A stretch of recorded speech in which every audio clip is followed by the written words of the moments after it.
They're what our forefathers and mothers fought and died for. They died on battlefields, in factories, on farms and picket lines. They died in chains. They died for a better world. Beloved Creator, all this tonight, our democracy is now on the line. In the months that remain, guide Vice President Harris and Governor Walz with your wisdom and your thoughts. Eternal One, hear our prayer. Set our hearts afire that we may never weary in doing with your will in the pursuit of justice. In your Son's name, amen.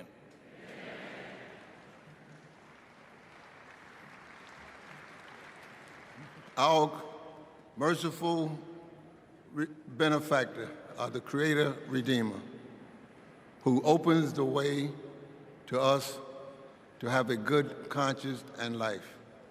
Grant that we continue as a nation out of many one, a people of faith, taking pride in caring for our common humanity. Let us pray that this great nation inspire nations to advance social and economic progress. O God, make us among those who seek justice for all. O God, help us stand with humanity against hate. O God, bless us to approach each day with a feeling of gratitude and remembrance of you. Bless our homes and our schools. Bless us to never be without hope. Bless us in every decision, endeavor, and undertaking. Bless the efforts of the presidency to secure more opportunities for all in our great society. And finally, bless Americans to cherish our freedom and noble essence. Amen. Amen.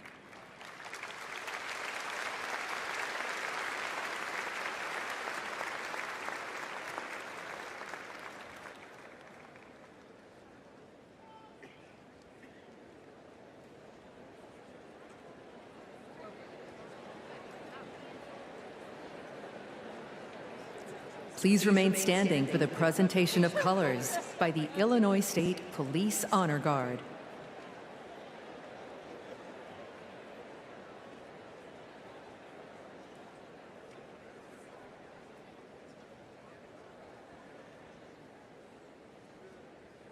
Detail, attention. Carry, colors. Forward, march. Left, left, left, left, left, left. Colors, color stern.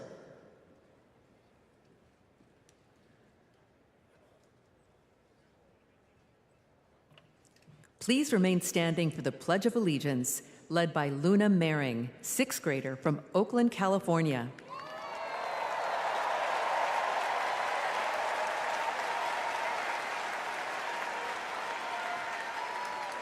I pledge allegiance to the flag of the United States of America and to the republic for which it stands, one nation, under God, indivisible, with liberty and justice for all.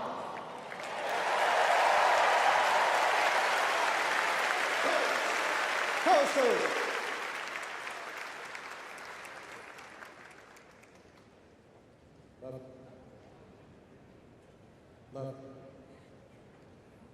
left, left, left, left.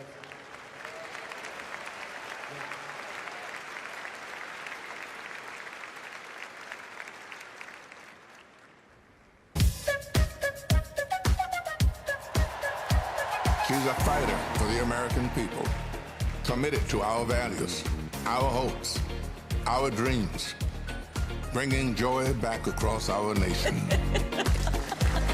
It's about damn time. Turn up the music, turn down the lights. Where did this strength and passion come from in this daughter of middle-class Oakland?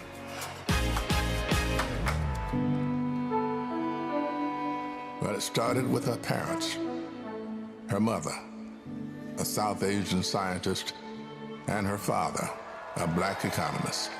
They took her to civil rights marches and inspired her to pursue her dreams.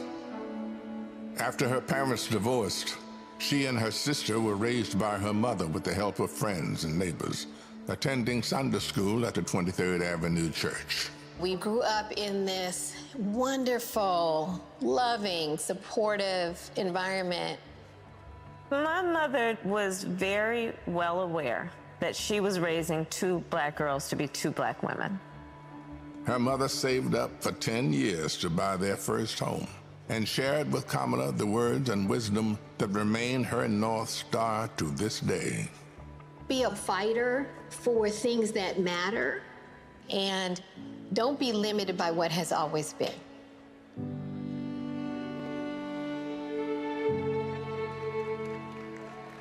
And then came a moment that changed Kamala Harris's destiny, the spark that lit the fire within. When I was in high school, I had a best friend who I learned was being molested by her father. This particular day, she was like, hey, you really, really are not yourself. There's something going on. I said to her as soon as she told me, well, you have to come stay with us. As you get older, you really, really reflect on how pivotal that intervention was at that crucial point of my life. A big part of the reason I wanted to be a prosecutor was to protect people like her. And on her first day in court, she rose from her chair at the prosecutor's desk and said, "Kamala Harris for the people." As a prosecutor, she put violent criminals and sexual predators in prison, leading to the highest conviction rate for serious and violent crime in 15 years, and created Back on Track, a program for first-time low-level drug offenders that became a national model. About, yeah, you did commit a crime, accept it, own up to it, and then let's talk about what we can do to change the circumstances going forward.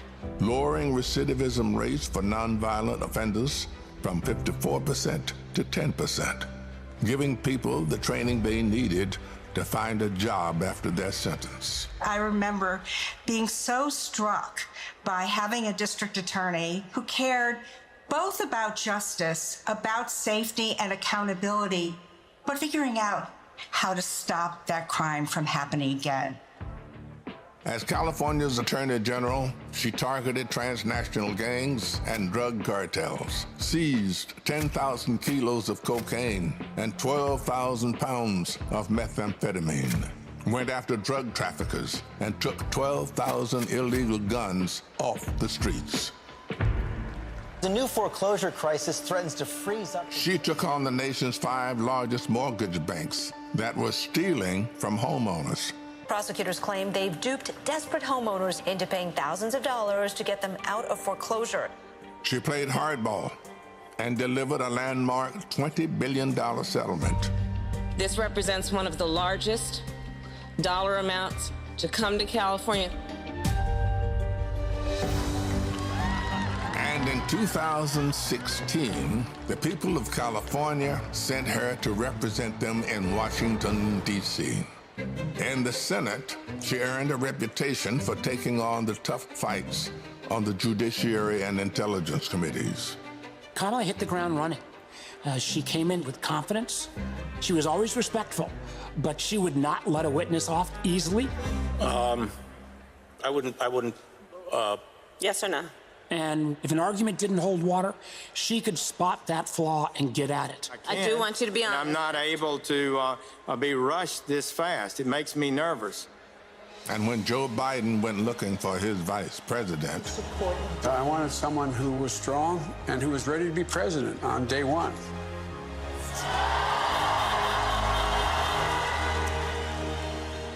as vice president, She worked to cap insulin costs for seniors at $35, to replace lead pipes and provide clean water for communities, and she helped create 16 million jobs.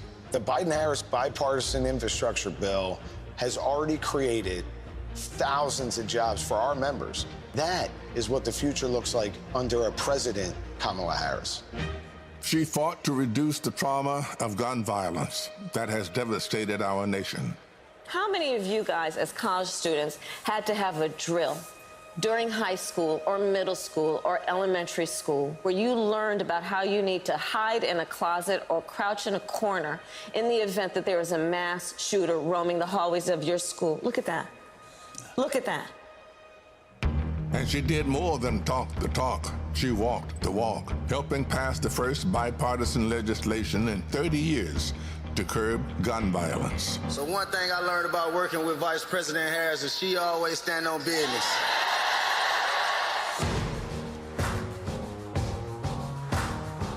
She has traveled the world to strengthen our national security and restore our global leadership, meeting with more than 150 heads of state. She stood shoulder to shoulder with our allies and stood up to dictators, helping to unite NATO behind Ukraine and impose punishing costs on Russia. She's led the fight for reproductive freedom. We have worked too hard and fought too long to see our daughters grow up in a world with fewer rights than our mothers. The first vice president to visit an abortion clinic, she built a nationwide grassroots movement to ensure that access to abortion, IVF, and birth control will always be protected. In the halls of power, she's a tough prosecutor, an effective policymaker, a powerful leader. And at home, she's the center of her family. I'm not giving up. She's the best godmother, auntie. She's honest, she's loving, incredibly reliable. She's one of the most loyal people you'll ever meet.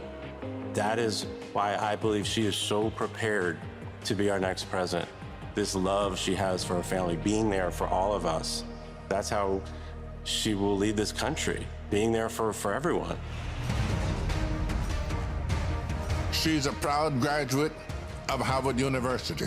Hey, you know! Her campaign is a force of nature, generating the excitement we've all been yearning for. A campaign of joy, of love, of care. I am so fundamentally inspired. Kamala Harris will be our next president because you know there's too much on the line to stay on the sidelines.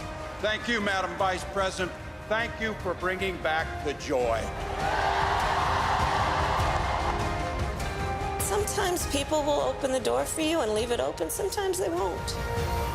And then you need to kick that door down. We are not going back.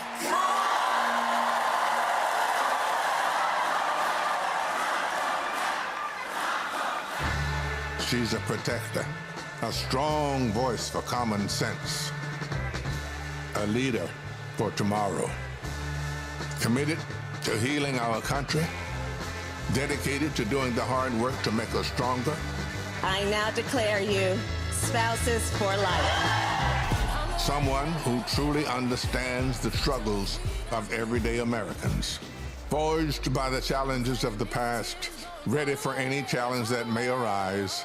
Now is the time, America. The joy is back, the pride is back, the hope is back. She's doing the work. She's fighting for us. She's the new way forward, our way forward. She is the next president of the United States of America, Kamala Harris.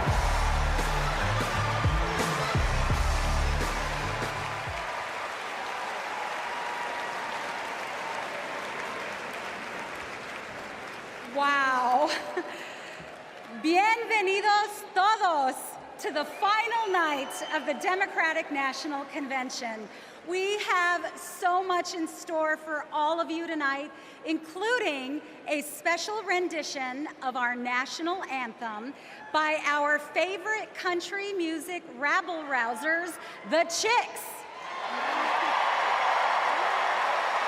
And I just want to say, this week, our energy, hope, and joy have inspired the nation. Meanwhile, Donald Trump has been a small man, speaking in small venues, talking about small ideas. Our ideas, our vision for America brings us together. Our vision for America embraces every community and everyone. Kamala Harris and Tim Walz are working hard because they know our country is great. They know that we can build a future for all of us, and they're earning our votes by laying out a plan that puts the American dream not just within reach, but so we can fully grasp it. By making sure going to the grocery store doesn't break the bank, that we have control over our bodies, that our kids like my own kids, Christian and Eloisa, have opportunities to lead healthy and happy lives. We'll get to know Kamala a little more, and I promise you, you will not only be more inspired, but also ready to fight for a new way forward. And to keep us pumped for this journey, Chicago's very own DJ Metro. Over to you. Chicago, how's everybody feeling out there today? Welcome to night 4 of the Democratic National Convention. I know you all are having so much fun out there, is that correct? Well, there's only one thing left to do, and that's to make sure that the fun continues right here, right now, the only way that I know how. The Chicago way, baby. Y'all ready? Let's go. Thank you. You my little boo thing, so I'll give a hoot what you do. Say, girl, I know you a little too tame. I'll be shooting that shot like too girl. No, tell him I'm next. Tell him you find a lot of something fresh. No, tell him I'm next. Tell him you find a little something fresh. I know, put a little gold in the teeth and the fit good, so I took the doors off the deep. Okay, I see a brother holding you foot, no beef, but I'm trying to get to know you at least. Don't take my talking to your own. I can keep it chill like the Soviet blunt. I'ma keep it real when your man long gone. If you're looking for a friend, everybody hands up, hands up. What's good? What's with you? If you book tonight, that's fiction. I'm outside, no pictures. You want me? Go figure. To the back, to the front. You a 10, baby girl, but I'm the one. Hey, to the back, one time, to the front. everybody, you a 10, hands girl, up in the air, let's go.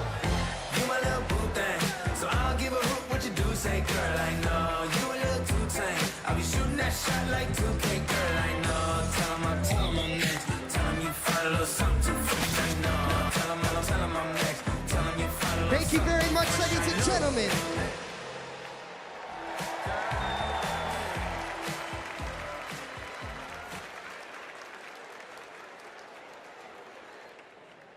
Please welcome National Education Association President Becky Pringle and American Federation of Teachers President Randy Weingarten.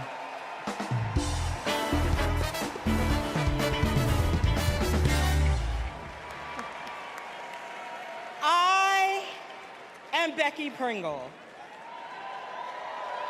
President of the largest labor union in this country, the National Education Association.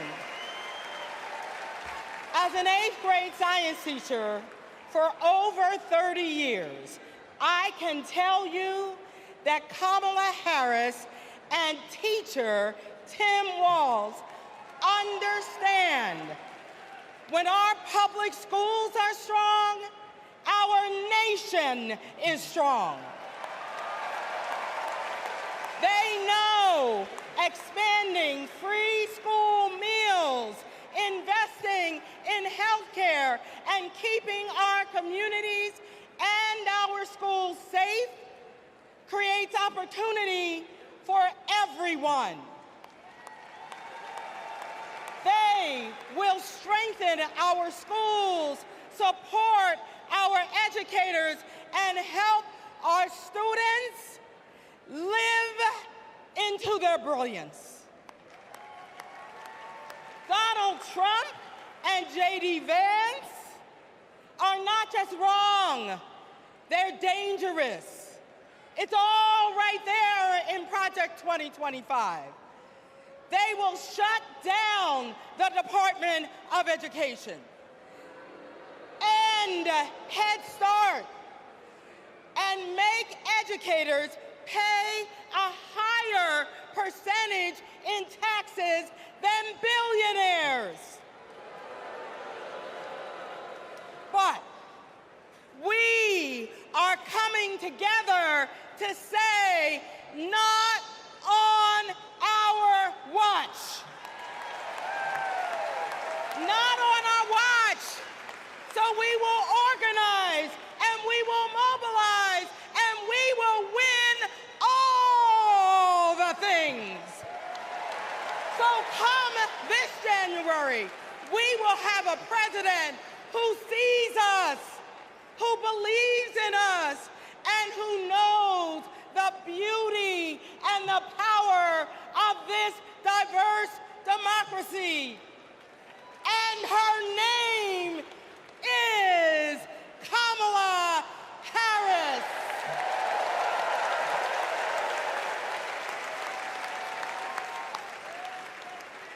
I'm Randy Weingarten, the president of the AFT and a public school teacher. One of my first lessons I taught my students was about the social contract, how both individual freedoms and mutual responsibility are essential in our democracy.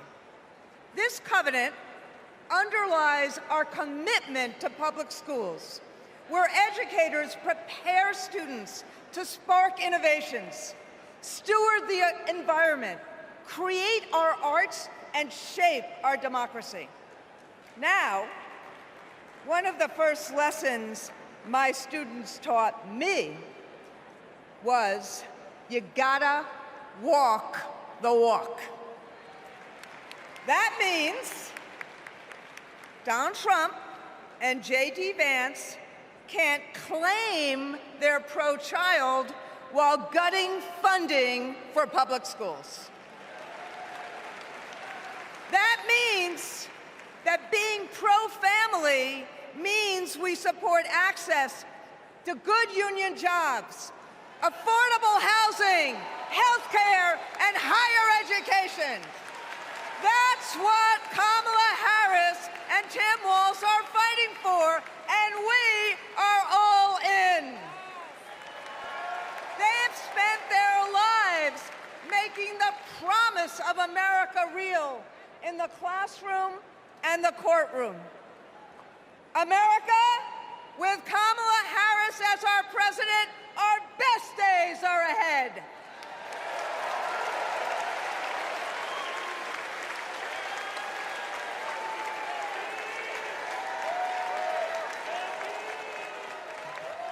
Please welcome California Senator Alex Padilla.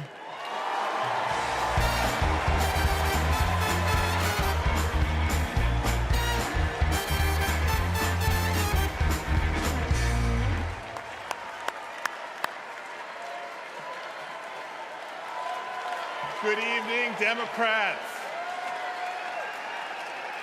Buenas noches, demócratas.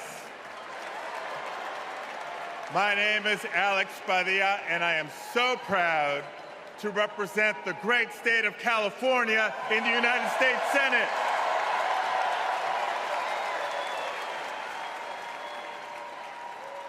But the titles I'm most proud of are husband to my beautiful wife, Angela, and father to 3 young gentlemen.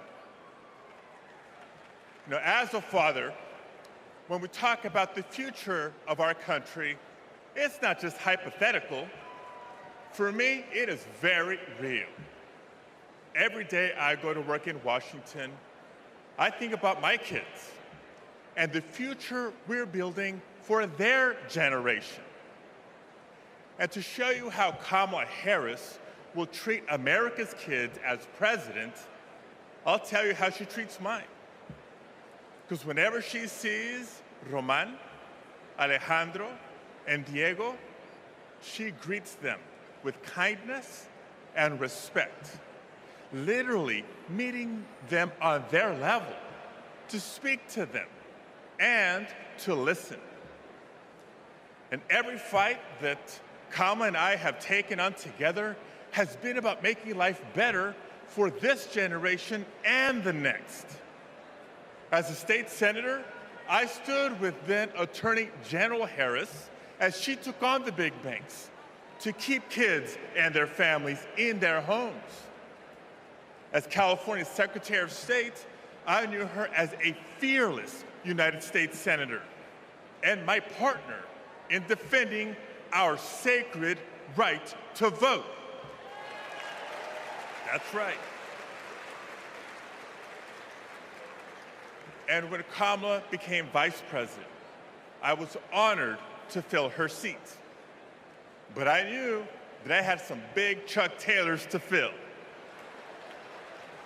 But I was proud to carry on legislation that she championed to protect workers, to safeguard public lands, to provide kids with more access to quality education. You see, Kamala and I believe that all of our kids deserve a shot at the American dream. It's the American dream, after all, that brought my parents to the United States decades ago. Es cierto. Mis padres, Santos y Guadalupe Padilla, vinieron a los Estados Unidos en busca del sueño americano. But today, we know that the dream is out of reach for far too many families. So my question for all of you tonight is this. This November, who's ready to defend the dream? ¿Quién está listo a defender el sueño americano? Tim Walz is ready to defend the dream. Kamala Harris will defend the dream. And between now and Election Day, each of us must defend the dream too, by working to elect them as Vice President and President of the United States of America.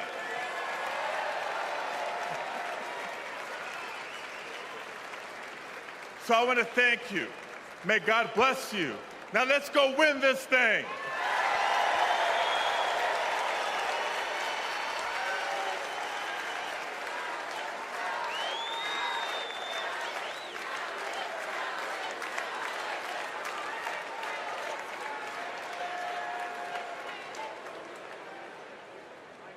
For families across our nation, the American dream starts at the same place, the place we call home.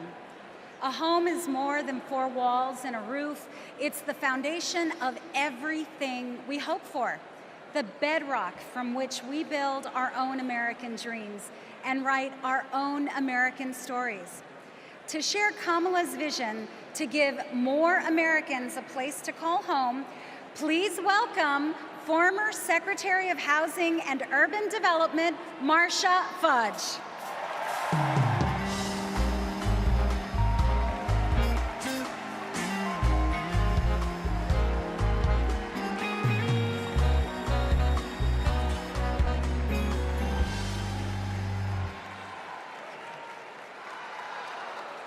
OH.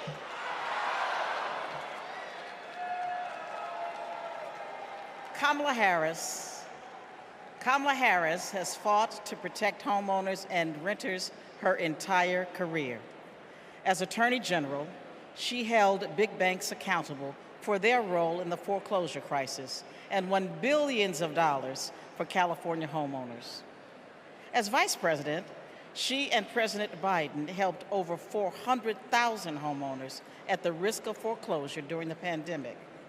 And as president, she will build 3 million new homes and rentals, limit unfair rent increases, and offer down payment support for first-time home buyers. It's personal. Kamala remembers her mother's pride at buying their first home after saving for 10 years. She knows housing is a human right and a pathway to the middle class. Where you live determines what schools your children go to, what health care you receive, and whether you can get a good job without spending hours commuting. Where you live too often determines how you live. Donald Trump has no idea how housing works for everyday Americans. He doesn't care. He started his career being sued for denying housing to Black families. As president, he sat by while the cost of housing skyrocketed. Now, we can hand the keys to our housing policy back to a negligent landlord, or we can elect a president who believes in safe, affordable housing for all.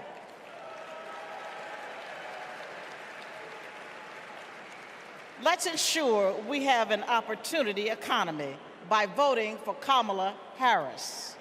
Thank you. Don't know why, but I feel like freedom.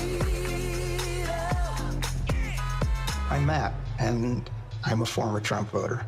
Hi, my name is Dave from Pennsylvania. I'm a two-time Trump voter, 2016 and 2020. I voted for Trump before, but I'm not going to do that again. I think his agenda has really been awful for America. He doesn't care about ordinary people. He's never been one, never known any.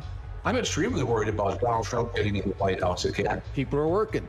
All these people who weren't working under the Trump administration, they now have jobs. One thing I like about Kamala Harris is she talks about the issues. She talks about the economy.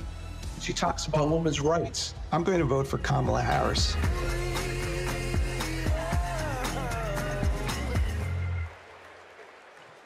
Please welcome California Representative Ted Lieu.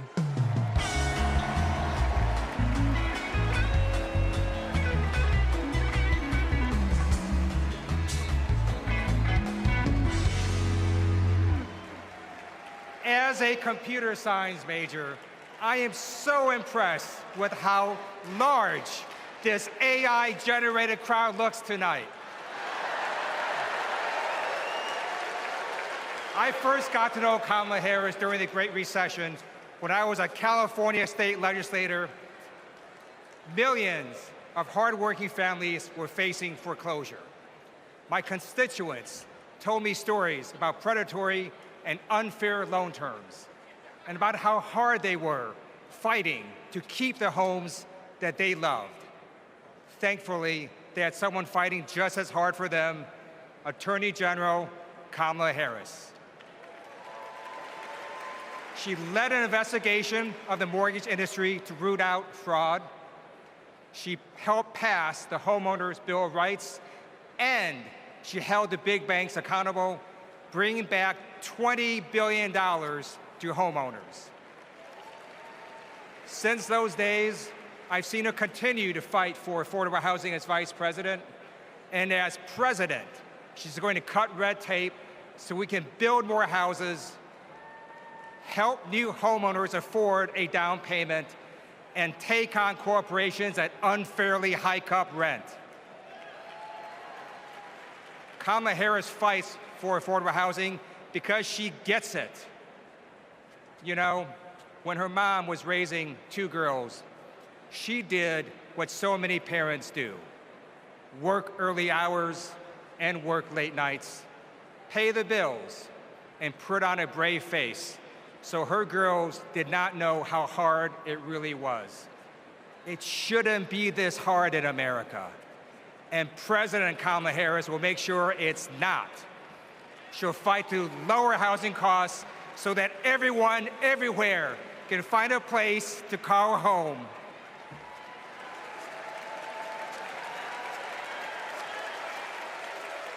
Don't know why, but I feel like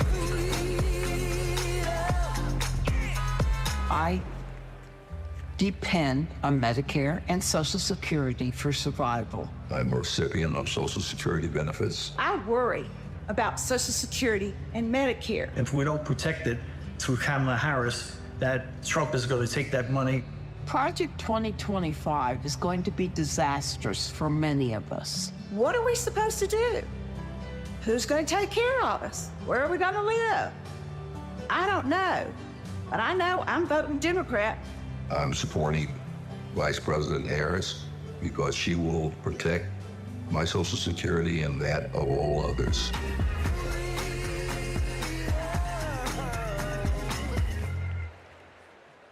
Please welcome Wisconsin Senator Tammy Baldwin.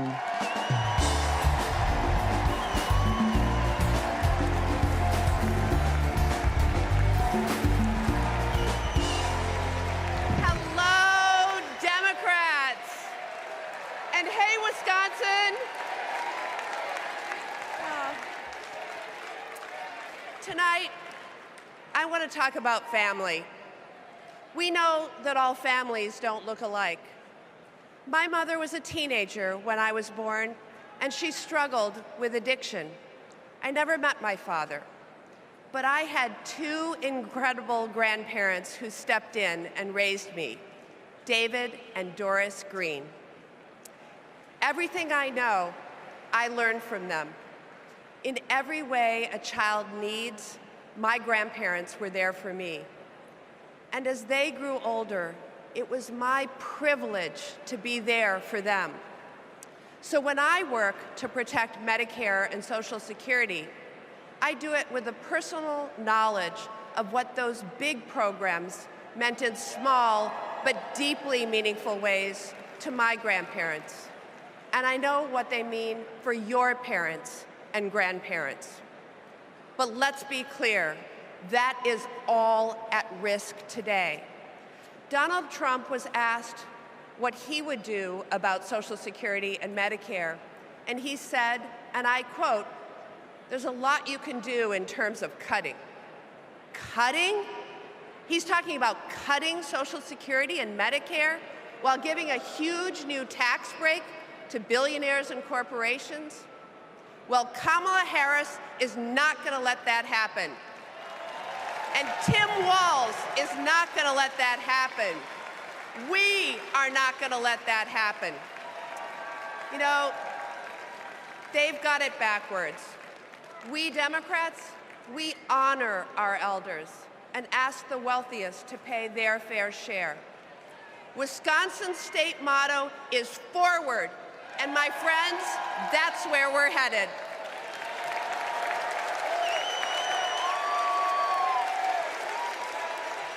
Please welcome Massachusetts Representative Catherine Clark.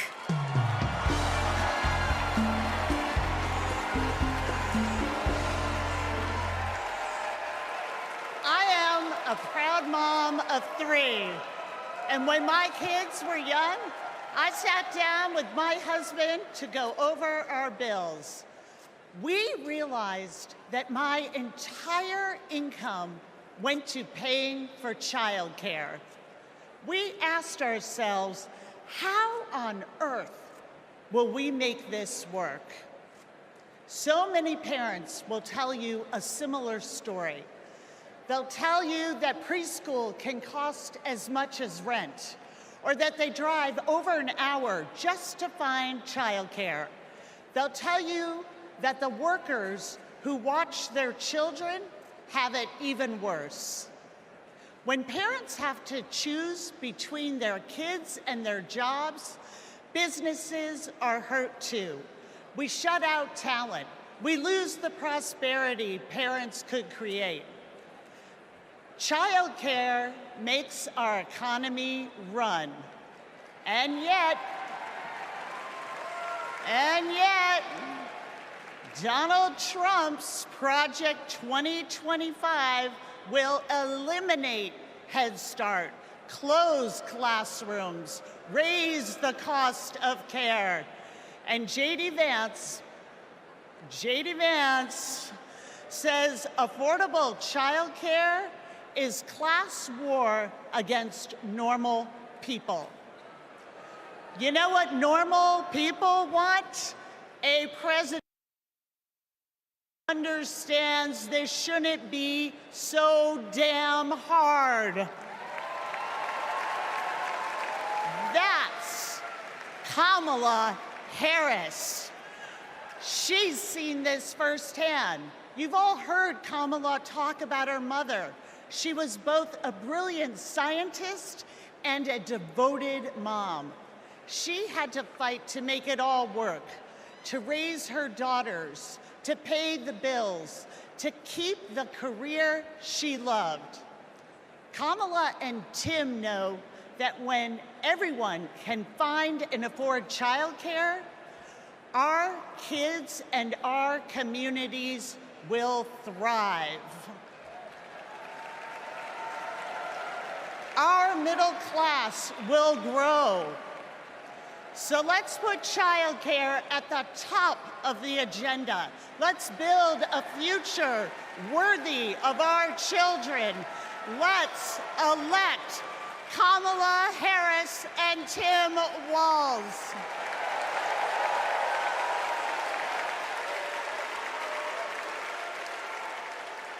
Please welcome Colorado Representative Joe Neguse.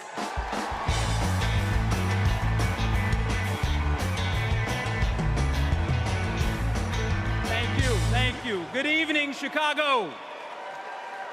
My name is Joe Neguse, and I represent the great state of Colorado in the U.S. Congress. My parents immigrated here from a place torn apart by war. They worked hard every day, made tremendous sacrifices, and taught me to never take for granted the educational opportunities that we have in this incredible country. It's because of them and because of those opportunities that tonight their son stands before you as Assistant Democratic Leader of the U.S. House of Representatives. My fellow Americans, let me say this clearly. Don't let anyone tell you that the American dream is dead. It is alive and well, and it will grow even stronger with Kamala Harris as the next President of the United States.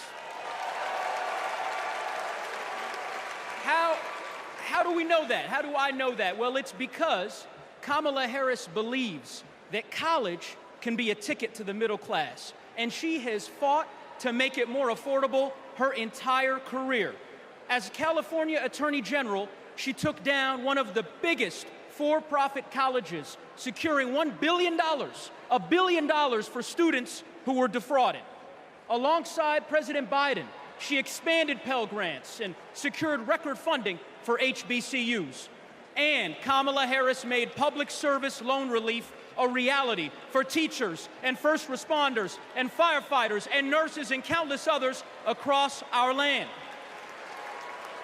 Vice President Harris delivered before, and she will do it again.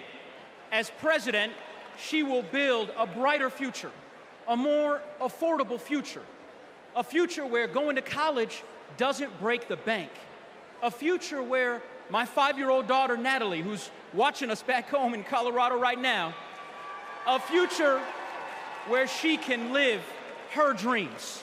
So those are the stakes. Let's make it happen, America. Let's make history, America. Let's elect Kamala Harris, the 47th President of the United States. Thanks so much. God bless. Thank you.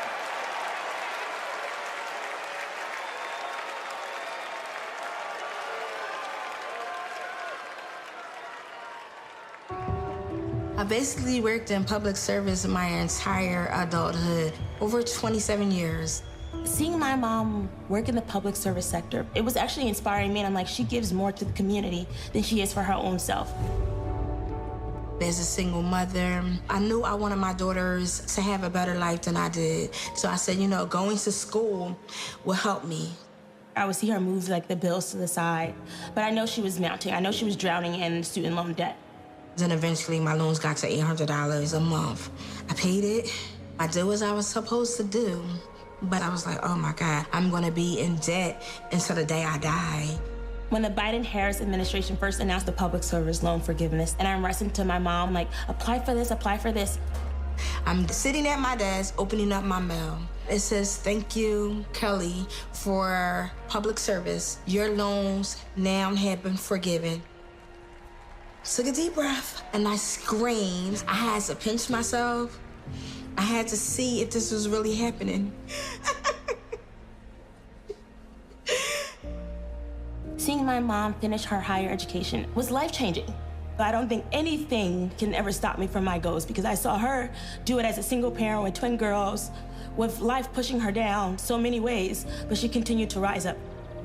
She has been the force, the motivation for me to want to continue to work in the public service agency. With this loan forgiveness, I can plan for my future. I was able to purchase my very first home. It creates great opportunity for my daughters. It creates stability. Thank you, Vice President Harris and the entire administration. I just want to thank you again and again and again. Thank you so much.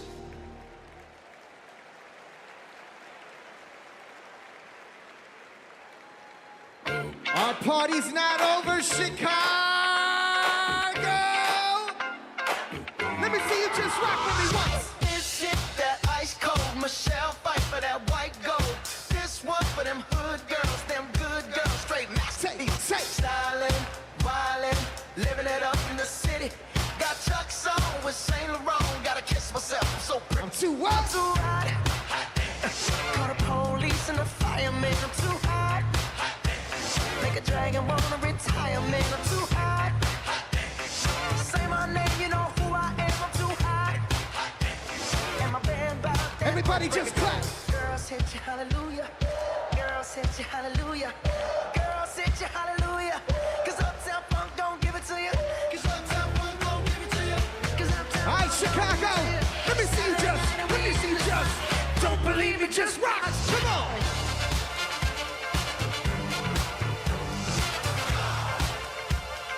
Don't believe me, just watch. Don't believe me, just watch. Don't believe me, just watch. Don't believe me, just watch. Hey, hey,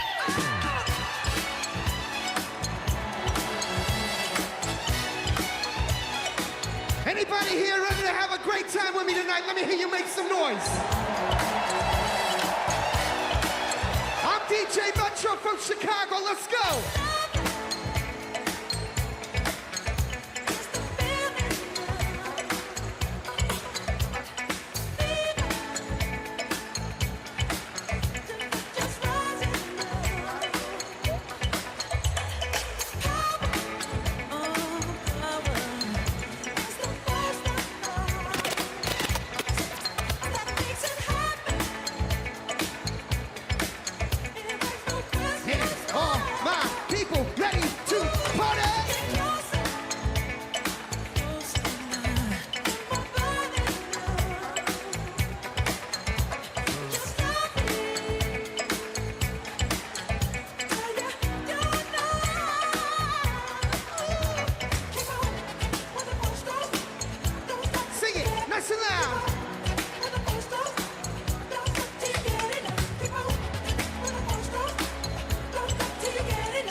Gentlemen, I'm DJ Metro. I'll be back for more later.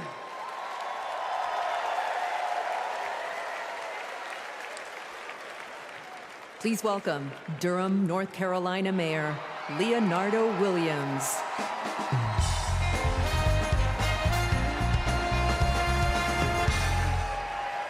Hailing from the Tar Heel State, home of Duke University and North Carolina Central University, I am Mayor Leonardo Williams from Durham, North Carolina. You know, several years ago, my wife Zweli and I started cooking for our community. We drove to schools, doctor's offices, just to give out a few samples. And eventually our friends asked, "Where's the restaurant, y'all?" But you know, it takes capital. It takes capital to chase a dream. And during the Trump administration, they did not make it easy. Not for folks like us. So what I thought was, I guess not everybody can have a multi-million-dollar loan from their father. So I'll tell you what we did.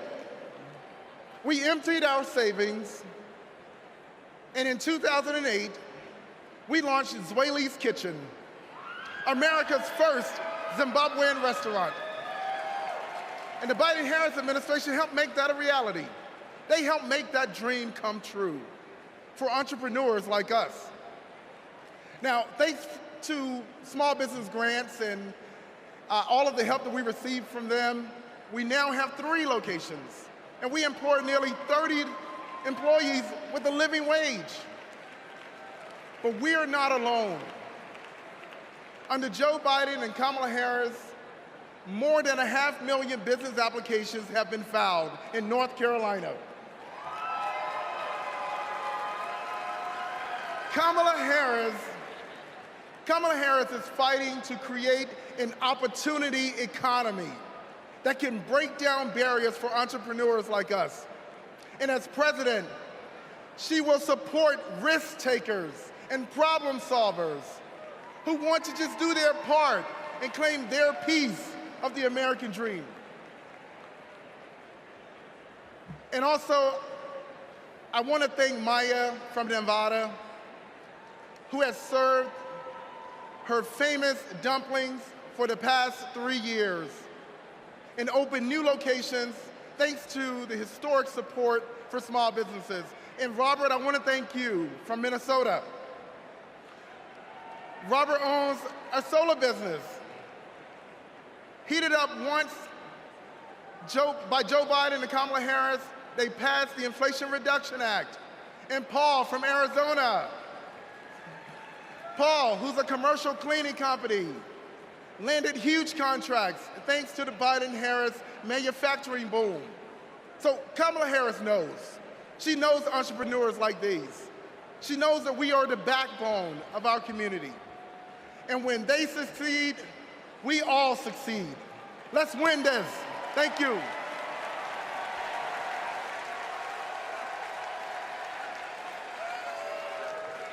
Please welcome Illinois Representative Raja Krishnamurthy.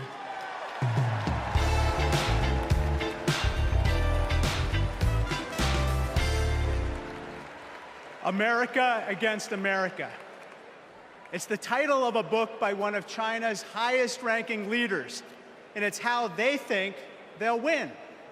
They know the only way they'll beat America is if we beat ourselves. In Congress, my job is to study China's economy. And mark my words, they want to see Donald Trump across the bargaining table, because he'll start endless trade wars that raise prices for Americans, because he'll cut programs that train workers in America. But most of all, Trump will pit American against American. And that's what China wants, for us to fight amongst ourselves, because that's how we lose. But we're not going back. What does Kamala Harris tell us? When we fight, we win. Because Kamala Harris knows how we fight best, not American against American. She knows that when we fight as one country, we win. When we fight as one team, we win. Which is why when Kamala Harris wins in November, we win. Thank you so much.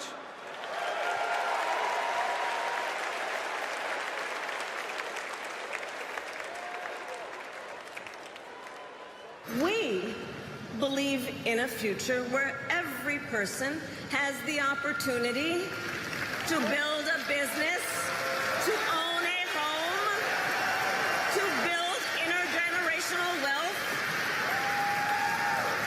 future with affordable health care, affordable child care, paid leave. And all of this is to say, building up the middle class will be a defining goal of my presidency.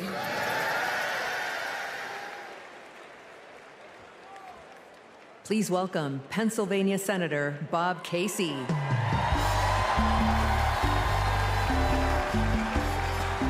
Pennsylvania.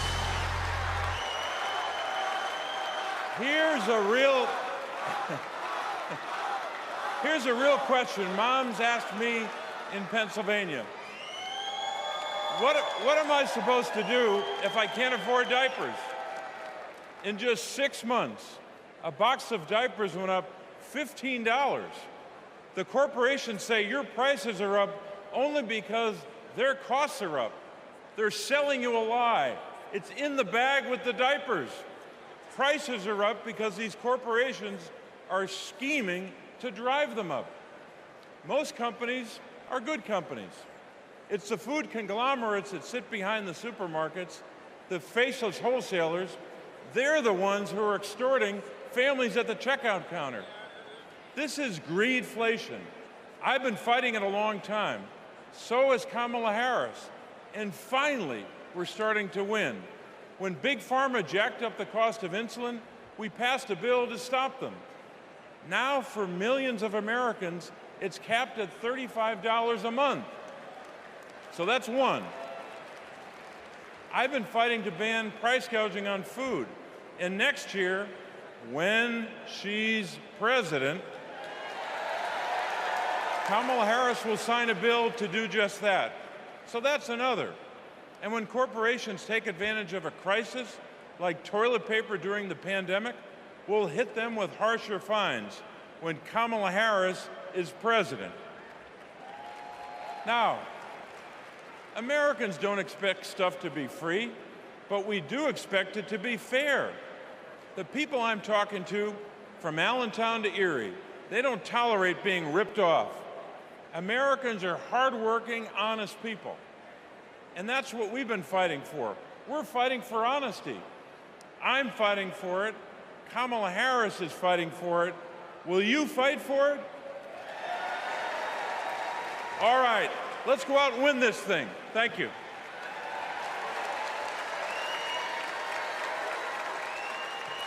Please welcome Massachusetts Senator Elizabeth Warren.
You know what I love best about Kamala Harris? Kamala Harris can't be bought, and she can't be bossed around. Now, I first met Kamala in the aftermath of the 2008 financial crash. The banks had flat out broken laws, cheated people, and stolen homes. Millions of Americans had lost their jobs, their savings, their homes. Now, I was setting up the Consumer Financial Protection Bureau. Go CFPB! Yeah! Kamala was protecting families as California's Attorney General. You bet. And Donald was scamming students at Trump University and trying to make money off people losing their homes. Kamala Harris stepped up. She enforced the law, she fought the giant banks, and she delivered billions of dollars of help for families.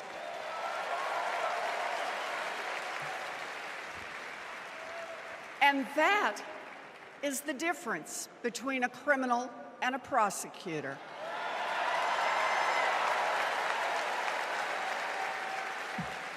You know what else I love about Kamala? She gets it. We need to make life more affordable for working people. Yeah. Donald Trump, the felon, has no plans to lower costs for families. He doesn't know how, and basically, he doesn't really care. When did he ever fill up a gas tank or worry about a grocery bill? The only bills he worries about are from his criminal defense lawyers.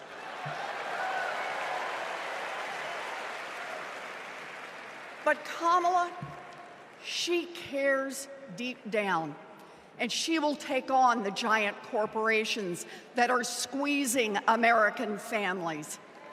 In fact, it's something she's done before. During the California wildfires, she went after the price gougers.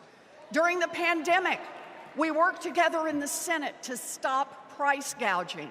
And as president, she will lower costs for your family. She'll take on the Wall Street firms that buy up millions of houses and apartments and then jack up the rent. She'll take on drug companies that charge an arm and a leg for prescriptions.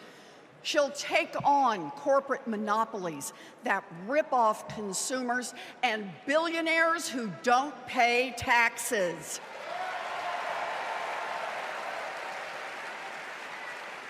And she'll take on right-wing extremists who think they should decide who has access to abortion or IVF. Kamala will protect abortion rights nationwide. Yeah. And there it is. Groceries, gas, housing, healthcare, taxes, abortion. Trust Donald Trump and JD Vance to look out for your family? Shoot, I wouldn't let those guys, I wouldn't trust them to move my couch.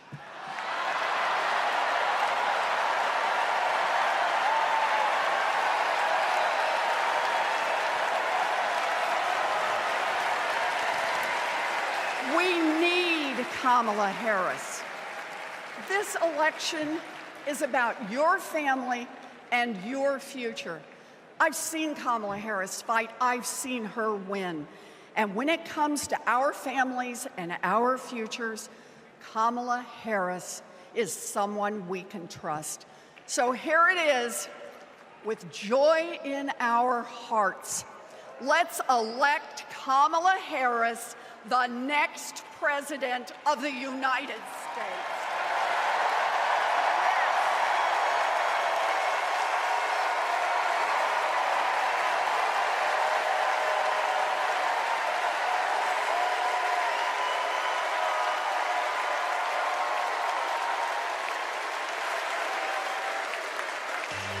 Our party is nowhere near over, Chicago!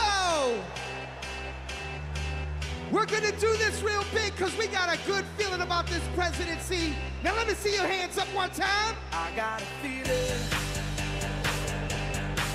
that tonight's gonna be a good night. That tonight's gonna be a good night. That tonight's gonna be a good night. I feel it. Ooh. tonight's gonna be a good night.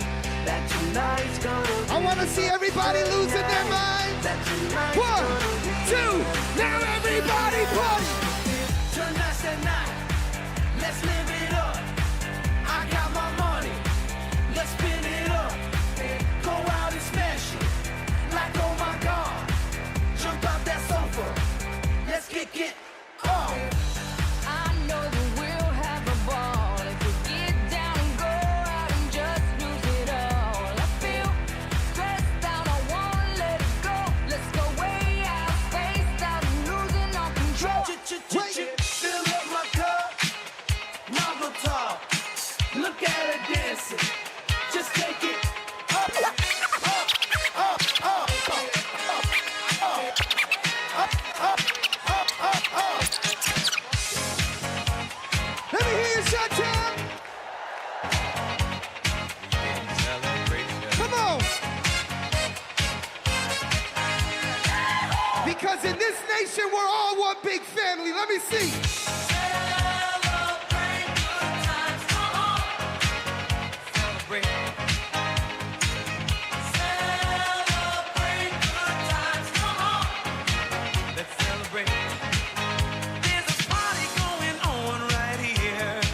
A celebration to last throughout the years. So bring your good times and your laughter too. We gon' celebrate your party with you. Come on now. Celebration. Let's all celebrate and have a good time. Celebration. We gon' celebrate and have a good time. It's time to come together. It's up to you. What's your pleasure? Everyone around the world, come on! Ladies and gentlemen, I'll see you guys in just a little while. Thank you.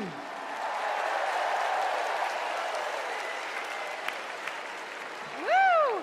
We've got ourselves a party in here, Chicago.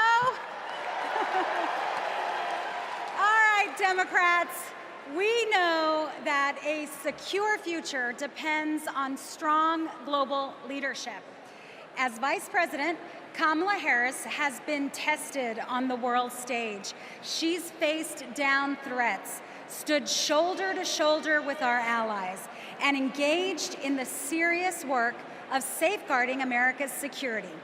Please welcome to the stage an Army Ranger, my colleague, Congressman Jason Crow.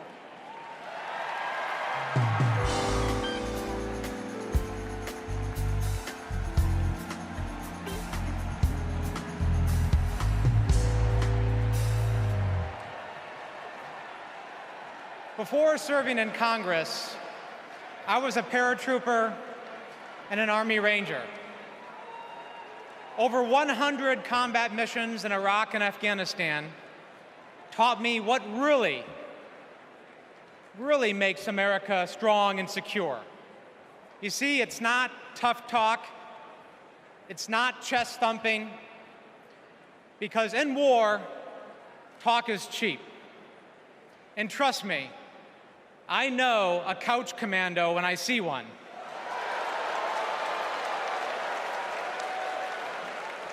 Real strength and security come from our people, from our allies.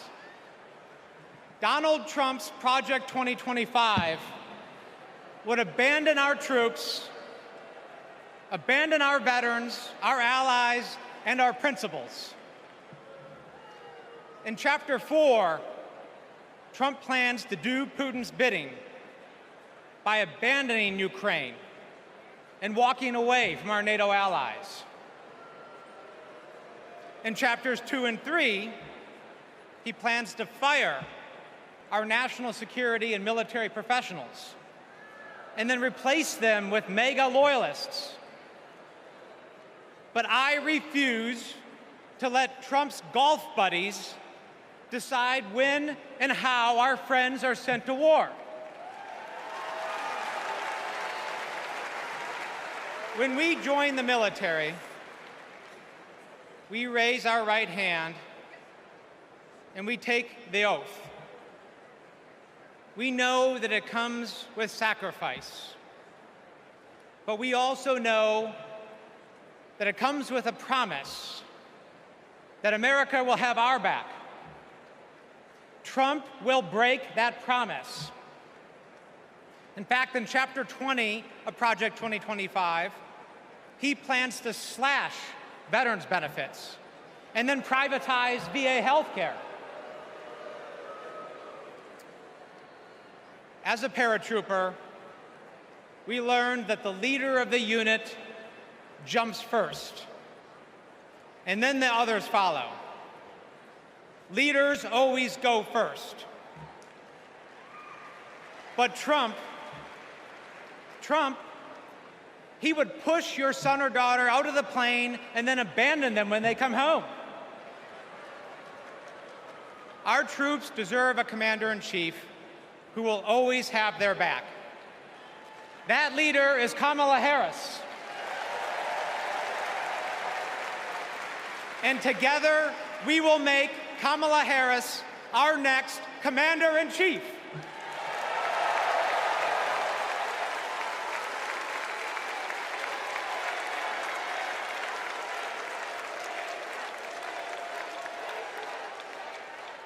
President Joe Biden and I, along with our entire country, are grateful, deeply grateful to each and every one of you for your service and for your excellence.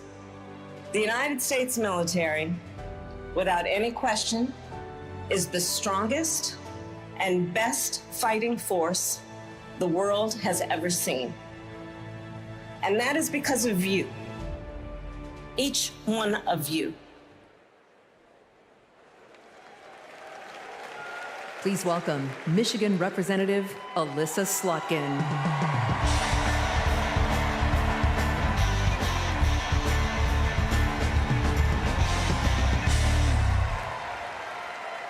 Good evening.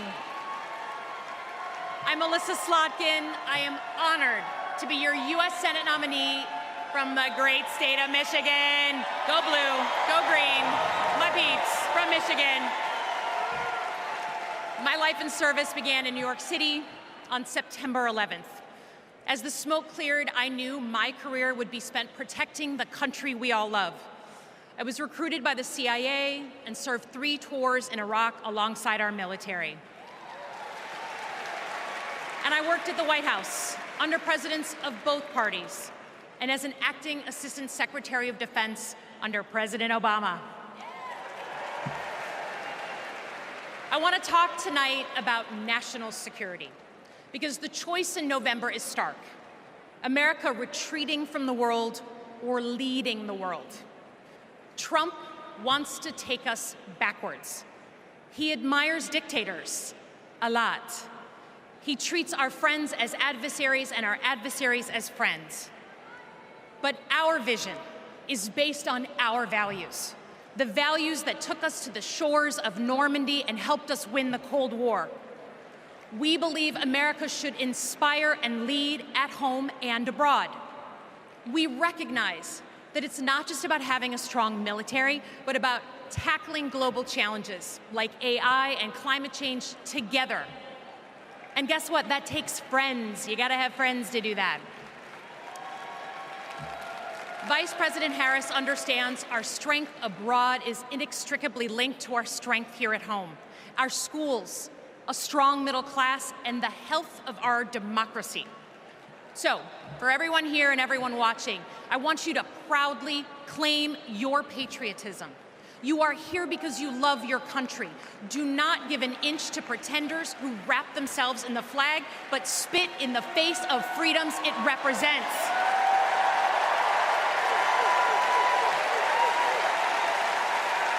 This November, let's elect a president who will lean forward to embrace the future. Because America doesn't follow. We do not retreat. We are the damn United States of America. We lead.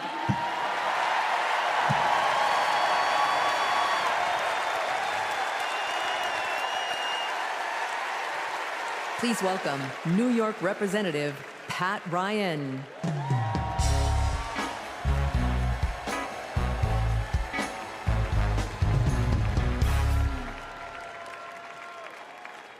Among the Americans I proudly represent in Congress are the 4,400 cadets at West Point, my alma mater. Last year, I welcomed Vice President Harris when she delivered the commencement address. I watched as she shook the hand of every single cadet.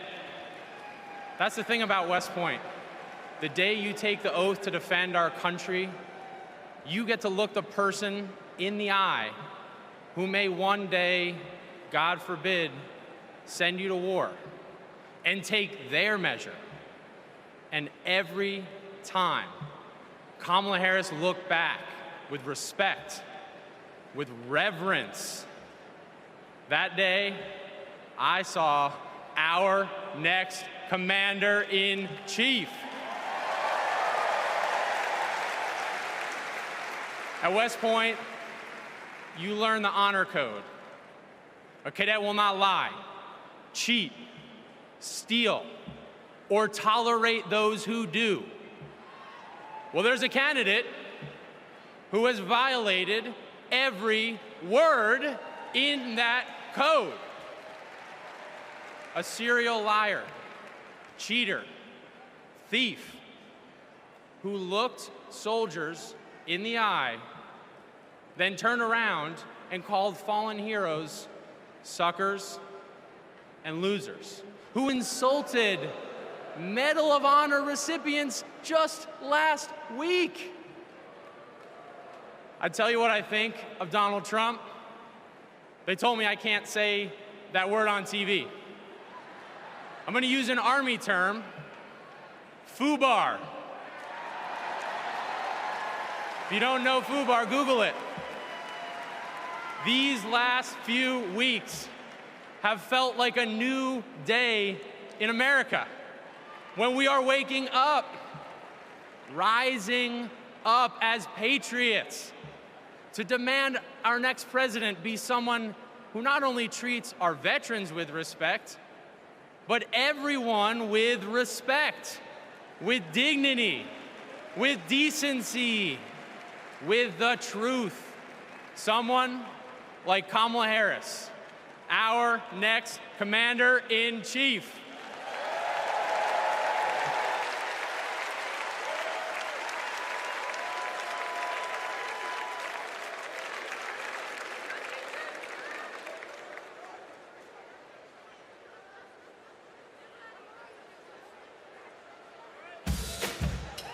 We are not done.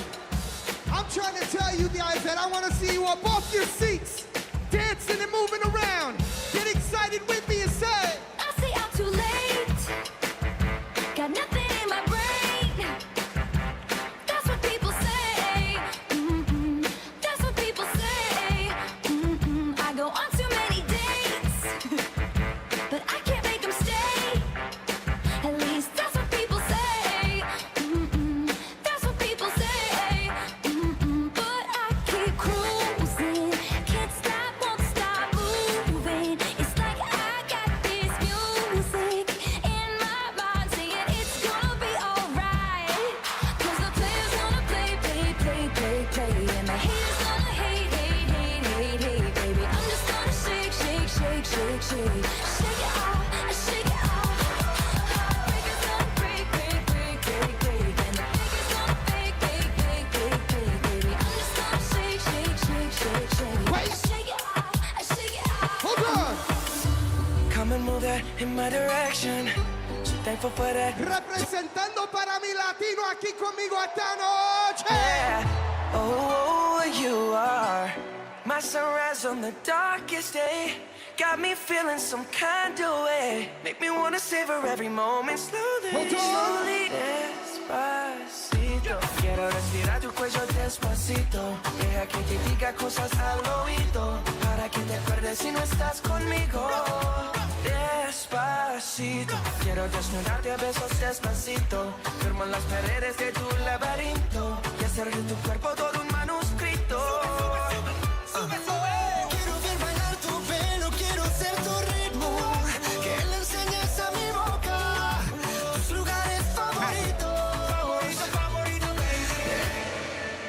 and gentlemen, one more time, I'm DJ Metro, and I'll be back.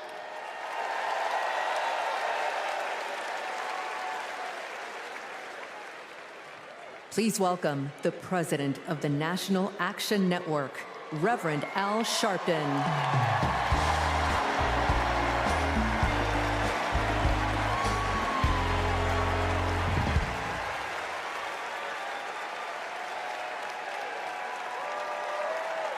Thank you. Thank you. Thank you. Good evening. I stand before you as the president of National Action Network. We do not endorse candidates, but we report where candidates stand on criminal justice, economic empowerment, health equity, and other issues. On one side of this race is Donald Trump, a fellow New Yorker I've known for 40 years.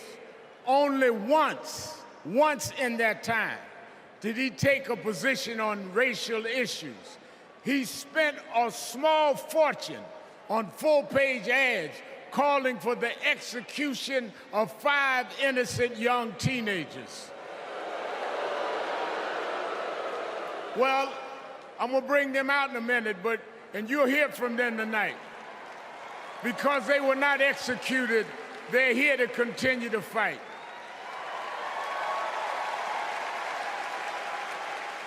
But it was there that I saw Trump love to fan racial flames.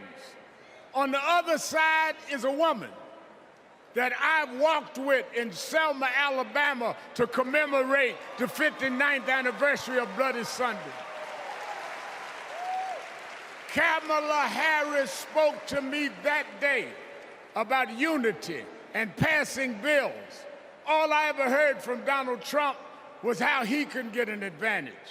I see one candidate who wants to protect the right to vote, while the other has tried to cook up 11,000 votes in Georgia. I see a candidate who, with Joe Biden, brought leaders to the White House to confront violent hatred, running against a man who said neo-Nazis in Charlottesville were fine people. I see a candidate who has sought to reform and uphold the law, and a man who wrongly assumes his mugshot appeals to Black Americans. I worked with Kamala Harris. In every job she's had, she has consistently committed to making government work for those of us who've been disadvantaged. All Donald Trump has been consistent about is making himself richer and sowing division to get that done. This man sat right here in Chicago a few weeks ago, refusing to apologize for claims that migrants were taking Black jobs. Well, in November, we're gonna show him when Blacks do their job.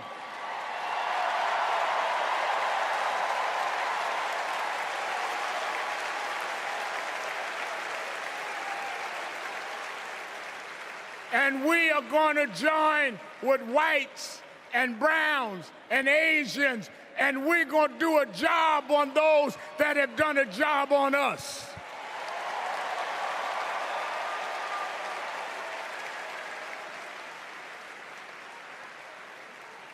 Tonight, we are going to realize Shirley Chisholm's dream.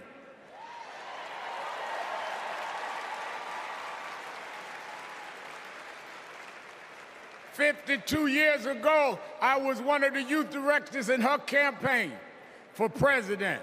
And 52 years after she was told to sit down, I know she's watching us tonight as a Black woman stands up to accept the nomination for President of the United States.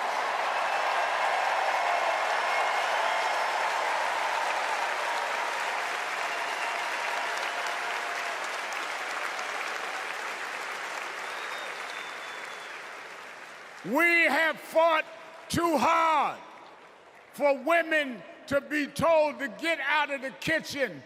We are now on our way to the Oval Office. We won't go back.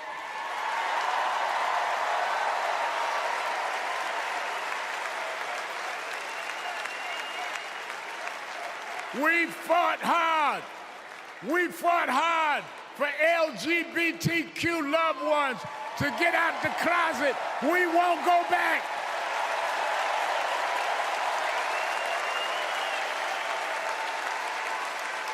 We fought hard for the right to choose, the right to education.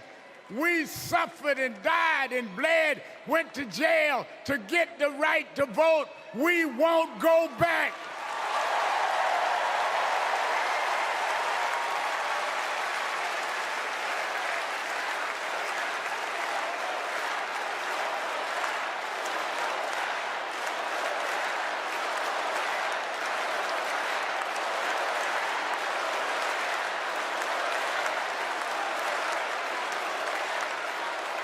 So we must be committed, no matter how the Supreme Court tries to roll back on civil rights, no matter what the amount of money they have.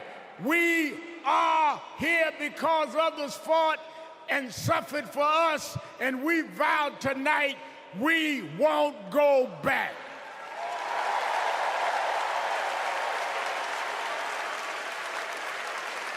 This November, we will go forward to fulfill the promise of a just and fair nation. And let me say, as we transition, I'm a preacher. And in Psalms it says, weeping may endure for a night, but joy comes in the morning. We've endured January 6th. We've endured conspiracy theories. We've endured lies and areas of darkness, but if we stay together, black, white, Latina, Asian, Indian American, if we stay together, joy, joy, joy, joy coming in the morning.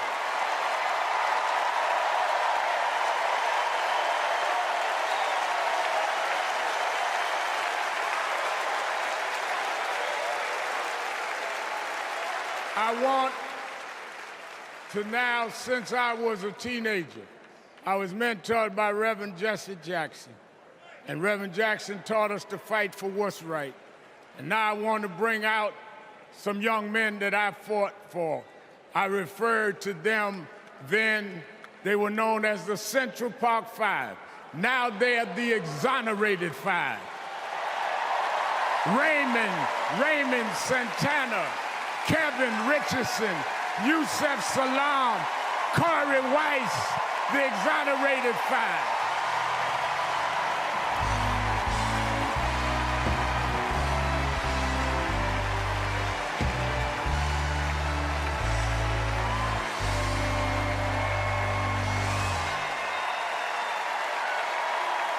We won't go back.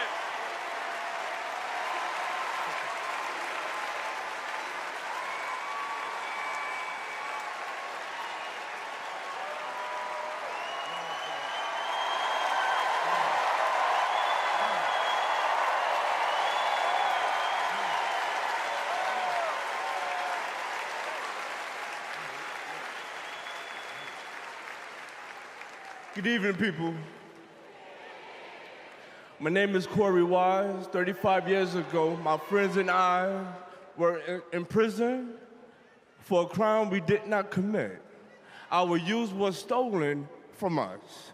Every day, as we walked into courtroom, people screamed at us, threatened us because of Donald Trump.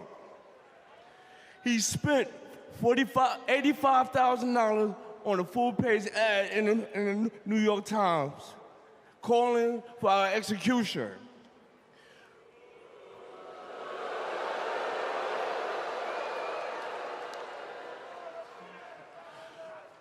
We were innocent kids, but we served a total of 41 years in prison. Reverend Al Sharpton stood with us. Now, I'm proud to stand with him today.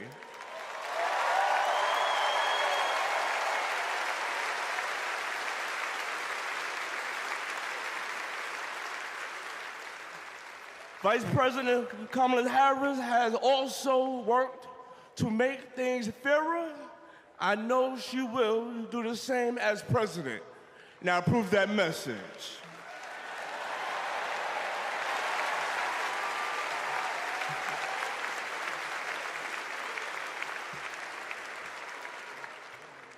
I love these guys. These are my brothers. These are my brothers. Yes, indeed. America. I am Yusef Salaam.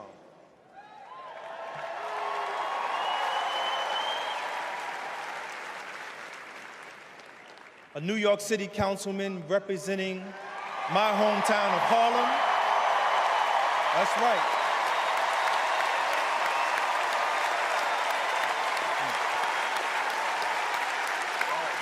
Man. Representing my hometown of Harlem, USA.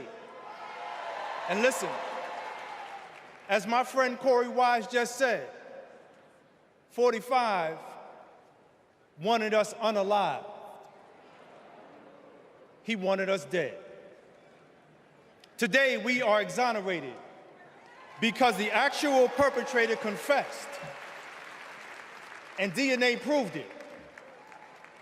That guy says he still stands by the original guilty verdict. He dismisses the scientific evidence rather than admit he was wrong. He has never changed, and he never will.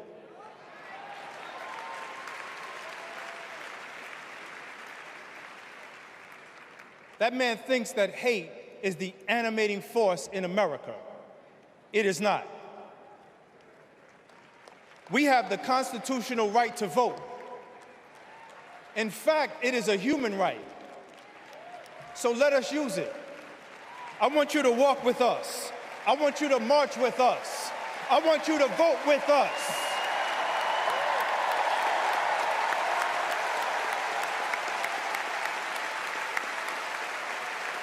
And together, and let me tell you, this is going to be so beautiful.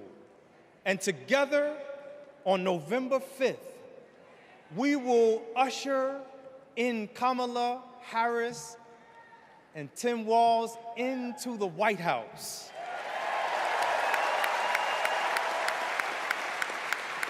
So I want to do this. When I say one day, I want you to say, see us. When they see us. When they see us. When they see us, America will finally say goodbye to that hateful man.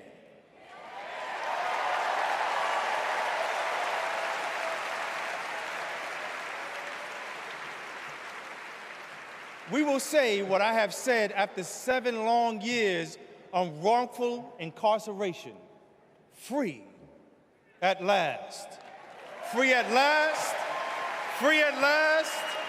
Thank God Almighty, we are free at last.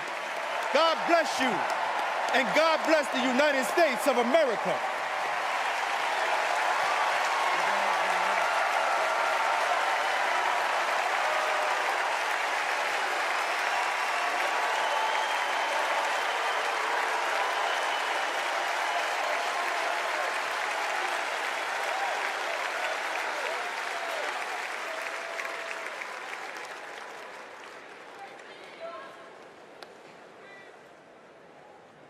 Wow. Our country is built on justice, and people's lives, as we just heard, can be harmed when we fail to do justice. But Kamala Harris fights to do justice. No one knows that better than the prosecutors who fought alongside her. These are their stories.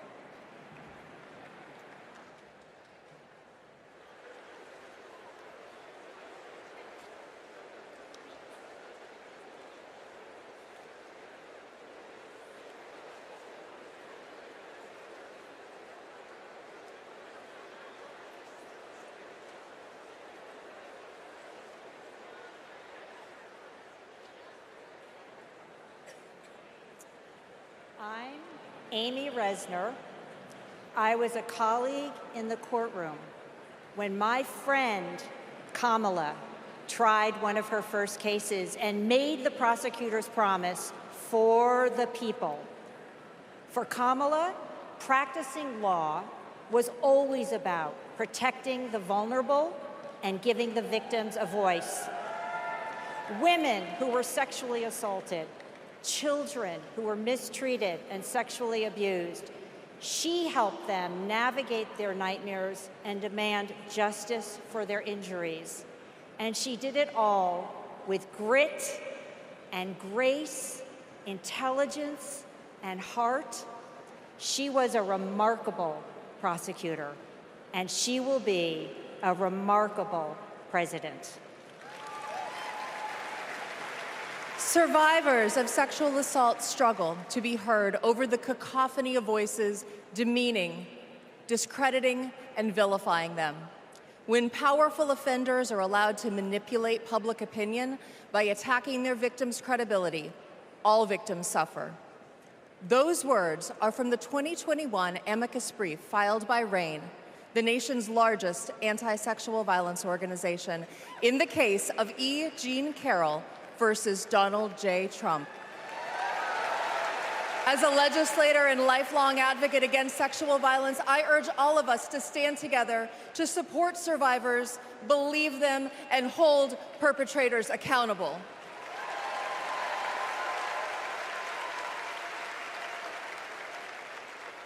I'm Lisa Madigan, former Attorney General of Illinois. I worked with Kamala Harris during the Great Recession to protect homeowners from foreclosure. As Attorney General of California, Kamala met thousands of people on the verge of losing their homes and their faith in the American dream. She demanded big banks provide mortgage relief to allow families to stay in their homes. She stood her ground, and together, we prevailed. For as long as I have known her, Kamala Harris has always taken principled positions and never wavered. Thanks to Kamala's determination, countless Americans have a home they can call their own.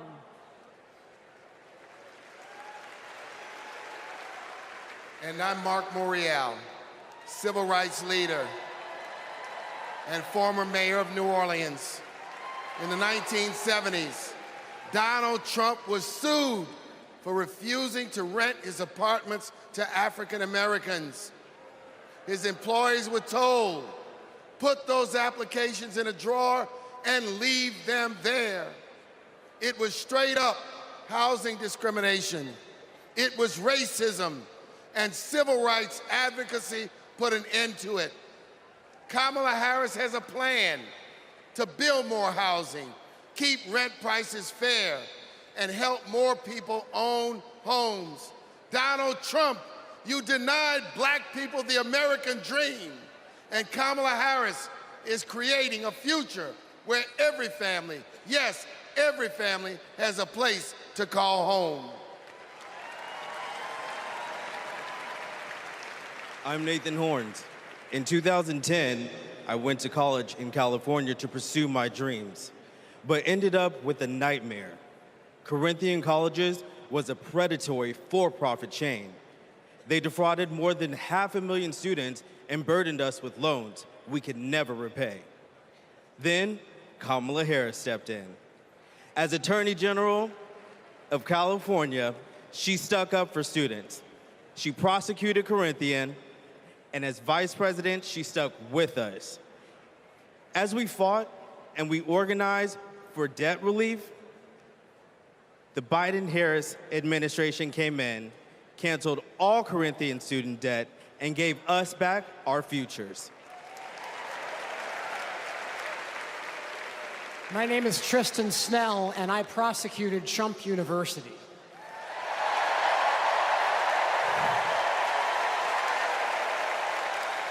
I interviewed over 100 victims of Trump's fraud, a retired police sergeant, an Iraq veteran with PTSD, a mother caring for her son with special needs, They trusted Trump. They believed that he would teach them his secrets and make their American dreams come true. But all they got was credit card debt and a fake diploma.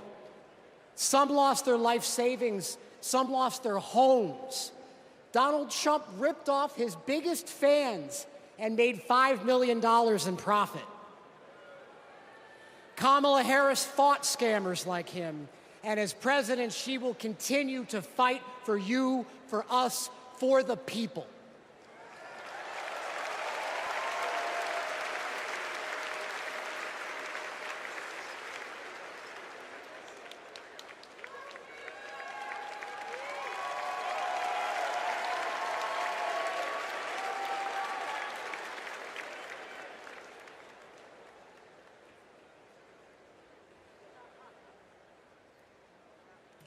Please welcome Massachusetts Governor Maura Healey.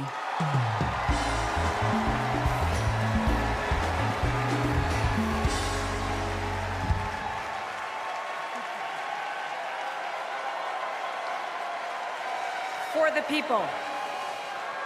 Those three words define the role of a prosecutor. To serve not only our clients in the courtroom, but our community and our country.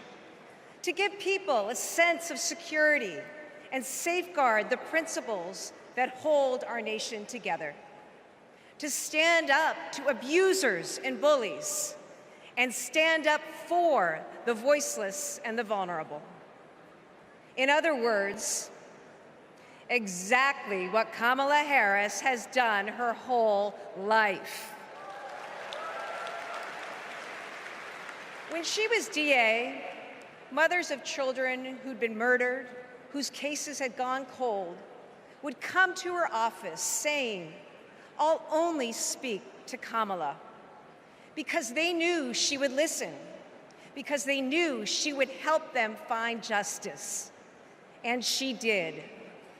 That's the Kamala Harris I know. A few weeks ago in Massachusetts, I watched a little girl meet the vice president. Her eyes were so wide, as open as the future. Kamala asked her about the summer, her basketball camp, and what position she likes to play. The little girl said to her, "Anything but defense." Kamala put her hand on her shoulder and replied, "Me too. I love offense." That's what it means to be for the people. Kamala Harris fights for all Americans. She stays on offense and she wins.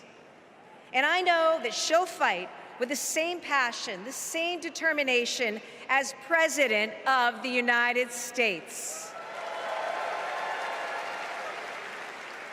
I can't wait to see her prosecute the case against Donald Trump on the debate stage in September. We face a stark choice in this election: a felon and con man, or a dedicated prosecutor. The contrast between Donald Trump and Kamala Harris is clear. He obstructs justice. She upholds it. He swindles people. She serves them. He thinks he's above the law. She actually understands the law.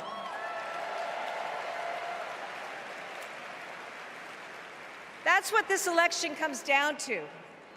One candidate who's out for himself, or Kamala Harris for the people.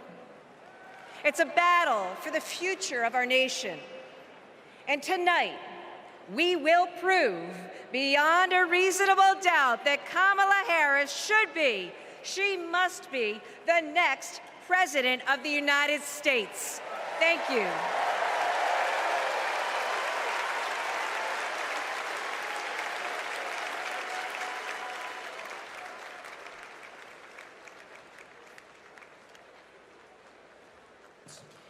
Please welcome survivor and advocate Courtney Baldwin.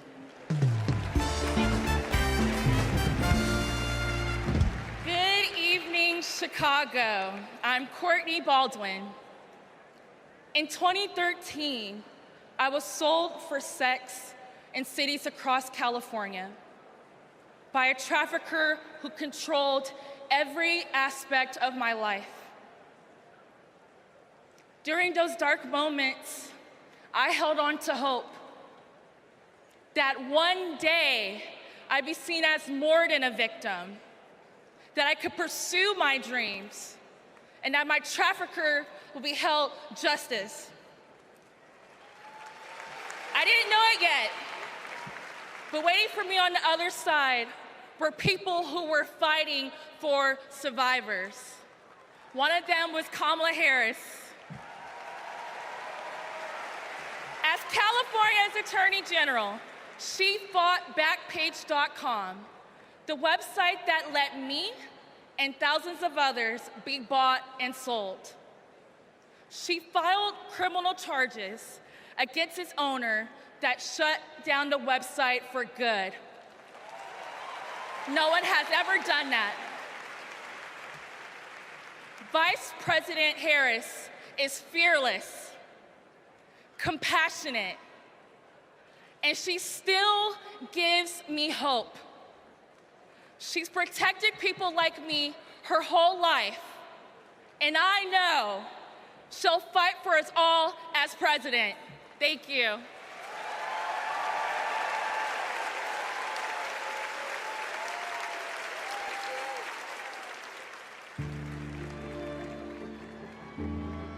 We have to wake up at 2 a.m. in the morning. It's the only way to beat the Phoenix heat. It's just like opening an oven. I work on the light rail. It's a good way to tackle the climate crisis, but the clock is ticking. Climate change is one of the greatest con jobs ever. All of this with the global warming and a lot of it's a hoax. It's a hoax. Hurricane Beryl is the earliest Category 5 on record. Climate change isn't a hoax, and it's not happening in the future. It's happening right here, right now. Here in Phoenix, the most consecutive 110+ degree days in a row. Trump is pouring gasoline on the fire. He proceeded to solicit $1 billion from the fossil fuel companies because, if elected, he would roll back environmental rules and repeal regulations. Trump's Project 2025 agenda gives tax breaks to big oil and completely tramples the middle class. Trump would gut clean energy jobs like mine. This work gives us security and economic freedom. Trump would rip that away. Kamala Harris sees the future differently. She's a clean energy champion. She took on big oil that gouged Americans. Harris was the deciding vote that passed Democrats' epic clean energy investments. Kamala will fight for climate and clean energy policies that protect our health and hold big polluters accountable. The clock is not just ticking, it is banging. And that is why President Biden and I made the largest climate investment in America's history. We are not going back. I was raised to care for my community. That means jobs for my guys and a clean energy future.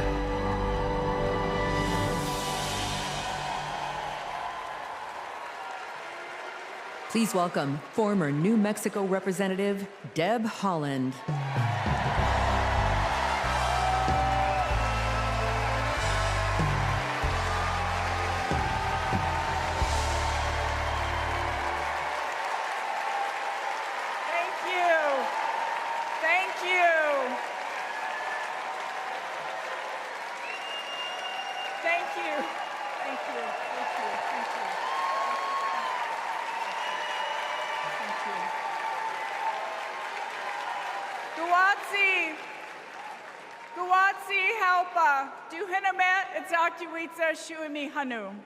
In my Karis language, greetings, friends and family.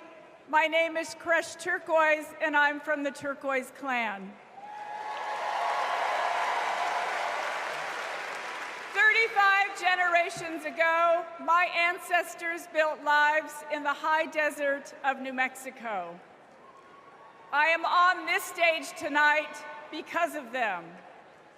While fishing with my dad and running through the desert with my cousins, I learned that we have a responsibility to take care of our planet.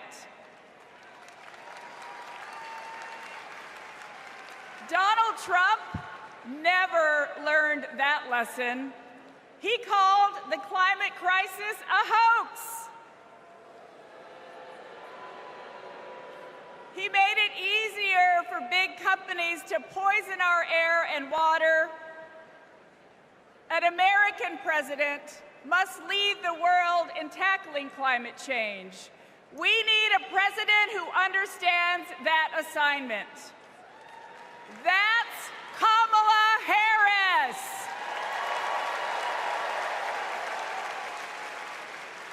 I know her record. She held polluters accountable for spilling oil into the San Francisco Bay. She defended President Obama's Clean Power Plan in court. And as Vice President, she cast the tie-breaking vote for the most ambitious climate action plan in our nation's history.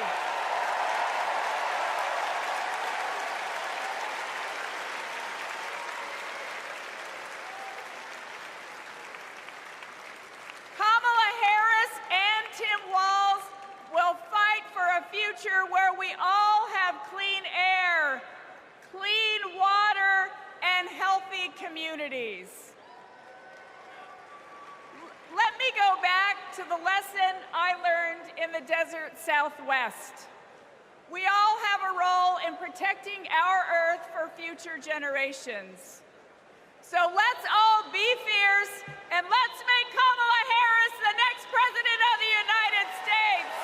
Thank you all so much. Thank you. Thank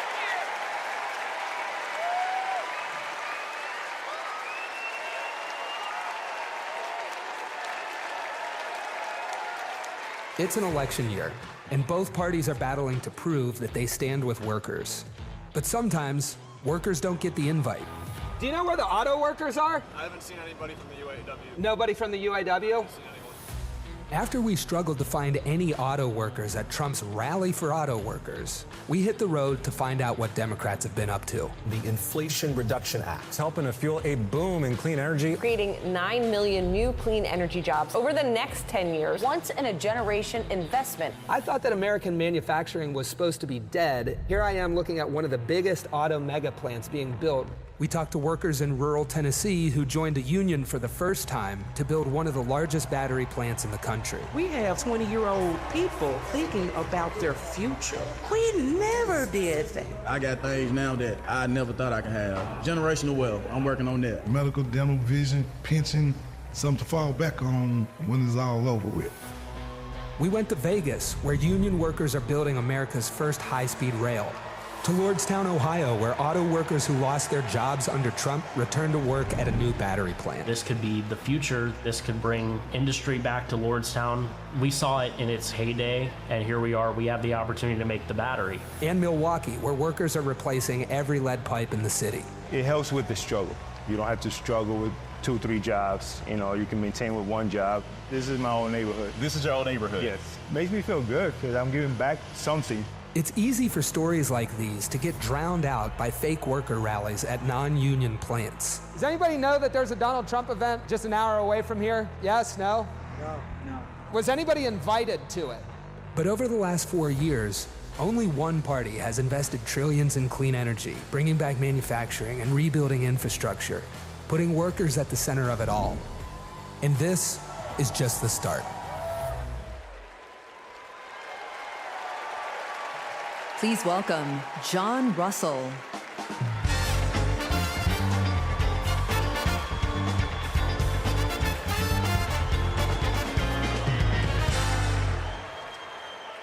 Hello, America. Thank you to the workers that make this convention happen. Let's never forget how essential all of our labor is. I come from Appalachia. We kept the lights on in this country for generations. But the wealth made by our broken backs and our black lungs never did trickle down. And Washington listened to rich men demanding that we stick with dirty energy at any cost. Across the country, working class people are looking for a political home after years of both parties putting profit above people. Now, Trump, a billionaire, says that he'll take on the elites, but then he promises handouts to big oil, and he punches down at anyone with the guts to be different. But populism that insists we are too different to get along, is just divide and conquer by a different name. There's another sort of populism with roots in this party that we in West Virginia know well. They called us rednecks back in the 1920s because striking workers from all different races wore red bandanas around their necks as they fought and died for respect and a living wage. Their fight yesterday is our fight right now, right now. It is our choice to build on this progress and to create a political home for the mass of working Americans fighting for control over their government, their workplaces, and their planet. And it is our moment to live up to. Let's get after it. Thank you very much.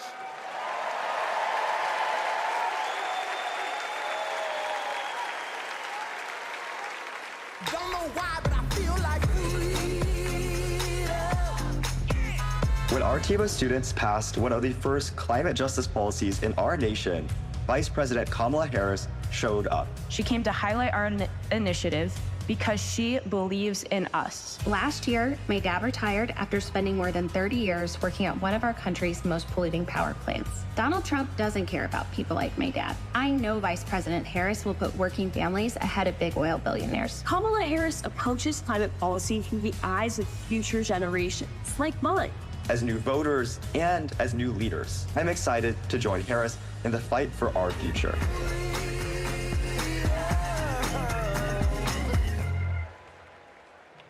Please welcome Florida Representative Maxwell Frost.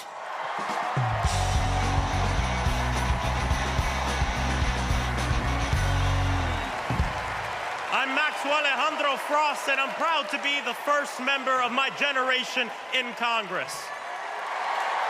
I'm also proud to represent Central Florida. You might expect me to talk about how climate change will impact our future. But as a Floridian, as a Florida man, I'm here to tell you that the climate crisis isn't some far-off threat. It is here. Donald Trump and J.D. Vance think they can divide us by saying this crisis is some type of hoax.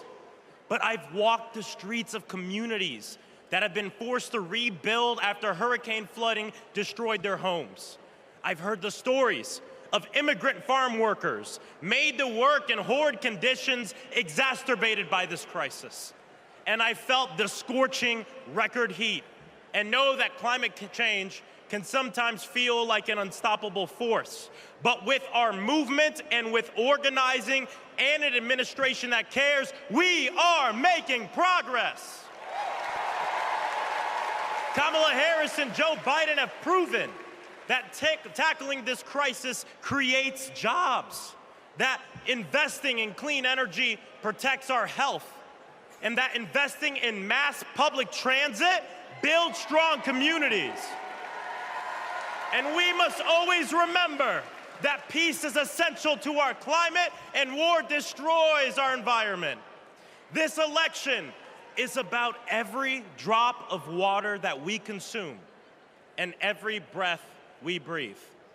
Fighting the climate crisis is patriotic. And unlike Donald Trump, our patriotism is more than some damn slogan on a hat.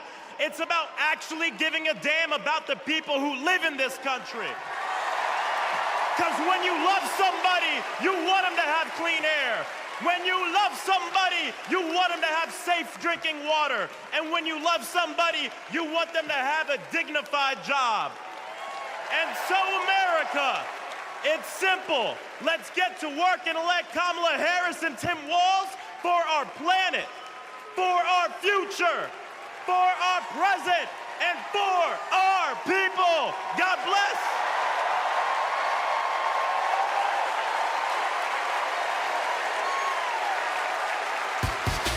Ladies and gentlemen, if y'all are ready to send Madam Vice President and keep her in the White House, let me hear you make some noise! All I do is win, no matter what. Got money in my mind, I can never get enough. And every time I step up in the building, everybody's hands go. Let me see. And they stay there, and they stay yeah, and they stay there, and they stay yeah, and they stay there.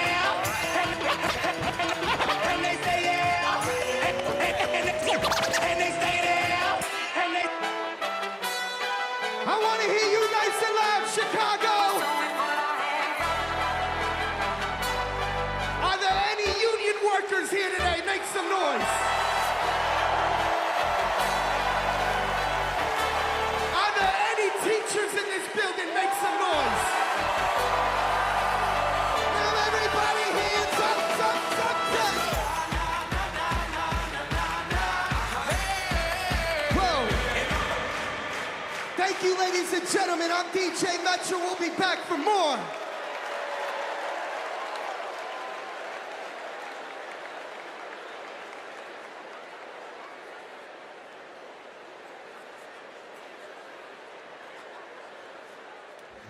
What's up, everybody? Stephen Curry here.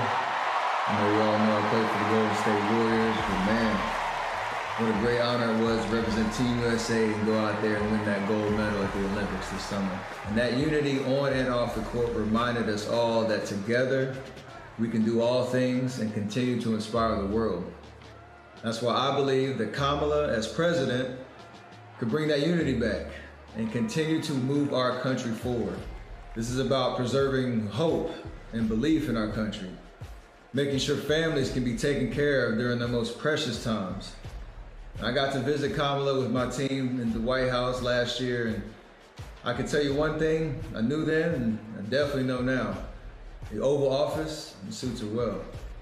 So in the words of Michelle Obama, do something. Go vote. Be active.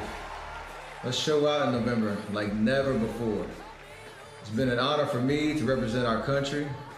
It's an honor to support Kamala. So let's all do our part. God bless. Please welcome Democratic nominee for U.S. Congress in Alabama, Shamari Figures.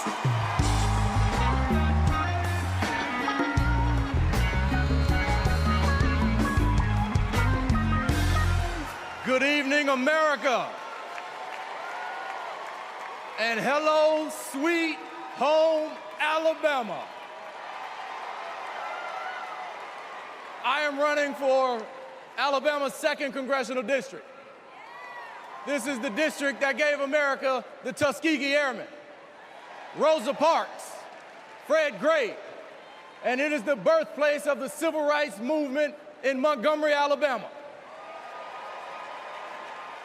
And of course, this district is home to Mr. Good Trouble himself, Congressman John Lewis. Look, my pathway to this stage was paved by a legacy of fighters. Fighters that include my mother, Alabama State Senator Vivian Davis Figures, who is here at her 11th DNC. And it also includes my father, my late father, Michael Figures, who was also a state senator and civil rights lawyer who sued the Klan into bankruptcy. Listen, all of America, all of us owe a debt to courageous freedom fighters, both known and unknown, a debt that can never be repaid. But what we can do is ensure that the work of those fighters who came before us continues, and that our sacred right to vote is always protected. Kamala Harris gets this. She's working to protect our freedoms every single day. And that's why she will sign into law the John Robert Lewis Voting Rights Act once it is introduced again by Congresswoman Terry Sewell.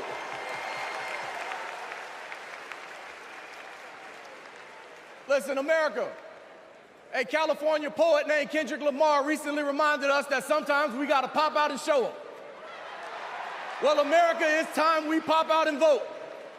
It's time we pop out from California to Alabama and all across America, and we show them that we are not going back. We are going forward, and we are going forward with Kamala Harris as the next president of the United States of America. Thank you. God bless you. Roll Tide. Let's go win this thing.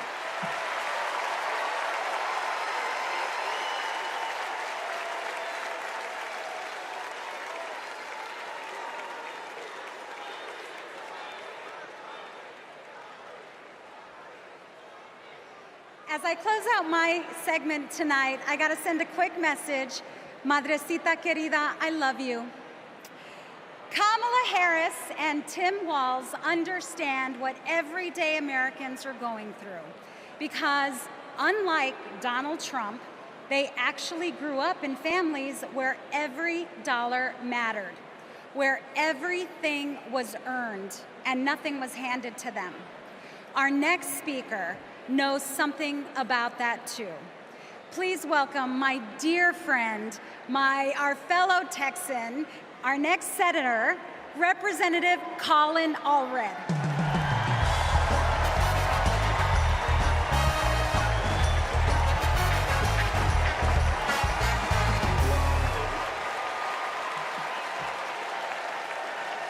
All right.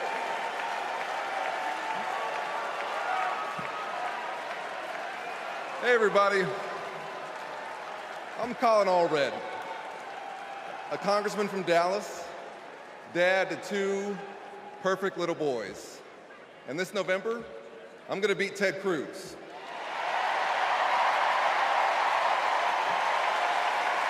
And I'm so proud to be here to support our next president, Kamala Harris. You know, like Kamala, I was raised by a single mom. Mom was a public school teacher who often worked 2 jobs to make ends meet. So when we talk about lowering costs, I think about the times when we went to the grocery store when I was growing up and swiped the debit card and said a little prayer. But my mom and my community in Texas gave me a chance to chase my version of the American dream. I played football at Baylor and in the NFL before becoming a civil rights lawyer and representing my hometown in Congress. Now I'm the guy who's going to turn Texas's Senate seat blue.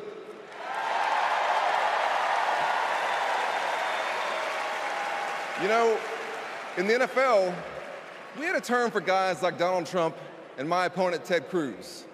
Me guys. You know the type. Talk a big game, only care about themselves, but you don't want to be stuck with them at a barbecue. The truth is, America has never been about me. As President Obama said, the single most powerful word in our democracy is the word we. We the people. We shall overcome. Yes, we can. And we've got a message for the me guys. We is more powerful than me. We will protect and restore reproductive freedom. We will secure the border. We'll protect Medicare and Social Security. And we'll turn the page and write a new chapter for this country and elect Kamala Harris to be the next president and beat Ted Cruz. Thank you all so much. God bless you, and may God bless Texas.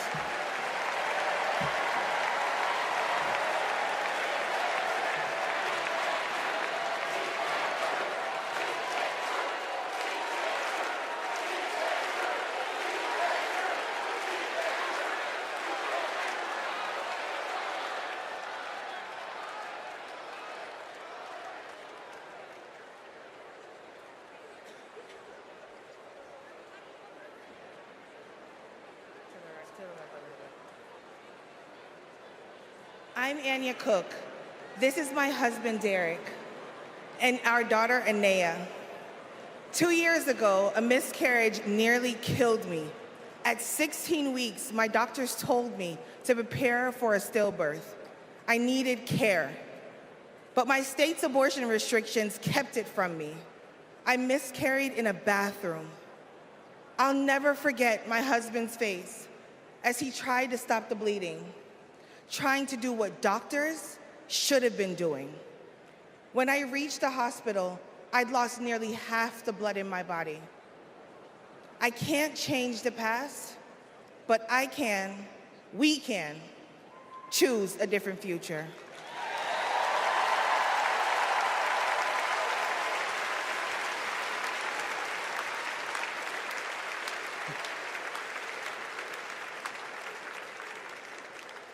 I'm Craig Sicknick, and this is my mother, Gladys.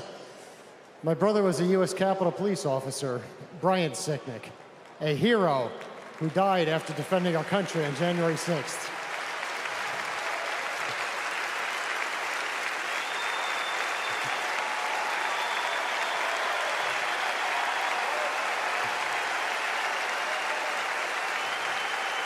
My family knows how dangerous Trump is.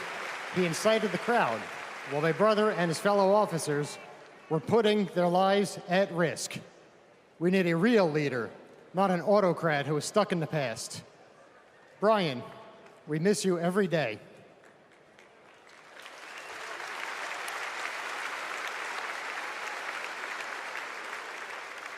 I'm Gail DeBoer. I've had type 1 diabetes since I was 11. Stressing about insulin cost has been a constant in my life. President Biden and Vice President Harris have moved mountains to help. Medicare can finally negotiate prescription drug prices.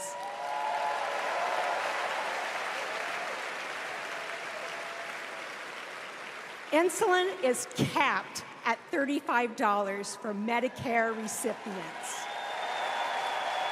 And when elected, Kamala Harris plans to extend that cap to the rest of us. That's the future I want. That's the future I am voting for.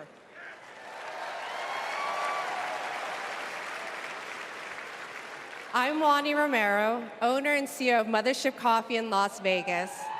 I put in work to build my business. When COVID hit, this administration's support kept us moving. I hired staff and we grew. We've more than doubled in size since the pandemic, and it's just not us. Over the last 4 years, 19 million new business applications have been filed. Like Trump, I grew up in Queens, but unlike him, I built my business with grit. That's my story. That's the American story. Let's turn the page on Trump.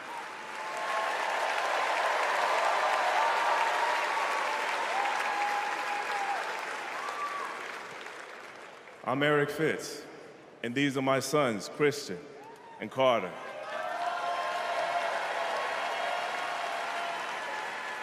I always try to set an example for my boys, to teach them compassion, accountability, and resilience.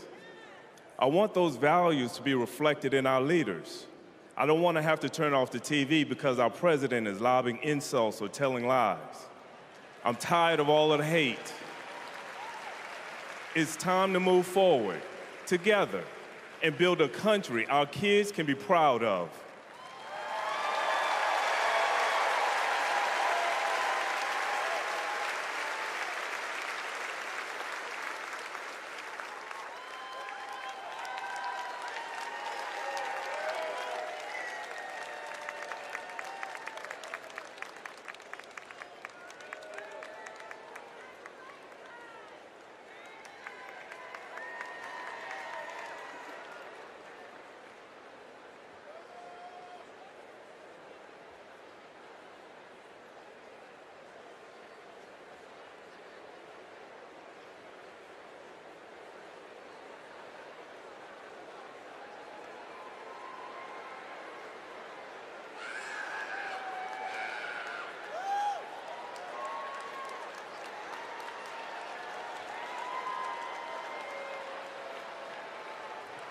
Please welcome the Bulls' official drumline, Chicago's own Pack Drumline.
Party's not over, Chicago!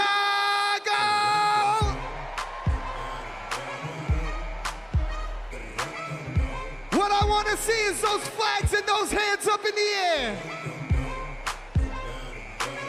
Help me sing it out nice and loud. Y'all ready to get down and party with me one time? DNC say. 369, damn, fine. Just say it to me one more time and go. Get low, get low, get low, get low, get low, get low. To the window, to the wall, to the wall. To the sweat drop down my body.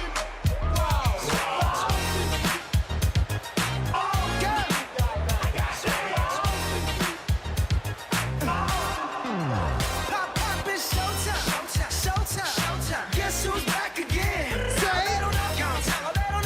I bet they know as soon as we walk in. Shut up. I'm wearing Cuban links, designer mix, Inglewood's finest shoes.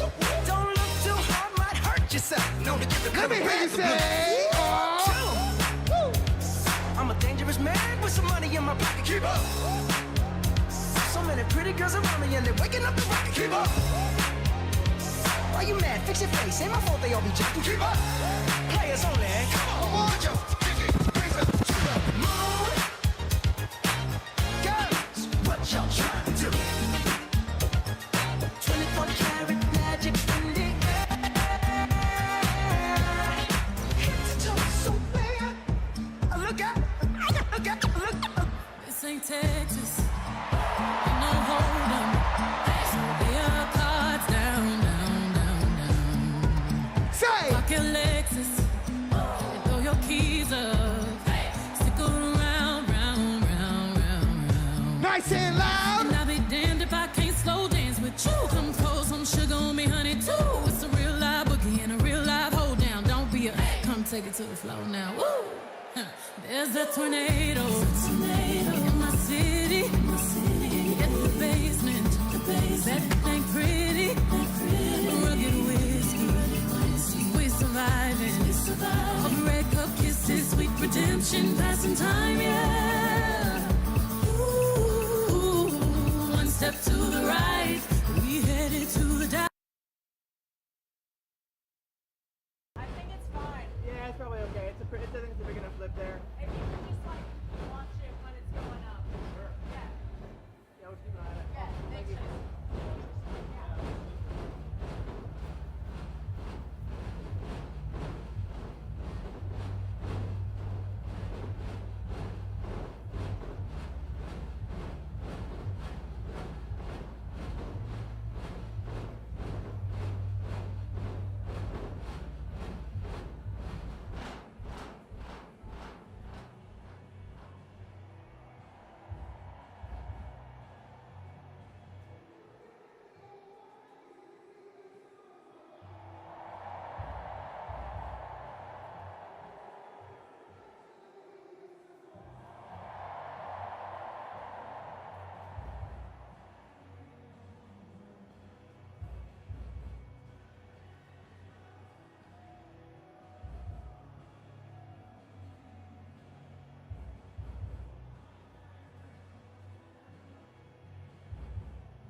Ladies and gentlemen, I hope you enjoyed yourself with me. My name is DJ Metro from Chicago. Thank you for having me.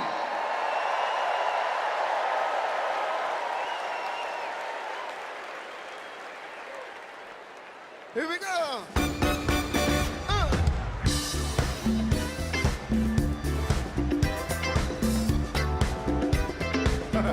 Knock me out.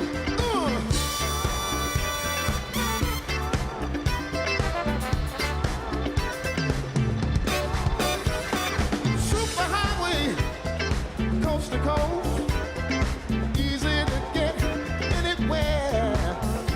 On the transcontinental overload, just slap behind the wheel. How does it feel? There's no destination. Too far, and somewhere on the way, you might find out who you are. Living in America, eye to eye, station to station. Living in America, hand in hand, across the nation.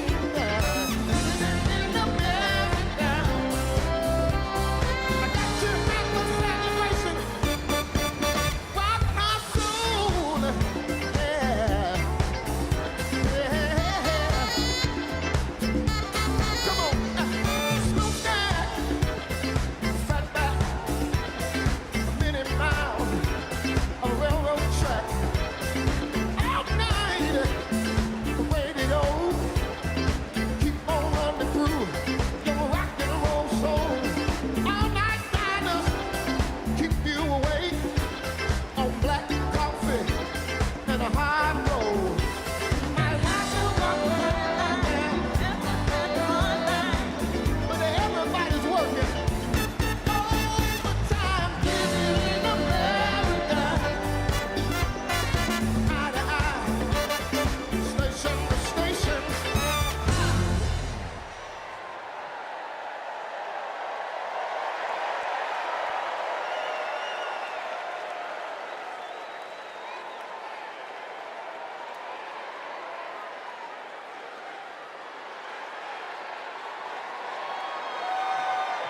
Please stand if you are able and welcome winners of 13 Grammy Awards and the biggest selling U.S. female group of all time, the Chicks.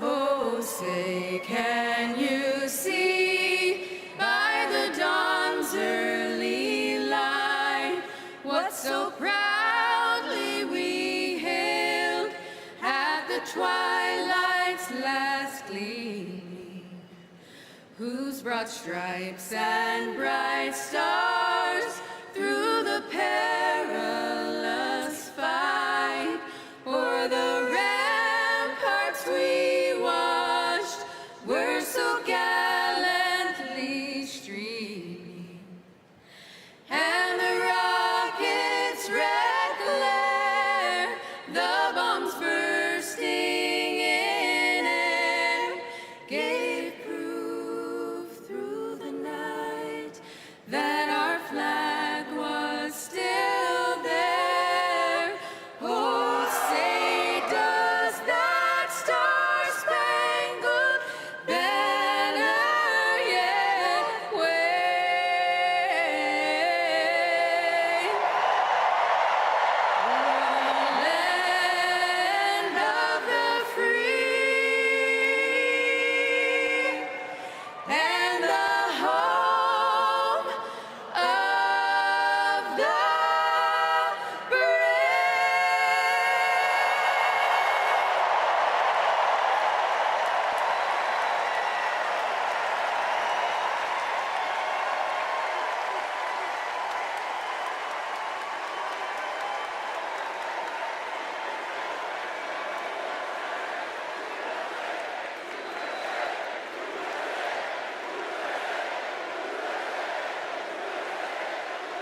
Please welcome Kerry Washington. Welcome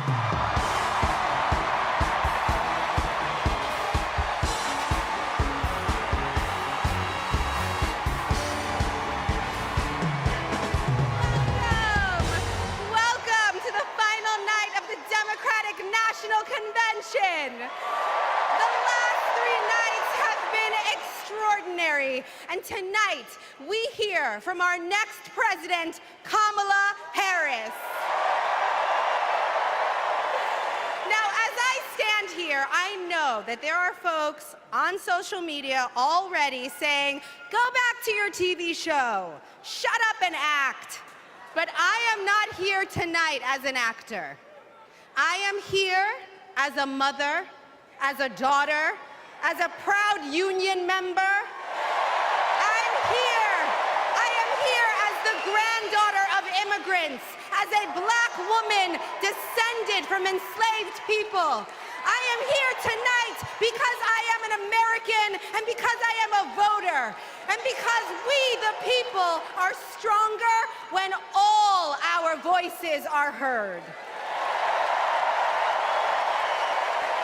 Look, I know that I am the one standing on this stage, but I am not the lead character in this story. You are. All of you. You are the messengers. You are the fixers. Dare I say it, you are the Olivia Popes. You are the superheroes saving this democracy. It is you, not me, who have the greatest power to convince your loved ones to vote. So, just like Michelle Obama told us, let's do something. Let's make a video. Everybody take out your phones. Everybody take out your phones. We're gonna make a moment. Can somebody bring me my phone? I wanna capture this historic moment and share it with the people that we love. Oh, hi! What'd you do? Come on over here.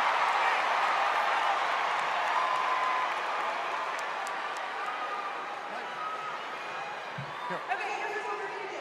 You're gonna take this video, guys. We're all gonna take it together. We're gonna post it to social media, text your friends, send this message out into the world. When I say when we fight, you're gonna say? Are you ready? Okay, let's record. We're recording. You ready, Tony? Yep, I'm ready. Okay, ready? When we fight, when we fight, when we fight, are you ready for Kamala Harris to win? Good, because when Kamala wins, America wins. We did it! We did it, Joe. Thank you, Tony. I don't get to stay? No, you gotta go. Bye, everybody. Tony Goldwyn, ladies and gentlemen. Okay, so listen. It's come to my attention that there are some folks who struggle or pretend to struggle with the proper pronunciation of our future president's name. So, hear me out. Confusion is understandable. Disrespect is not. So tonight, we are going to help everyone get it right. Here to help me are some very special guests.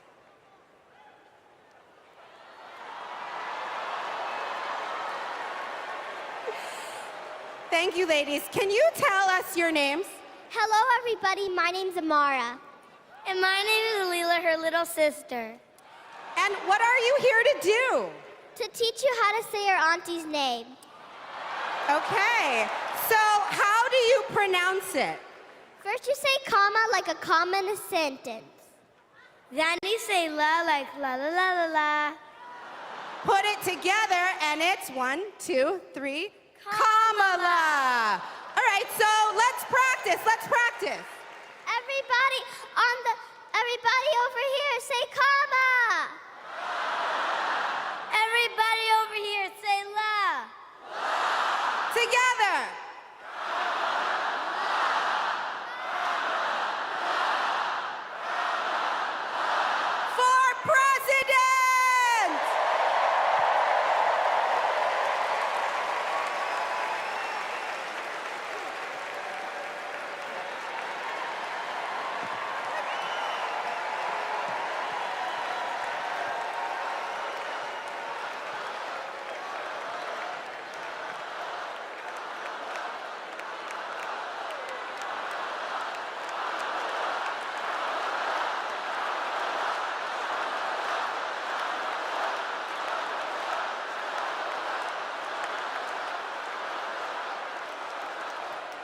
Please welcome Mina Harris, Ella Emhoff, and Helen Hudlin.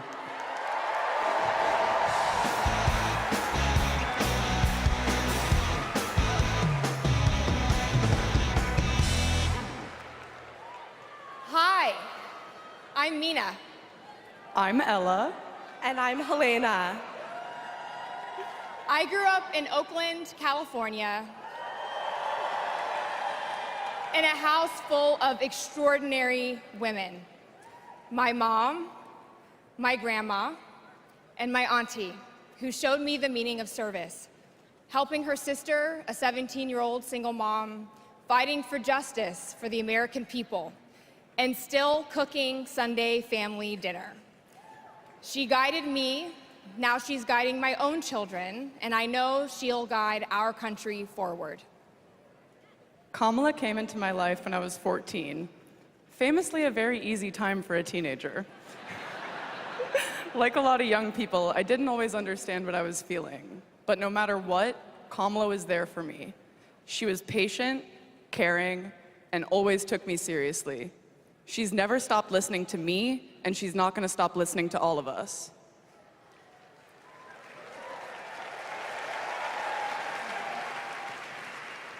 Kamala Harris is my godmother. To me, her advice means everything.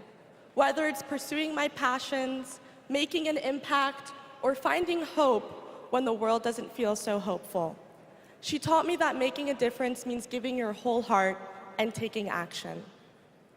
She's fighting for economic opportunity, LGBTQ+ equality, and reproductive freedom, because we are not going back.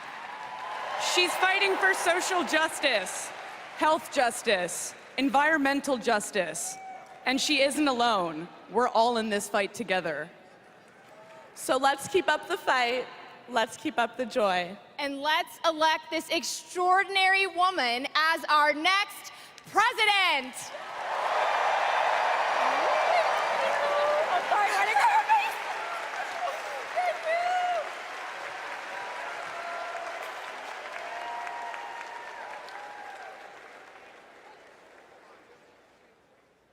Please welcome actor and comedian D.L. Hughley.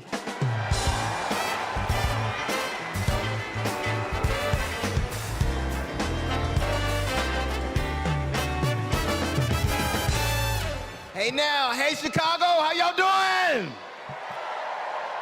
What's happening, California? Now, wait, where those AKAs at? Where they at? You know what? In 3 months, ain't gonna be no living with y'all. I can tell you this, I don't blame Donald Trump for not wanting to debate Kamala. I've been married to a black woman for 40 years and I ain't won one debate. I'm owing $93,000. Now, of course, Trump is saying that Kamala isn't black. I guarantee you this, Kamala's been black a lot longer than Trump's been a Republican.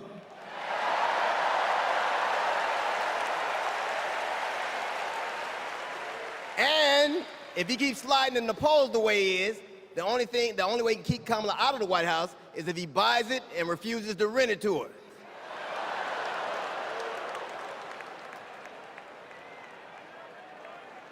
Of course, Kamala's getting broad support. They got black men for Kamala, white men for Kamala, Latinos and Asians for Kamala. They even have Republicans for Kamala.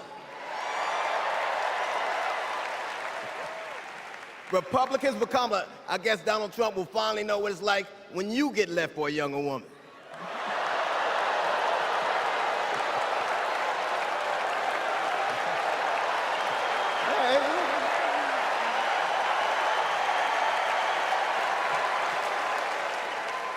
But seriously, Kamala knows the truth about the American dream, that hard work is not hard work alone is not enough to succeed, that you need access and information and opportunity. And she knows that some folks are often denied those very things. As president, she will give each and every one of us a fair shot in life. But I have to admit, I didn't always believe that. I mean, if you told me the 15-year-old me would be on stage supporting a prosecutor and a teacher,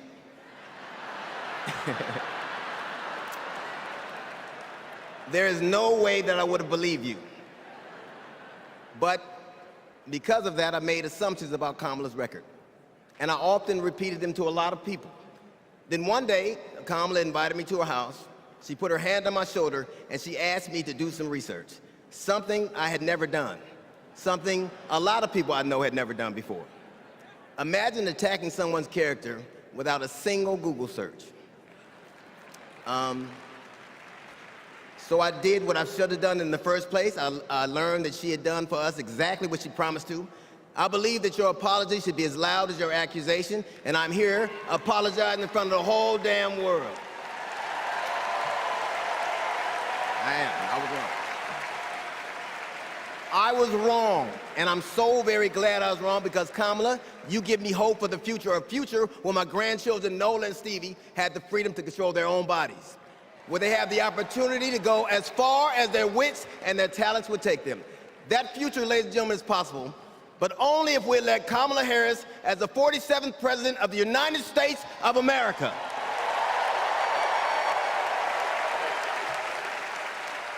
I will say this to you.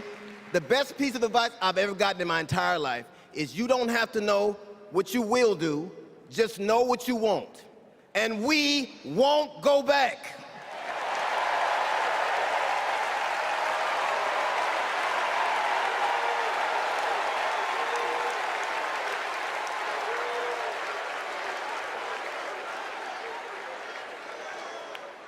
The energy in this room is electric.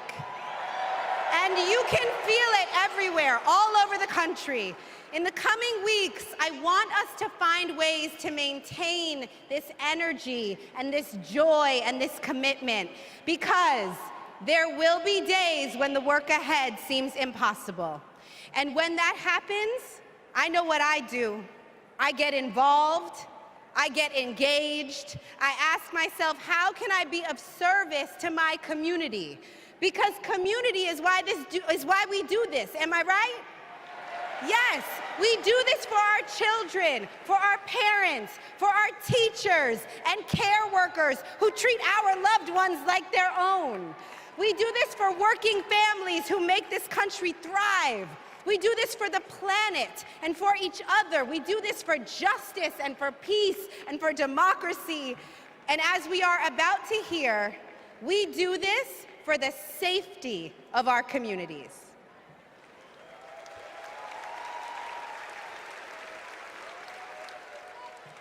Please welcome Genesee County, Michigan Sheriff Chris Swanson.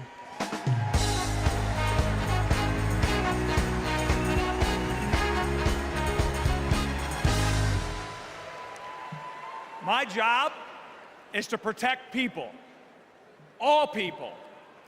In 2020, righteous anger spilled over into the streets of Flint, Michigan. One bad decision from either side, and there would have been bloodshed. But that didn't happen. We laid down our riot gear, and we embraced the community, and instead of hate, we chose hope.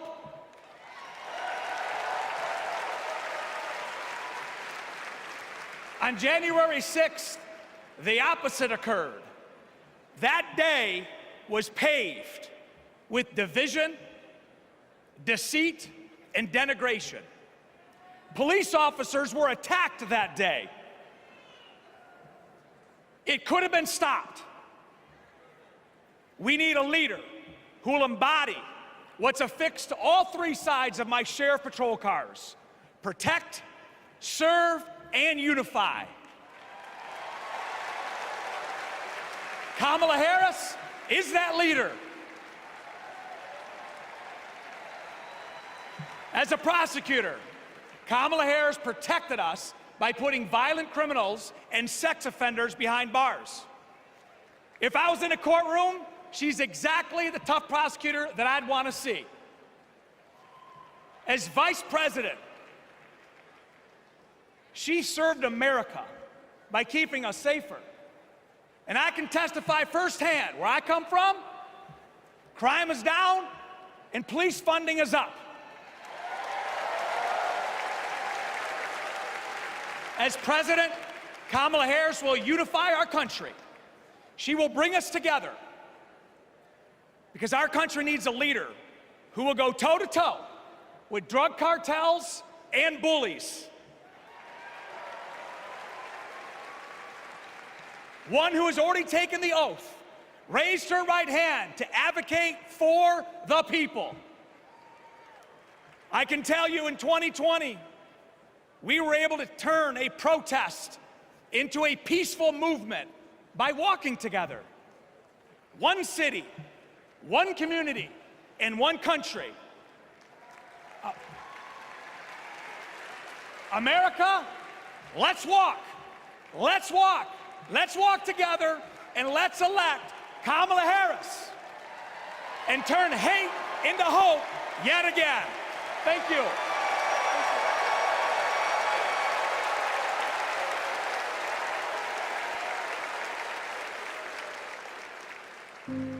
We were contemplating adopting, and then out of nowhere, I got pregnant. Jordan was so much fun as a child. When all of a sudden, 3 of those rounds he aimed at Jordan. Jordan didn't deserve to die that way. Reports of an active shooter at a high school. These students have now lived through so many of these shootings since they were born almost. We were praying and crying. I don't know how we're alive.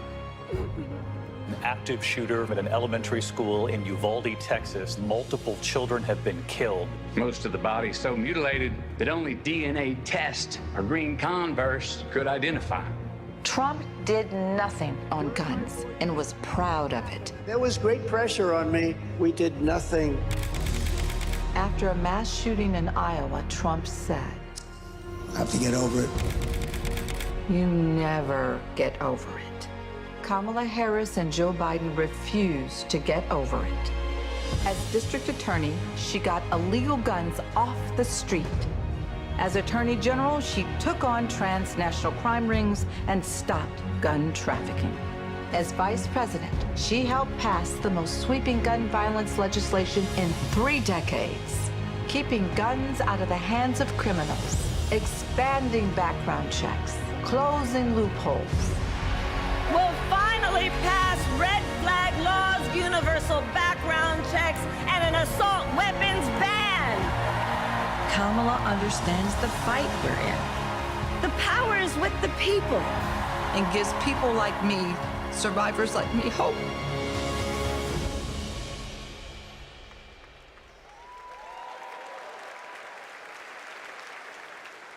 When I worked for Every Town Please for Gun welcome Safety. Georgia Representative Lucy McBath.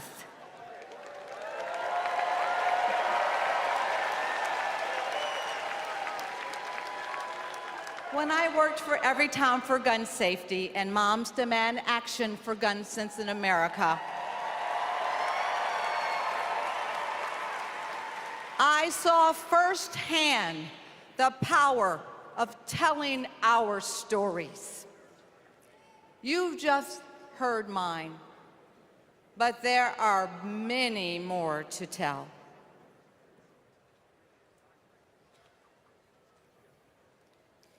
On December 14th, 2012, I walked into Sandy Hook School. I stopped at the office, chatted with my principal, then started my day with my second graders. Suddenly, a loud crash, like metal folding chairs falling. 154 gunshots blaring. Hiding in the coats, trying to sing with my students, trying to read to them, trying to drown out the sounds. Terror, crying, running. I carry that horrific day with me. 20 beautiful first grade children and 6 of my beautiful colleagues were killed. They should still be here.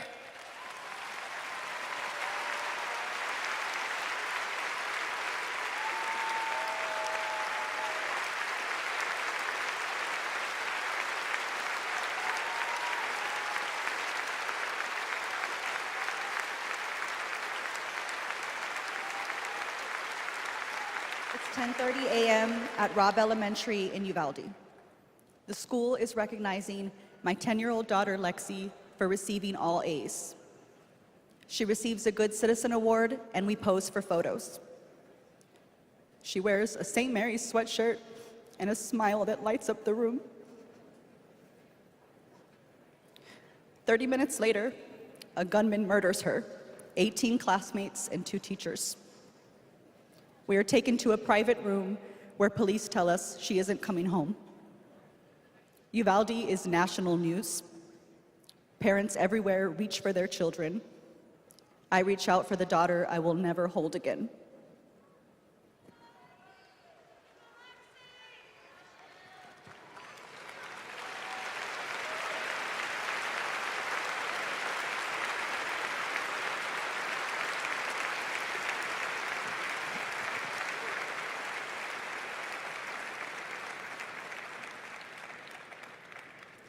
My niece, Sandy Patrice, was 22. She drove to Myrtle Beach for sun and fun and motorcycle parades. Hours later, my phone rang. Shooting on the beach. No one can find Sandy. I stayed calm. You see, my mother, Patricia Ann, had been shot and killed by an abusive partner. I was calm then too. I got to handling business. I called relatives, the police, hospitals, and I kept calling, voice steady, heartbeat pulsing. Then I was connected to the coroner. 10 years of waiting, and Sandy's murder is still unsolved. I'll keep calling, and I'll keep fighting.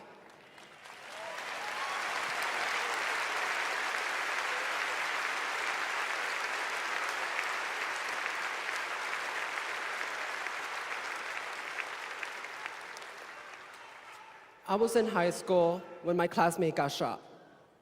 It changed my story. Instead of worrying about taking a test, I started worrying about living to take another test. They say schools are for learning, and I did learn a lot that day. I learned how to run, how to hide and drop, that what happens in the news can happen to me. But I learned something else too, that we can write and must write a new story if we choose to.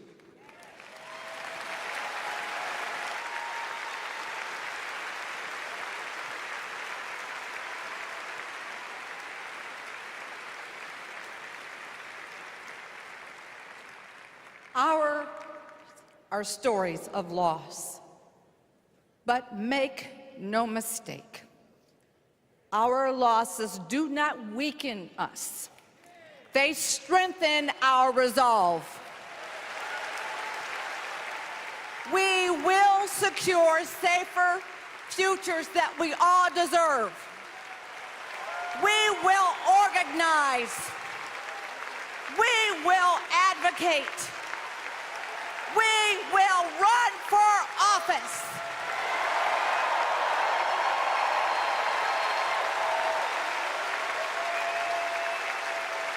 And we will join with Americans from small towns and big cities to keep our communities safe.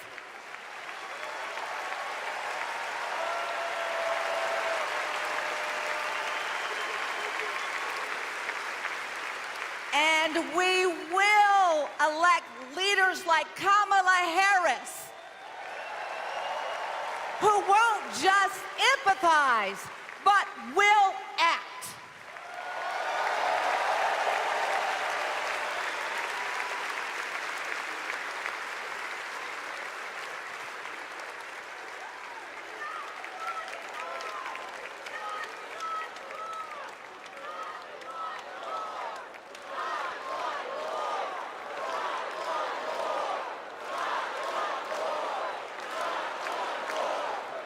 Please welcome former Arizona Representative Gabby Giffords.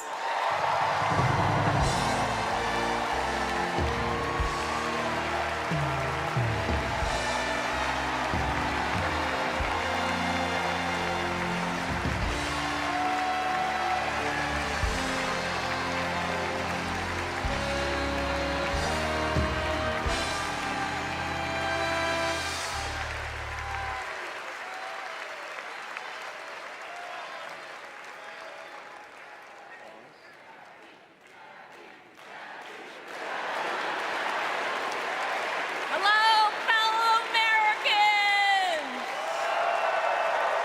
I'm Gabby Giffords. I was born in the great state of Arizona!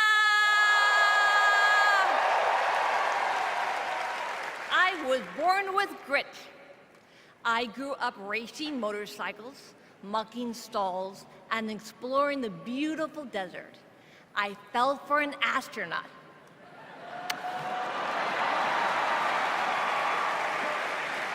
For 5 years, I served in Congress from a swing district. Everybody called me a rising star. Then on January 8th, 2011, a man tried to assassinate me. He shot 19 people. He killed 6. Terrible, terrible day. I almost died, but I fought for my life and I survived.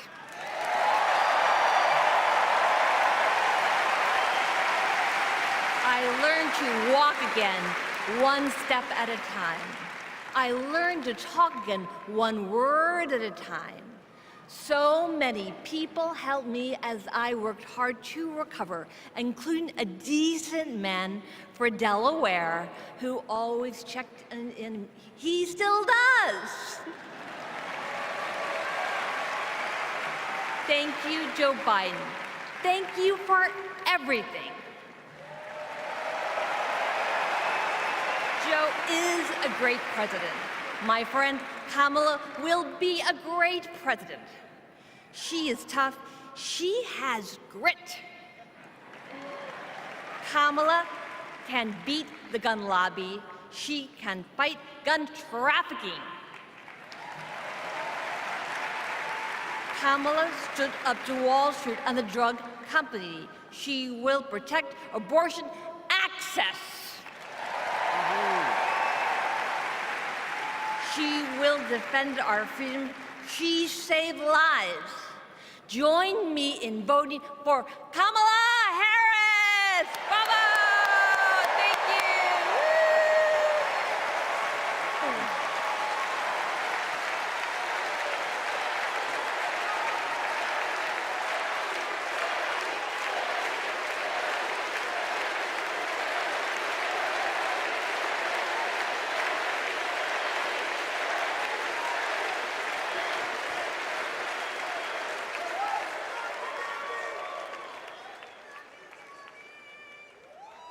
Don't know why, but I feel like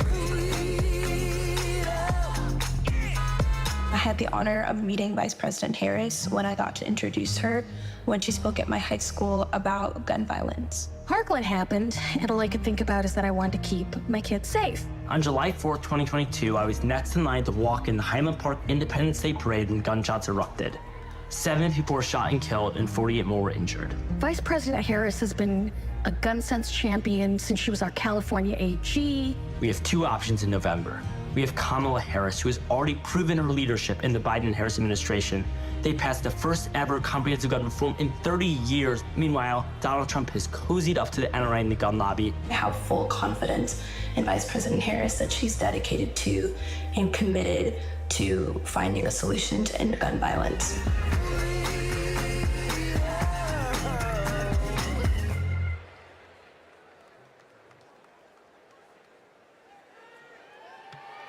Please welcome 3-time Grammy-winning singer-songwriter and global pop icon, Pink.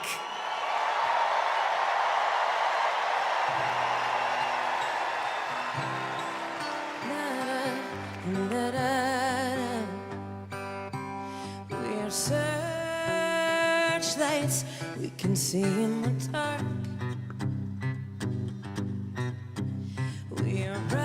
rockets pointed up at the stars. We are billions of beautiful hearts. You sold us down the river too far. What about us? What about all the times you said you had the answer? What about us? What about all the broken happy ever afters? Oh, what about us? What about all the plans that ended in disaster? What about love? What about trust? What about us? We are problems that want to be solved. We are children that need to be loved. We were willing, we came when you called. But man, you fooled us. Enough is enough. Oh, what about us? What about all the times you said you had the answer? What about us?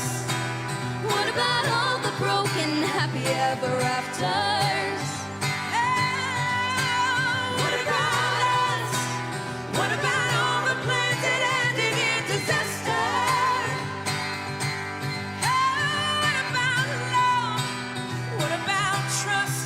What about us? Sticks and stones, they may break these bones, but then I'll be ready. Are you ready? I don't want control, I want to let go. I'll be ready. 'Cause now it's time to let them know. What about us? What about all the times you said you had the answers? So what about us? What about all the broken happy ever afters? What about us? What about all the plans that ended in disaster? What about love? What about trust? What about us? What about us? What about us? What about us?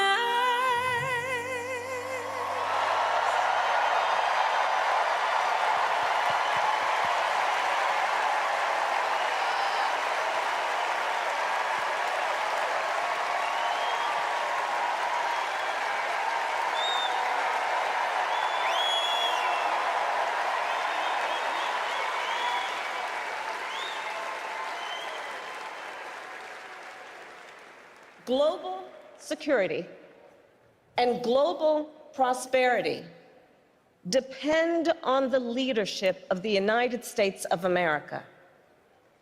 And a strong America remains indispensable to the world.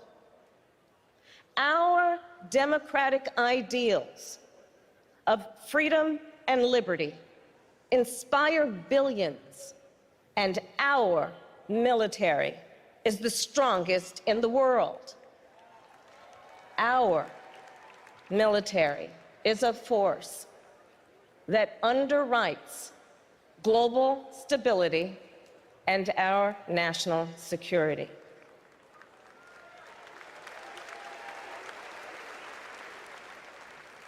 Please welcome Arizona Senator Mark Kelly.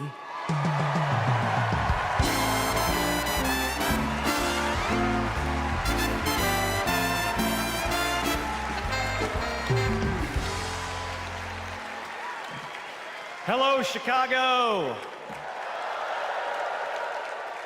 Hello, Democrats.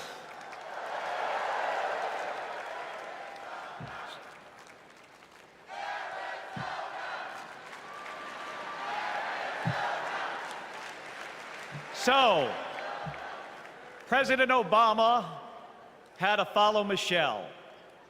I had to follow Gabby and Pink. Gabby amazes me every single day. She was able to walk out and address you tonight because she's a fighter. And thanks to a team of doctors, nurses, and especially her speech therapist. We all need a team. I've flown into space 4 times. I've flown into combat nearly 40 times. Not once did I do that by myself. It took a team to accomplish a mission. It always does. I flew in the Navy during the first Gulf War. America rallied our allies to kick out a tyrant who invaded a neighbor. Today, Vladimir Putin is testing whether we're still that strong. Iran, North Korea, and especially China watch closely. What's Trump's answer? He invited Russia to do, and these are his words, not mine, whatever the hell they want.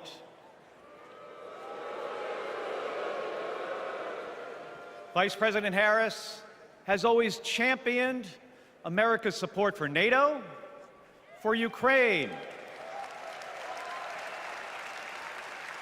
and for the Ukrainian people. On the Senate Intelligence Committee, she investigated Russian interference in our election. She defends free and fair elections everywhere. You already know how Trump feels about those. Donald Trump skipped his intelligence briefings. He was too busy sucking up to dictators and dreaming of becoming one himself. Trump thinks that Americans who have made the ultimate sacrifice are suckers and losers. If we fall for that again and make him the commander-in-chief, the only suckers would be us. Kamala Harris knows that standing with our allies means standing up for Americans. She'll keep modernizing our military to support our troops and to support our veterans like our next Vice President, Tim Walz.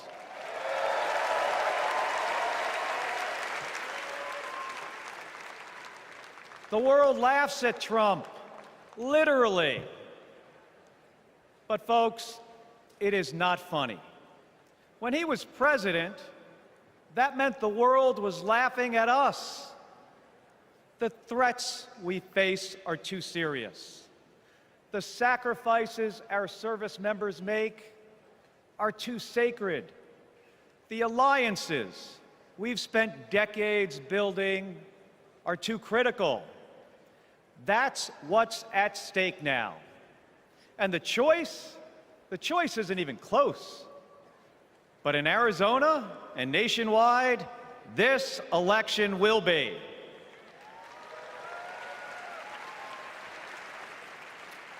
We'll win in the same way we launch rockets into space and land fighter jets on an aircraft carrier as one team on one mission.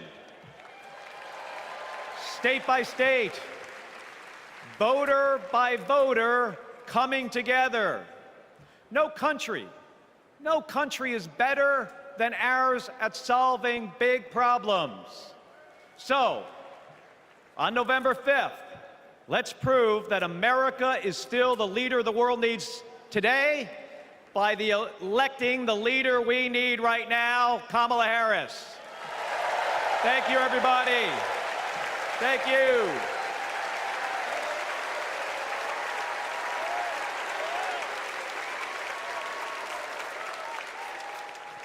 Please welcome former Secretary of Defense Leon Panetta.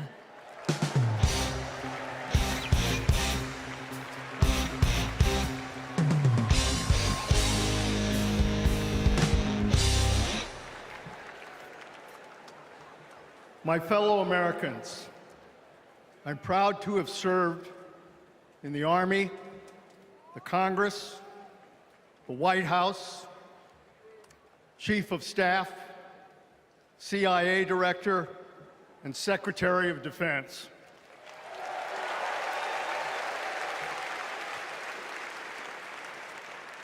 I've looked into the eyes of our warriors and deployed them into battle.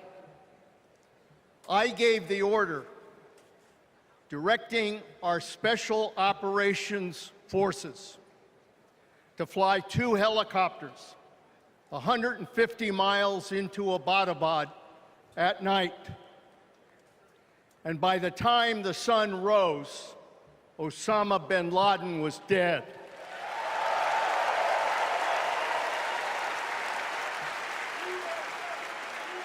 Because nobody attacks our country and gets away with it. Nobody.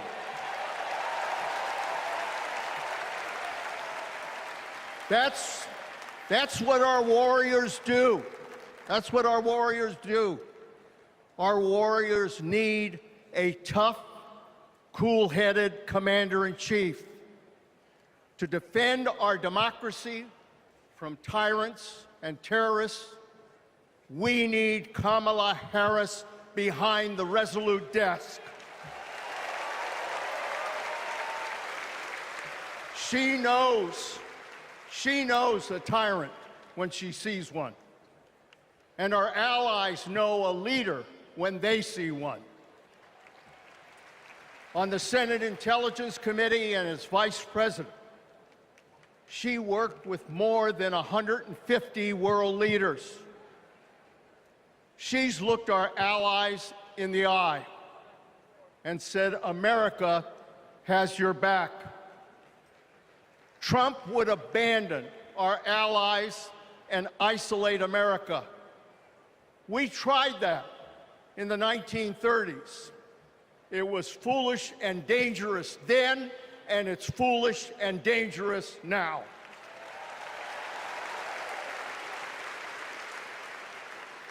Listen to President Reagan. President Reagan. Isolationism never was and never will be an acceptable response to tyrannical governments. Never. Trump tells tyrants like Putin they can do whatever the hell they want. Kamala Harris tells tyrants, the hell you can, not on my watch. She's worked with President Zelensky to fight back against Russia. She knows that protecting their democracy protects our democracy as well. Look, Donald Trump does not understand the world, and he does not understand the service and sacrifice of our military. Our fallen veterans are not suckers, they are not losers, they are our heroes.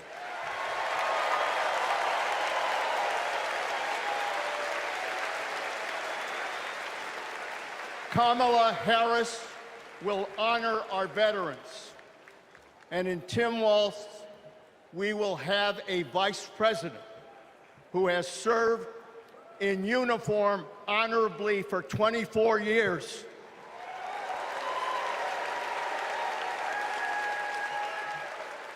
Kamala Harris understands this moment.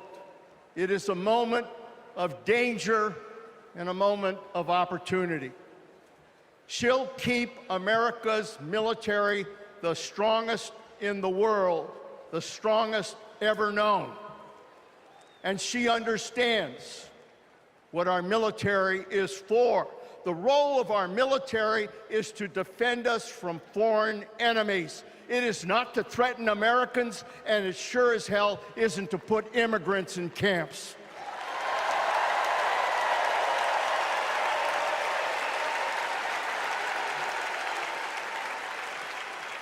Every president since World War II, Republican and Democrat, has shared the belief that America must protect democracy in the world.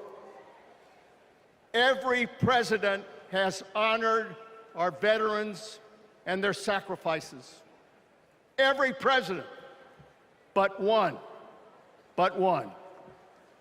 So we face a critical choice: to vote for someone who stands with our military and stands up for democracy, or someone who will disrespect our heroes and undermine our democracy. My fellow Americans, there is only one choice. One choice. And let me tell you something. When she takes her oath of office, as she will this January,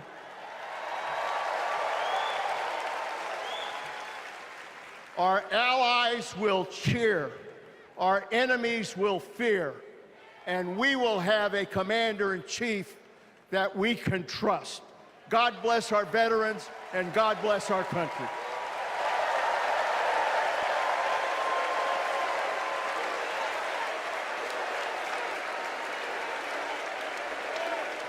Please welcome Arizona Representative Ruben Gallego.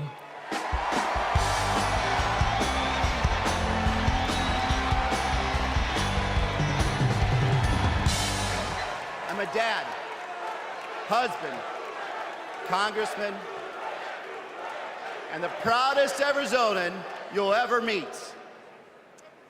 But I am even prouder to be a Marine. Rah! My mom raised us alone on a secretary's salary.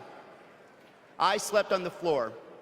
I worked every job I could: meat packing, construction, making pizzas.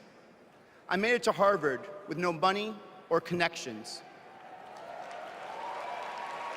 Other kids were happy because they were at Harvard. I was happy because I finally had a mattress. Then I enlisted, fought alongside my brothers with Lima 325 in Iraq. They called us Lucky Lima, but our luck ran out. We saw some of the heaviest combat of the war. And when we got home, the government failed to help us readjust. We have a duty to care for our patriots who serve our nation.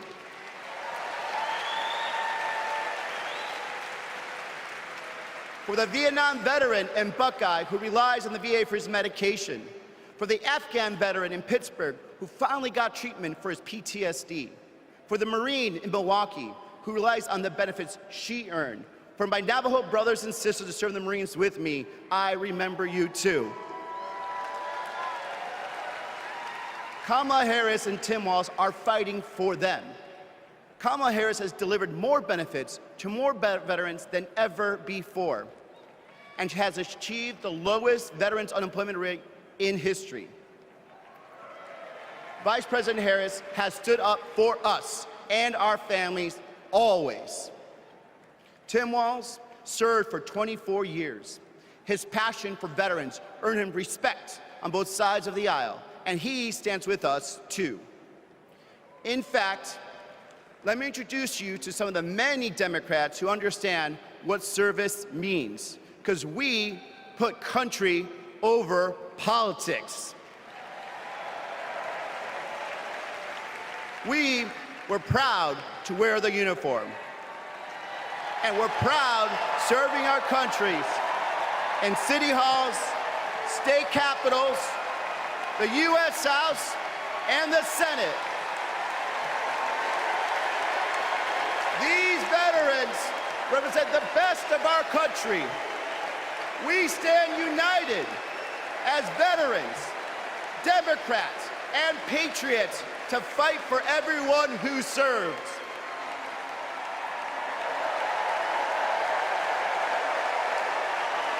But politicians like Donald Trump, they don't stand with us. They call patriots like Senator McCain losers. John McCain was an American hero. Show some respect. Trump's Project 2025 will slash veteran benefits and force VA hospitals to close across the nation. Show some respect. So, for the 18-year-old who decides to enlist, for the families like mine who prayed every night that their loved one would come home, for our troops stationed thousands of miles away, for my Marines of Lima Company, let's elect Kamala Harris and Tim Walz, who don't just respect our service, but revere it. Because the veterans who defended this country aren't just the reason we can sleep at night. They're the reason we can dream. And together, we'll fight for our veterans and everyone who served our country. Thank you.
Please welcome Michigan Governor Gretchen Whitmer.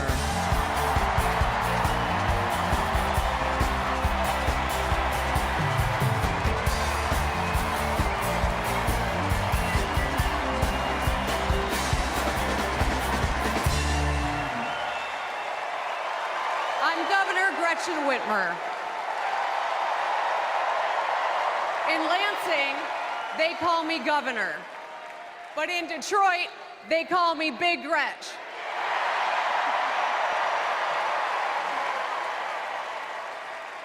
Donald Trump called me that woman from Michigan as an insult. Being a woman from Michigan is a badge of honor.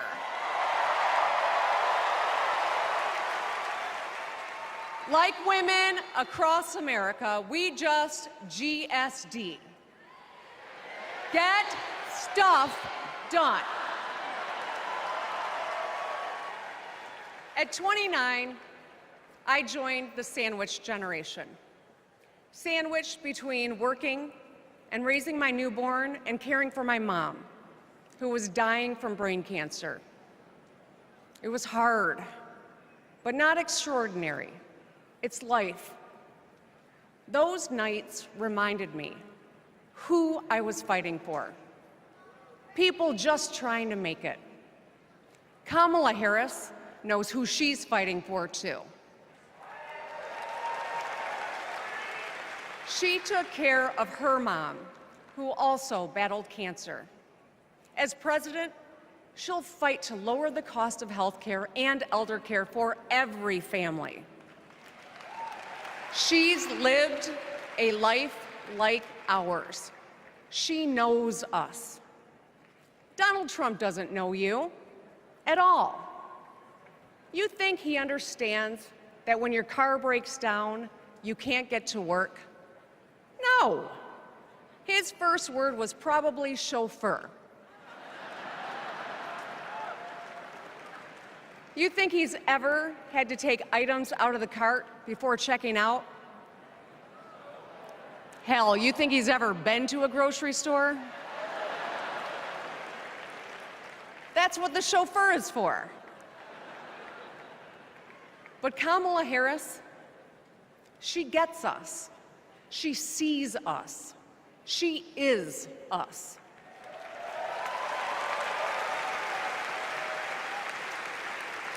Look, we've all lived through a lot of history over the past few years. Floods and fires, an attempted coup, a plot, and a pandemic. It's exhausting. We don't know what the next 4 years will bring, but what we do know is this. Through it all, your life won't stop.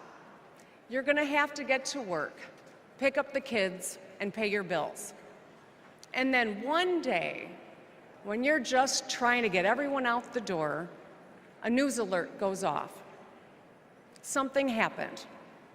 Something hit the fan. You'll ask, is my family gonna be okay? And then you'll ask, who the hell is in charge? What if it's him? What if it's that man from Mar-a-Lago?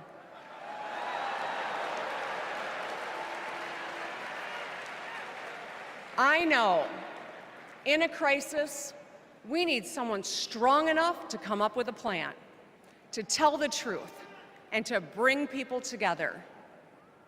Right now, before the crisis, is when we get to choose. Why wouldn't we choose the leader who's tough, tested, and a total badass?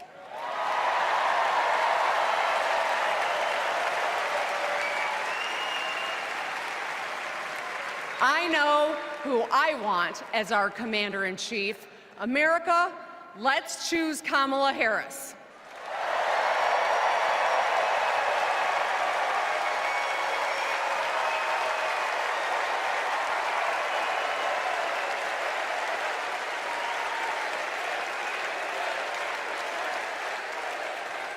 Please welcome actress, director, and philanthropist, Eva Longoria.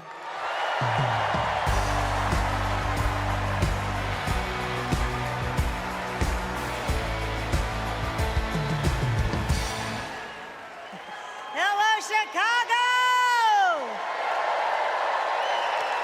Yes! I am so excited to be here tonight. What an honor to be part of this historic moment, and y'all are part of it.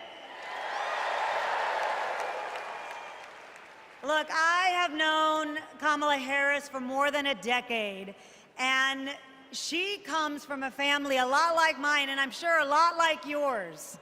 We were both raised knowing that no one was gonna hand us anything, especially as women. That we were gonna have to touch every rung of the ladder to get ahead. We were gonna have to work really hard. Now, she worked at McDonald's, but I worked at Wendy's.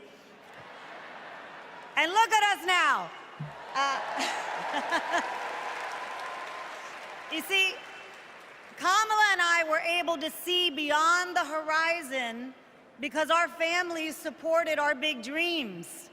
Well, guess what? As Americans, we're all part of one big family. Somos familia. And as familia, we have to have each other's back. We have to support each other's dreams because Kamala's success is our success. And she supports us to dream big too. So let me tell you, in the Latino community, in our community, we have a saying, "Sí se puede," which means yes. It means yes, we can. But tonight, I'm here to tell you, yes, she can. So we're going to say, "Sí se puede." So when someone asks you, is she ready to lead this country forward, we're going to say, "Sí se puede." When somebody says, is she qualified for the job, we're going to say, "Sí se puede." When somebody asks, is she going to be the first female president of the United States, we're going to say, "Sí se puede." Our voices, our vote, we're going to decide this election. And let me tell you, the energy tonight isn't just here in Chicago, it's all across the country. People are gathered at watch parties everywhere to celebrate Kamala Harris. Say hello. Yes. All right. We know how to work, so let's get to work. Let's turn all of this enthusiasm and joy into action between now and November 5th. Let's go. Sí se puede. Sí se puede.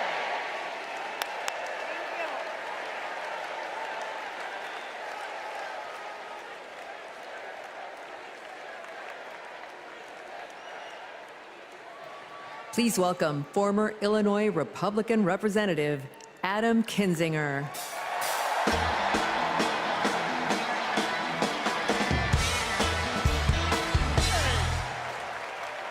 Hey, good evening. Good evening. Thank you, thank you, thank you. I'm Adam Kinzinger, and I am proud to be in the trenches with you as part of this sometimes awkward alliance that we have to defend truth, defend democracy, and decency. I was just a kid when I was drawn to the party of Ronald Reagan, to his vision of a strong America, the shining city on a hill. I was a Republican for 12 years in Congress, and I still hold on to the label. I never thought I'd be here, but listen, you never thought you'd see me here, did you? But I've learned something about the Democratic Party, and I want to let my fellow Republicans in on the secret. The Democrats are as patriotic as us.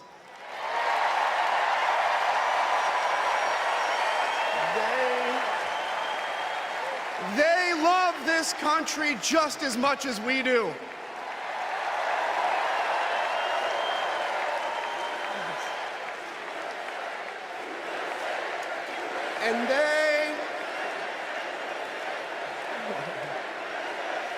And they are as eager to defend American values at home and abroad as we conservatives have ever been. I was relieved to discover that because I've learned something about my party too, something I couldn't ignore. The Republican Party is no longer conservative. It has switched its allegiance from the principles that gave it purpose to a man whose only purpose is himself. Donald Trump is a weak man pretending to be strong. He is a small man pretending to be big. He's a faithless man pretending to be righteous. He's a perpetrator who can't stop playing the victim. He puts on, listen, he puts on quite a show, but there is no real strength there. As a conservative and a veteran, I believe true strength lies in defending the vulnerable. It's in protecting your family. It's in standing up for our Constitution and our democracy. That is the soul of being a conservative. It used to be the soul of being a Republican, but Donald Trump has suffocated the soul of the Republican Party. His fundamental weakness has coursed through my party like an illness, sapping our strength, softening our spine, whipping us into a fever that has untethered us from our values. Our democracy was frayed by the events of January 6th, as Donald Trump's deceit and dishonor led to a siege on the United States Capitol. That day, I stood witness to a profound sorrow, the desecration of our sacred tradition of peaceful transition of power, tarnished by a man too fragile, too vain, and too weak to accept defeat.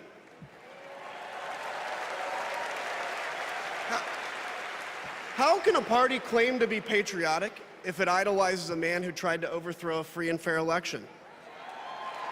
How can a party claim to stand for liberty if it sees a fight for freedom in Ukraine, an attack pitting tyranny against democracy, a challenge to everything our nation claims to be, and it retreats, it equivocates, it nominates a man who is weirdly obsessed with Putin, and his running mate who said, quote, "I don't care what happens in Ukraine." Yeah, and he wants to be vice president. Yeah. How can a party claim to be conservative when it tarnishes the gifts that our forebears fought for? Men like my grandfather, who served in World War II, who believed in a cause bigger than himself, and he risked his life for it behind enemy lines.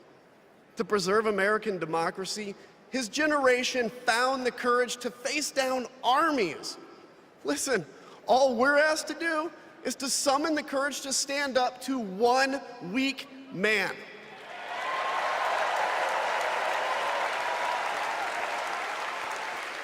Some have questioned why I've taken the stand I have.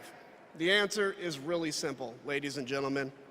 We must put country first. And tonight, as a Republican speaking before you, I'm putting our country first.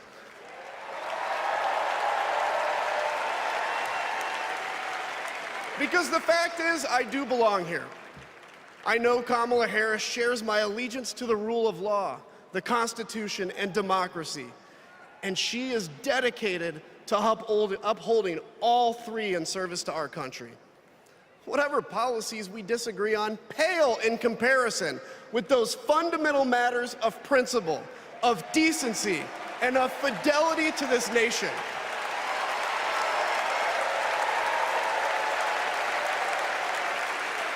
Listen, to my fellow Republicans, if you still pledge allegiance to those principles, I suspect you belong here too.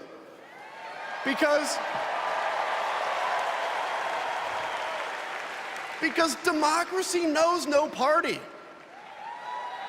It's a living, breathing ideal that defines us as a nation. It's the bedrock that separates us from tyranny, and when that foundation is fractured, we must all stand together, united, to strengthen it.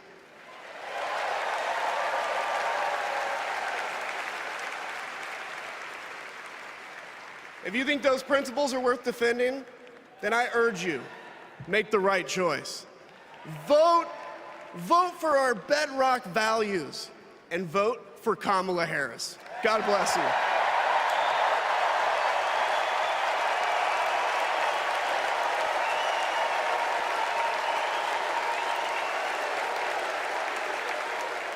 Please welcome lawyer, policy advocate, and sister of the Vice President, Maya Harris.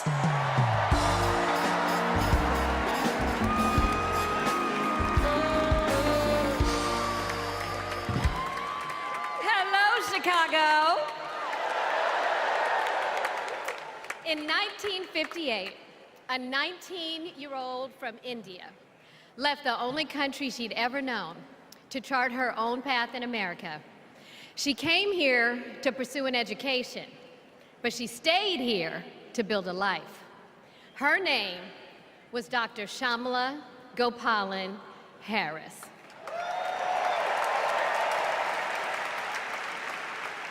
but we called her Mommy. Mommy was so many things to so many people. A civil rights activist, a scientist, a devoted mother to her 2 little girls. But most of all, Mommy was a trailblazer who defied the odds and defined herself. And when it came to Kamala and me, Mommy had great expectations for us, but she had even greater expectations of us. She raised us to believe that we could be and do anything. And we believed her. You see, Mommy understood the power and the possibility that come with knowing and showing who you truly are. She knew we could be the authors of our own stories, just as she'd been the author of her own. Mommy's journey and the opportunity that she wanted for Kamala and me, that's a distinctly American story. We may all have different histories, different struggles, or different perspectives, but what binds us together is the fervent desire to be free, to fulfill our God-given potential.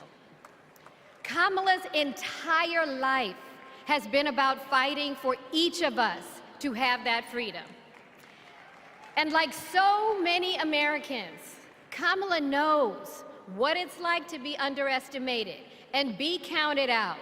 She knows what it's like to be the underdog and yet still beat the odds.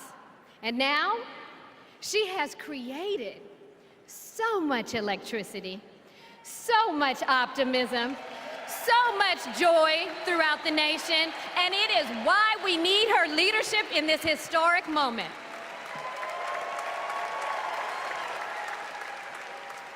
We are living in a time when some are trying to divide us, to separate us in ways that make it difficult for us to come together. Well, look, my sister rejects that view. Where others push darkness, Kamala sees promise. Where others feel detachment, Kamala fosters connection. Where others want to drag us back to the past, my sister says, hold up now, we are not going back.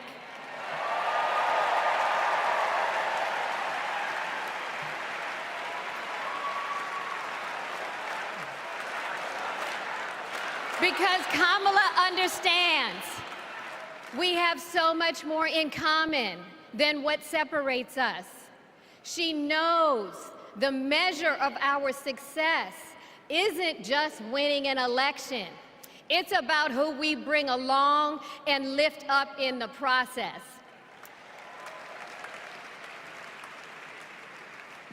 And so as I look out at all of you today, and take in this incredible moment, I so wish that Mommy could be here tonight.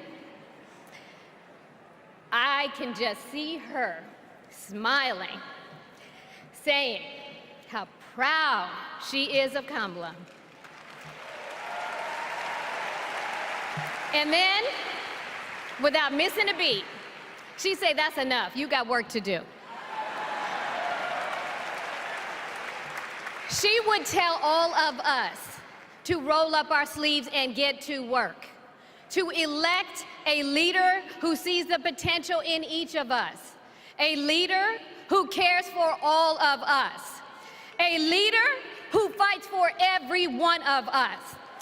Our Democratic nominee, my big sister, the next President of the United States, Kamala Harris.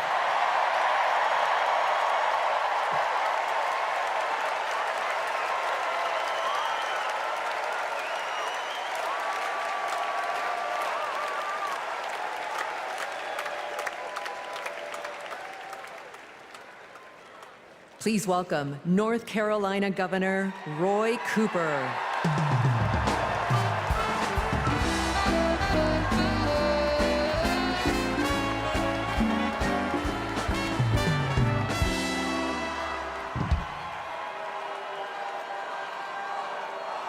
Hello, America.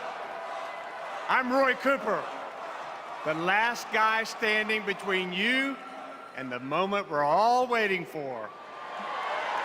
So I'm going to get right to it. All week, you've heard stories about my friend Kamala.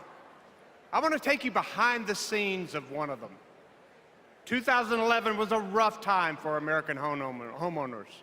Hundreds of thousands were losing their homes to illegal foreclosure. I was Attorney General in North Carolina, while Kamala had just become California's.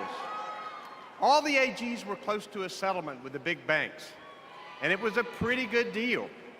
Would have meant $4 billion for California families who'd been ripped off. I know that sounds like a lot, but Kamala said, hang on a minute. I've met these families. I know what they've been through, and they deserve more. She went toe-to-toe with some of the world's most powerful executives, and she refused to give in. Let me tell you, this was a huge risk, but she knew it was a risk worth taking. That's Kamala. And we all know what happened. The banks caved. That $4 billion for California families became $20 billion. That was the first time I witnessed Kamala in action. And what I saw was a leader who does exactly what she says she's going to do, who never will settle for less. America, we got a lot of big fights ahead of us, and we've got one hell of a fighter ready to take them on. I know that because I know her. And tonight, I want the American people to know, even if you don't agree with her on everything, Kamala Harris will fight for you to the very end. For families who need better health care or a safer place to live, Kamala will fight for you. For parents who want better schools for their kids, for workers worried about a secure retirement for themselves, Kamala will fight for you. For any one of our allies, anywhere in the world, wondering if America still has your back, remember this: Kamala will fight for you. And when she fights, we win. Kamala's ready. Kamala's ready. The question is, are we? Are we going to stand up and fight for Kamala like she'll stand up and fight for us? All right. If you're ready, my home state of North Carolina, stand up. Stand up, Pennsylvania. Stand up, Michigan. Stand up, Wisconsin. Stand up, Georgia. Stand up, Nevada. Stand up, Arizona. Stand up, America. Are we going to stand up? Are we going to fight? Are we going to vote? Are we going to win? You bet we are. Let's go get them.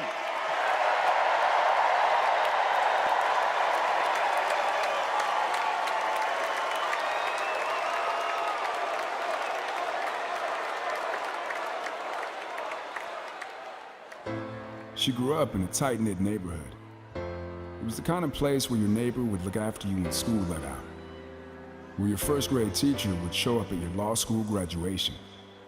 It's where Kamala Harris learned what it means to be in the middle class, making every paycheck count. She was raised by a working mom who taught her about standing up for what's right and protecting the people you love.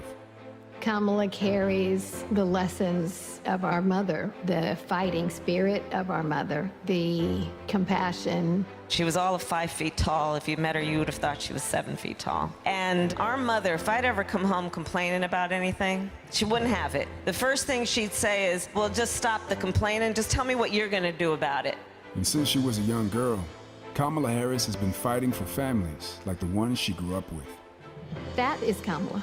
She can't help herself from standing up for people and standing up for what she thinks is right. She has been that way our whole lives. Being a protector is what led her to become a prosecutor.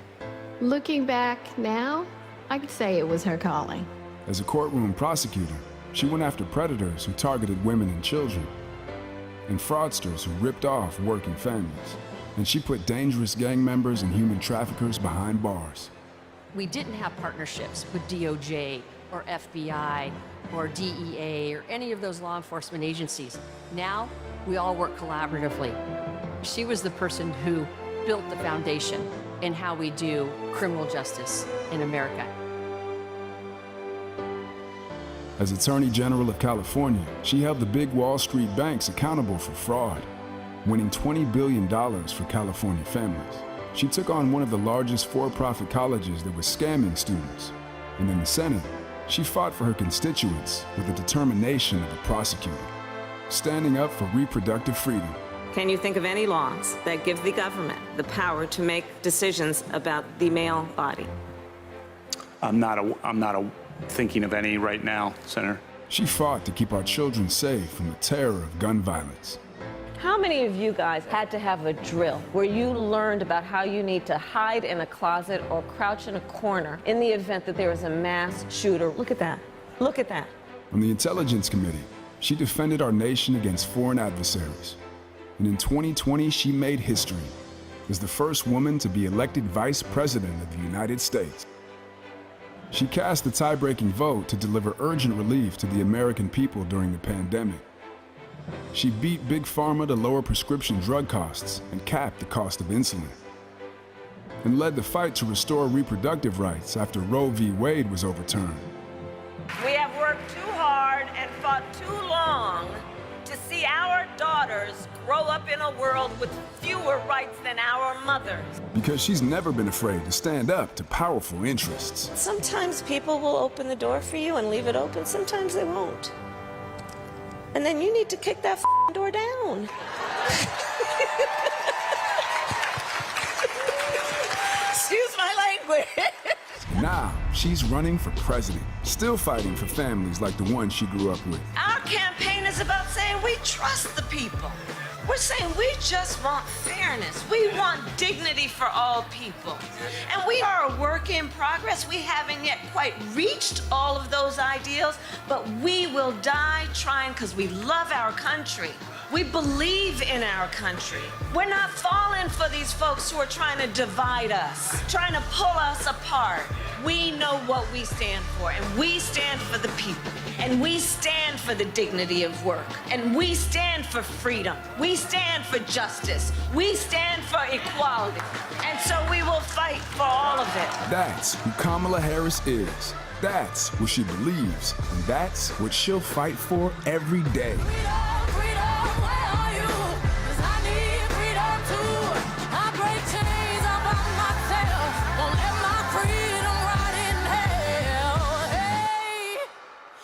Keep on running, cause the winner don't quit on themselves.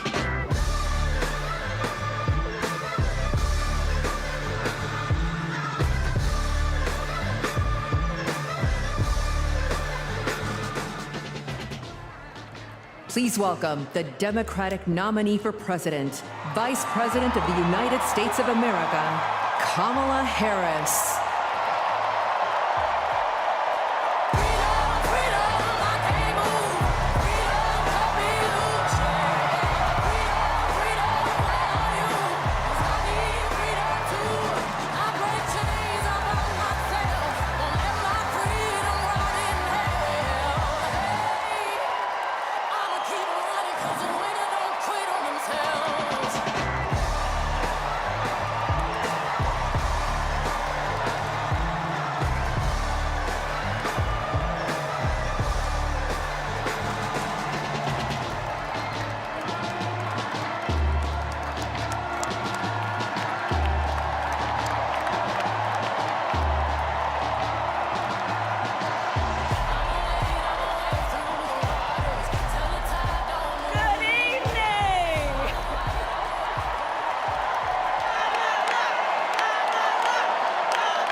you, thank you, thank you, thank you, thank you, thank you, thank you, please, thank you so very much.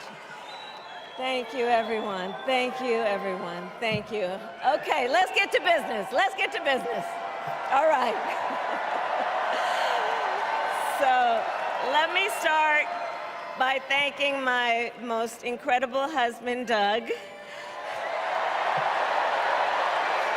for being an incredible partner to me, an incredible father to Cole and Ella, and happy anniversary, Dougie. I love you so very much. To our President Joe Biden. When I think about the path that we have traveled together, Joe, I am filled with gratitude. Your record is extraordinary, as history will show, and your character is inspiring. And Doug and I love you and Jill and are forever thankful to you both.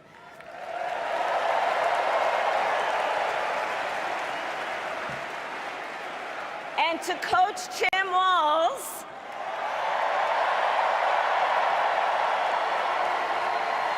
you are going to be an incredible vice president. And to the delegates and everyone who has put your faith in our campaign, your support is humbling. So, America, the path that led me here in recent weeks was no doubt unexpected. But I'm no stranger to unlikely journeys. So, my mother, our mother, Kamala Harris, had one of her own. And I miss her every day, and especially right now. And I know she's looking down, smiling. I know that. So my mother was 19 when she crossed the world alone, traveling from India to California with an unshakable dream to be the scientist who would cure breast cancer. When she finished school, she was supposed to return home to a traditional arranged marriage. But as fate would have it, she met my father, Donald Harris, a student from Jamaica. They fell in love and got married, and that act of self-determination made my sister Maya and me. Growing up, we moved a lot. I will always remember that big Mayflower truck packed with all our belongings, ready to go to Illinois, to Wisconsin, and wherever our parents' jobs took us. My early memories of our parents together are very joyful ones. A home filled with laughter and music, Aretha, Coltrane, and Miles. At the park, my mother would say, "Stay close." But my father would say, as he smiled, "Run, Kamala, run. Don't be afraid. Don't let anything stop you."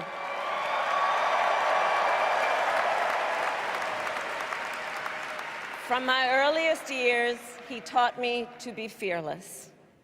But the harmony between my parents did not last. When I was in elementary school, they split up. And it was mostly my mother who raised us. Before she could finally afford to buy a home, she rented a small apartment in the East Bay. In the Bay,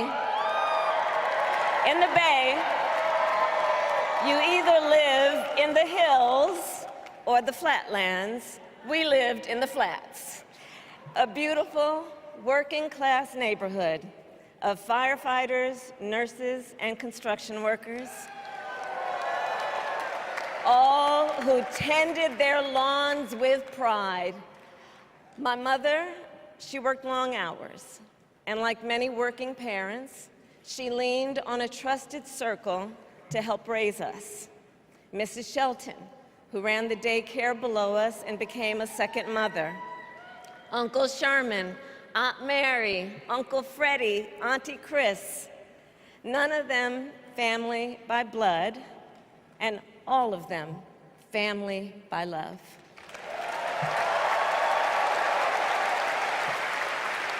Family who taught us how to make gumbo, how to play chess, and sometimes even let us win. Family who loved us, believed in us, and told us we could be anything and do anything.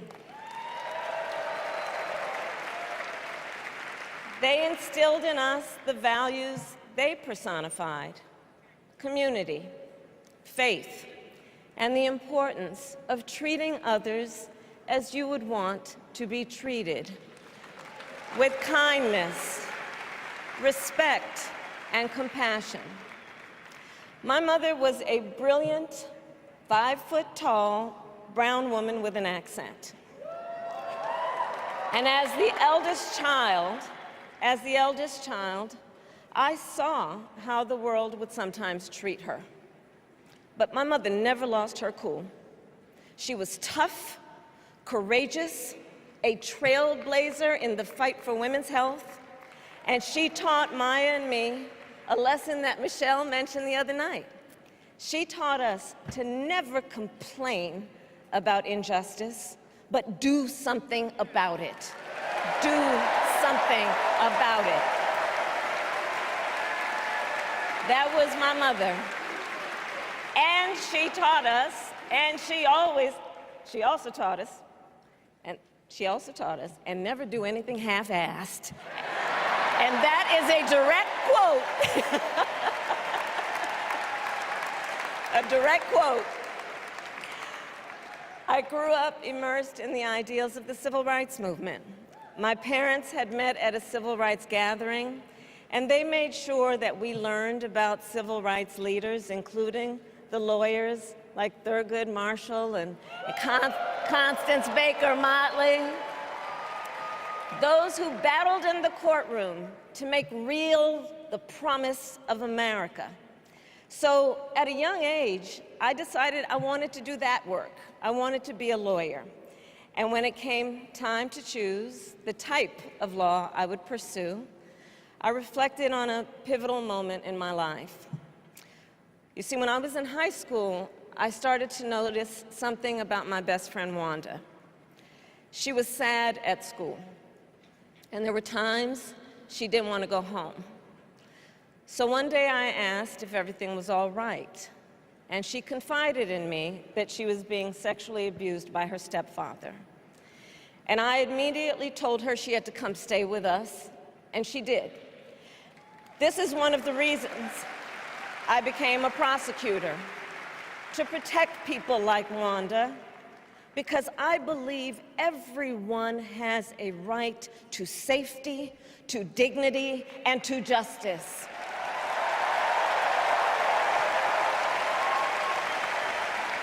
As a prosecutor, when I had a case, I charged it not in the name of the victim, but in the name of the people.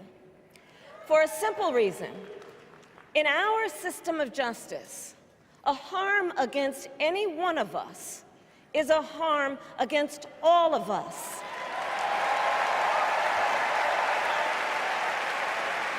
And I would often explain this to console survivors of crime, to remind them no one should be made to fight alone. We are all in this together. And every day, in the courtroom, I stood proudly before a judge, and I said 5 words: Kamala Harris for the people.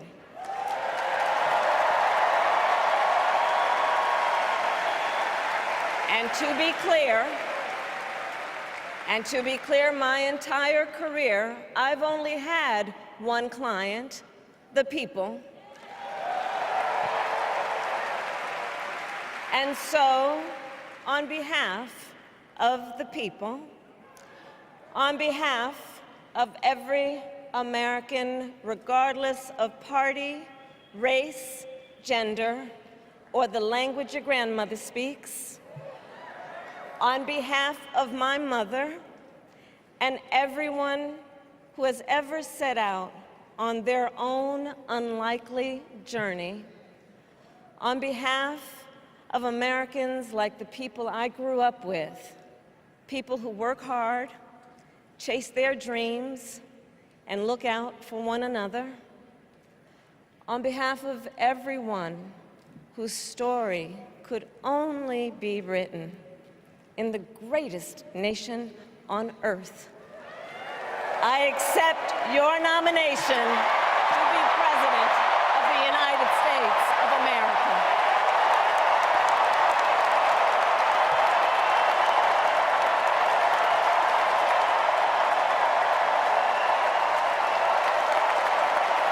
And with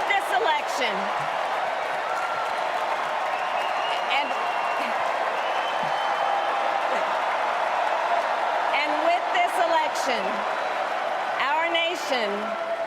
our nation with this election has a precious, fleeting opportunity to move past the bitterness, cynicism, and divisive battles of the past, a chance to chart a new way forward.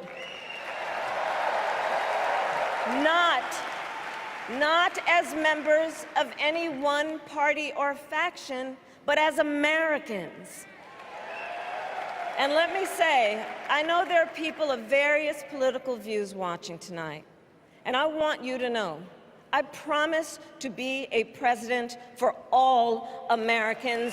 You can always trust me to put country above party and self, to hold sacred America's fundamental principles, from the rule of law to free and fair elections to the peaceful transfer of power.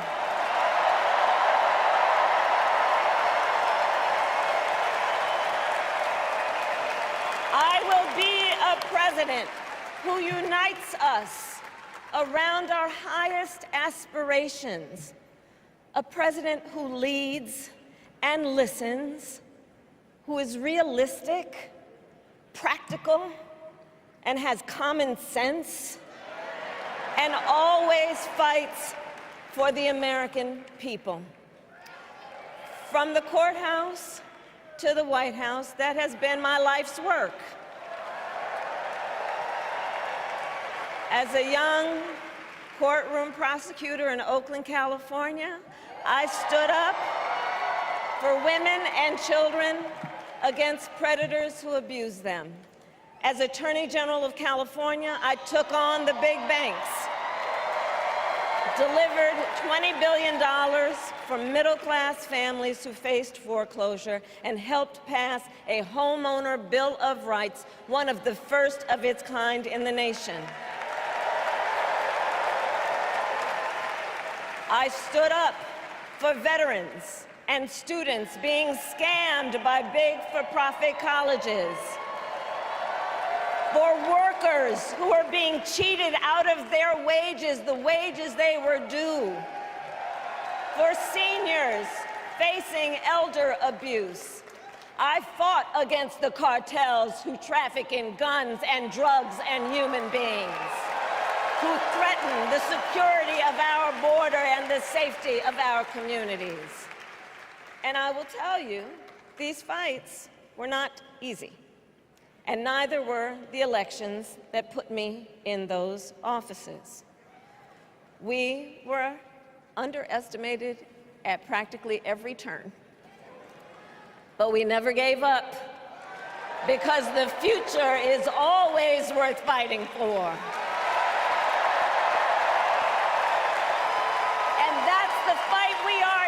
Right now, a fight for America's future.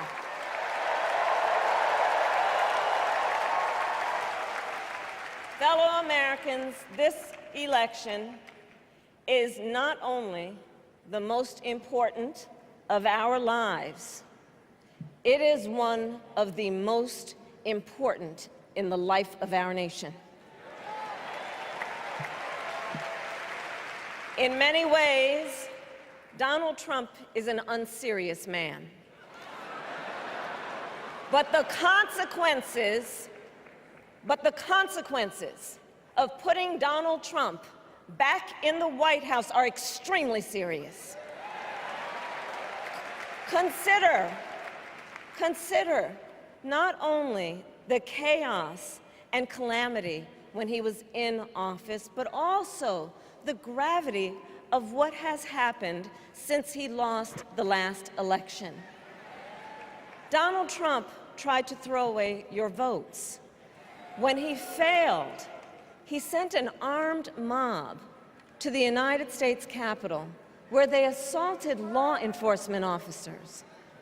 When politicians in his own party begged him to call off the mob and send help, he did the opposite. He fanned the flames. And now, for an entirely different set of crimes, he was found guilty of fraud by a jury of everyday Americans and separately found liable for committing sexual abuse. And consider what he intends to do if we give him power again.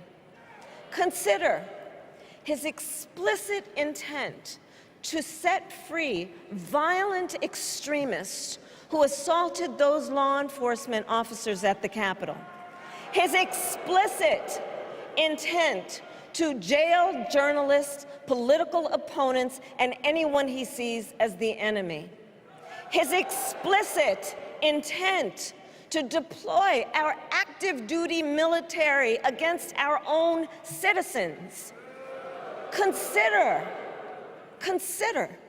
the power he will have, especially after the United States Supreme Court just ruled that he would be immune from criminal prosecution. Just imagine Donald Trump with no guardrails, and how he would use the immense powers of the presidency of the United States, not to improve your life, not to strengthen our national security, but to serve the only client he has ever had, himself.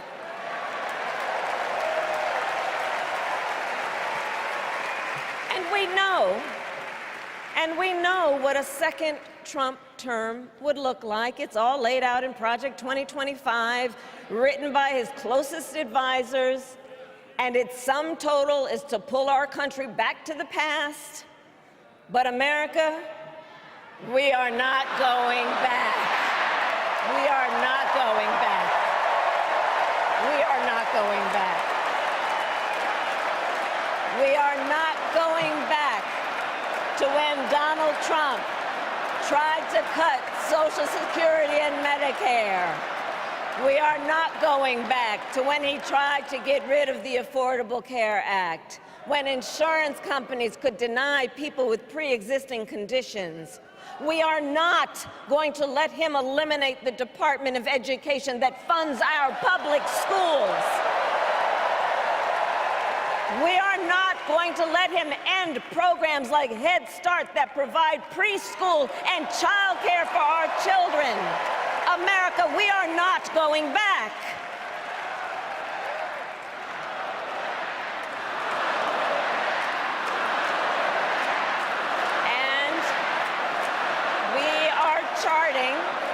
And we are charting a new way forward. Forward to a future with a strong and growing middle class, because we know a strong middle class has always been critical to America's success. And building that middle class will be a defining goal of my presidency.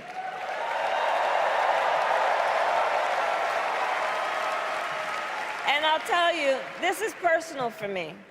The middle class is where I come from. My mother kept a strict budget. We lived within our means, yet we wanted for little. And she expected us to make the most of the opportunities that were available to us and to be grateful for them. Because, as she taught us, opportunity is not available to everyone. That's why we will create what I call an opportunity economy where everyone has the chance to compete and a chance to succeed. Whether you live in a rural area, small town, or big city. And as president, I will bring together labor and workers and small business owners and entrepreneurs and American companies to create jobs, to grow our economy, and to lower the cost of everyday needs like health care and housing and groceries. We will provide access to capital for small business owners and entrepreneurs and founders. And we will end America's housing shortage and protect Social Security and Medicare. Now compare that to Donald Trump, because I think everyone here knows he doesn't actually fight for the middle class. He doesn't actually fight for the middle class. Instead, he fights for himself and his billionaire friends. And he will give them another round of tax breaks that will add up to $5 trillion to the national debt. And all the while, he intends to enact what in effect is a national sales tax, call it a Trump tax, that would raise prices on middle-class families by almost $4,000 a year. Well, instead of a Trump tax hike, we will pass a middle-class tax cut that will benefit more than 100 million Americans.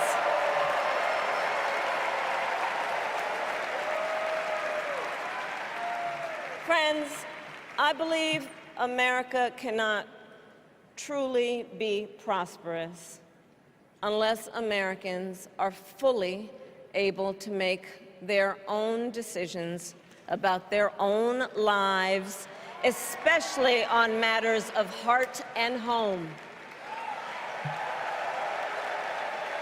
But tonight, in America, too many women are not able to make those decisions.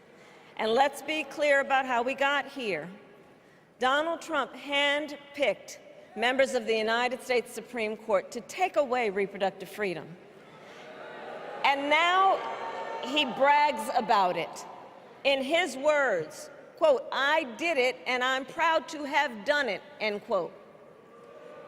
Well, I'll tell you, over the past 2 years, I've traveled across our country, and women have told me their stories. Husbands and fathers have shared theirs.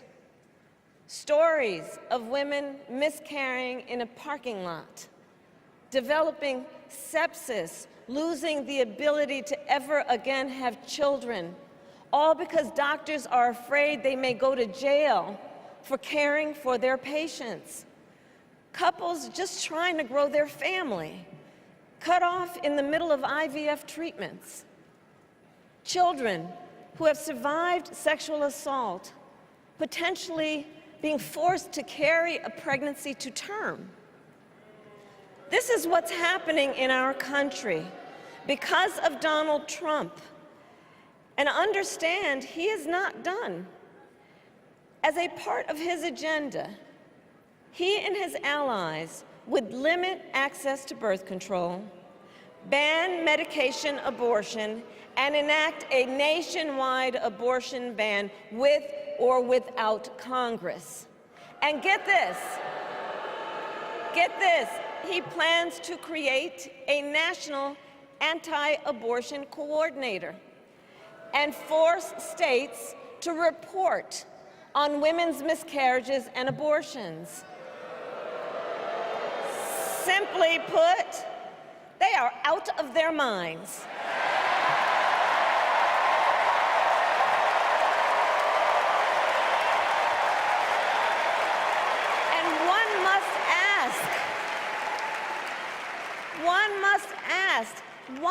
exactly is it that they don't trust women? Well, we trust women. We trust women. And when Congress passes a bill to restore reproductive freedom, as President of the United States, I will proudly sign it into law.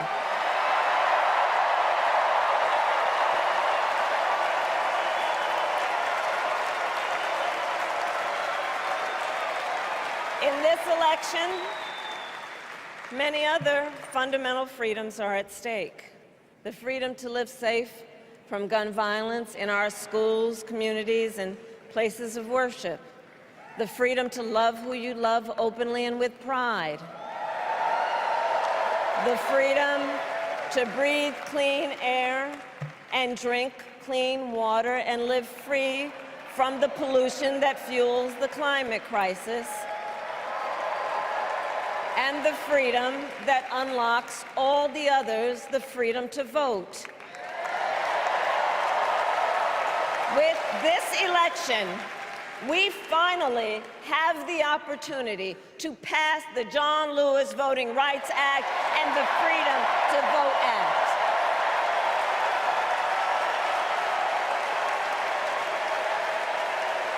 And let me be clear, after decades in law enforcement, I know the importance of safety and security, especially at our border. Last year, Joe and I brought together Democrats and conservative Republicans to write the strongest border bill in decades. The Border Patrol endorsed it. But Donald Trump believes a border deal would hurt his campaign. So he ordered his allies in Congress to kill the deal. Well, I refuse to play politics with our security. And here is my pledge to you. As president, I will bring back the bipartisan border security bill that he killed, and I will sign it into law.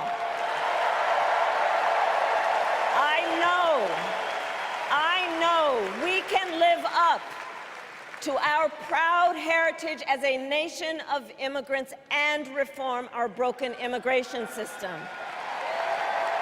We can create an earned pathway to citizenship and secure our border.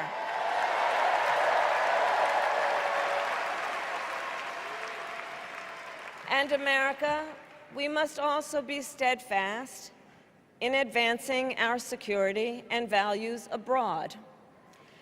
As Vice President, I have confronted threats to our security, negotiated with foreign leaders, strengthened our alliances, and engaged with our brave troops overseas.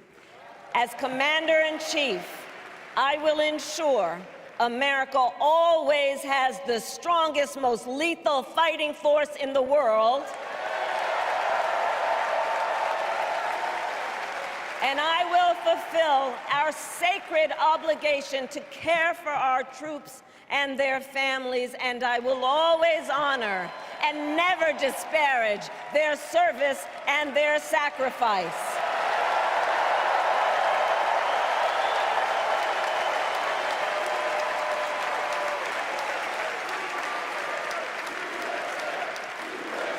I will make sure that we lead the world into the future on space and artificial intelligence, that America, not China, wins the competition for the 21st century, and that we strengthen, not abdicate, our global leadership.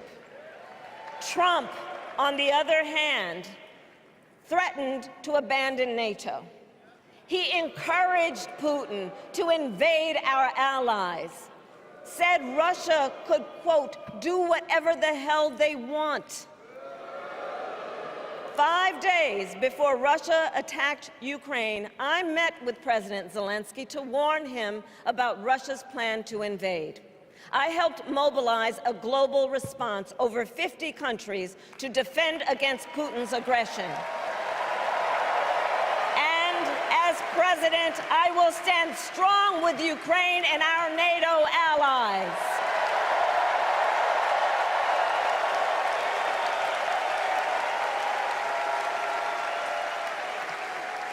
With respect to the war in Gaza, President Biden and I are working around the clock because now is the time to get a hostage deal and a ceasefire deal done.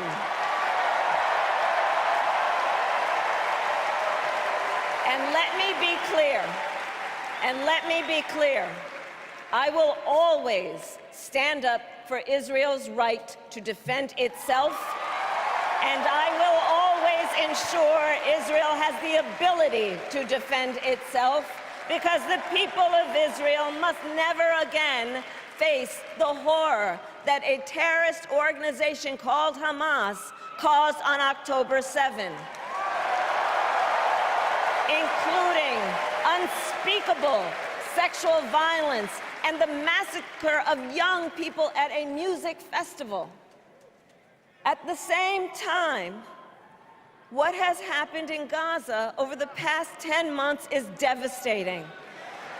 So many innocent lives lost. Desperate, hungry people fleeing for safety over and over again. The scale of suffering is heartbreaking. President Biden and I are working to end this war such that Israel is secure, the hostages are released, the suffering in Gaza ends, and the Palestinian people can realize their right to dignity, security, freedom, and self-determination.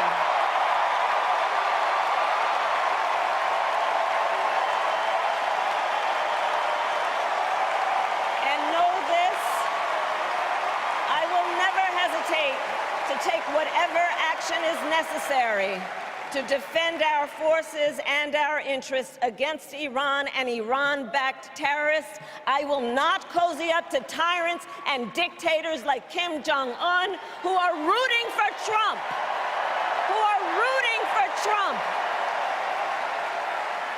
Because, you know, they know he is easy to manipulate with flattery and favors. They know Trump won't hold autocrats accountable because he wants to be an autocrat himself. And as president, I will never waver in defense of America's security and ideals, because in the enduring struggle between democracy and tyranny, I know where I stand and I know where the United States belongs.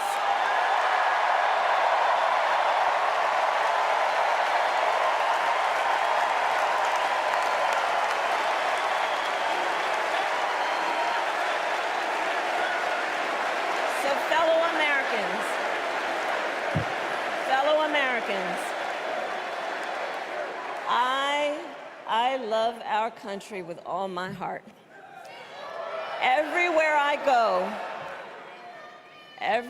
go, in everyone I meet, I see a nation that is ready to move forward, ready for the next step in the incredible journey that is America.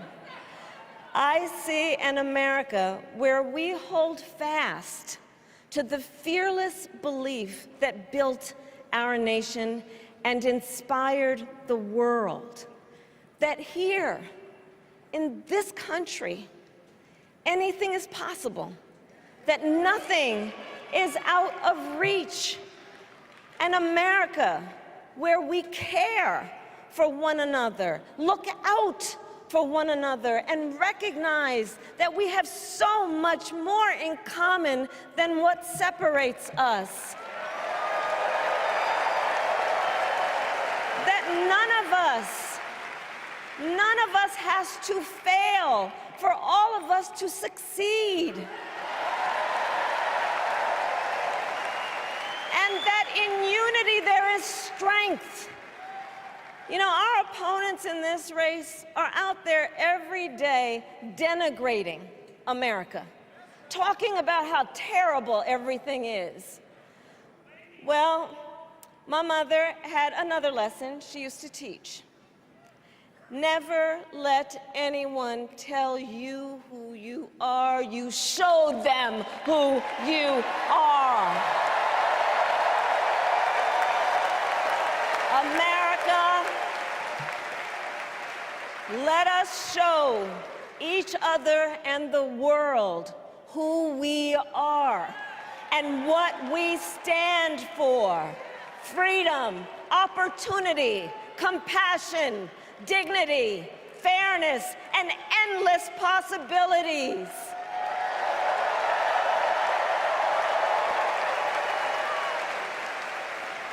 We are the heirs to the greatest democracy in the history of the world.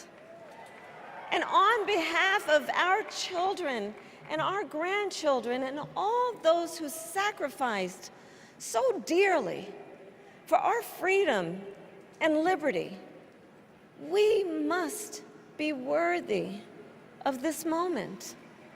It is now our turn to do what generations before us have done, guided by optimism and faith, to fight for this country we love, to fight for the ideals we cherish, and to uphold the awesome responsibility that comes with the greatest privilege on earth, the privilege and pride of being an American.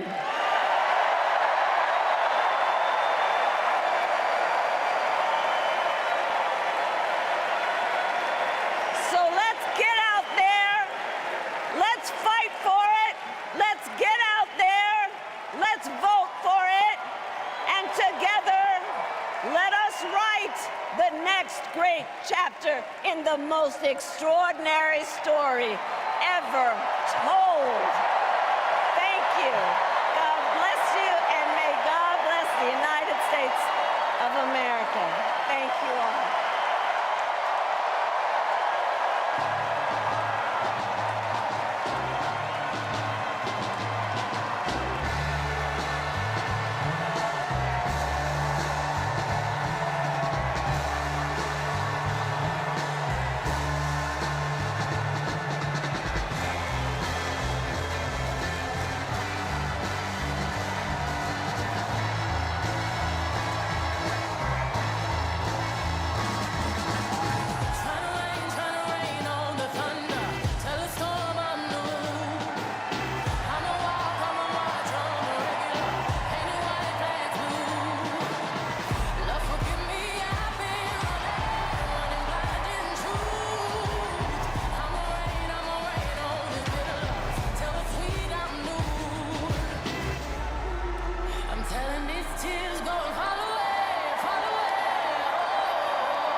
tell me I'm moving backwards.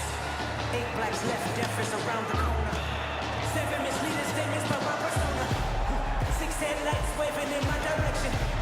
5-4 asking me what's in my possession. Yeah, I keep running, jumping the ankle. There's fire hydrants and hazardous smoke alarms on the back of us. Promoter, don't cry for me, ride for me, try for me, live for me, breathe for me, sing for me. Honestly, guiding me. I can be more than I gotta be. Stole from me, lied to me. Nation hypocrisy, code on me, driving me wicked. My spirit inspired me like yeah. Open correctional gates in high desert.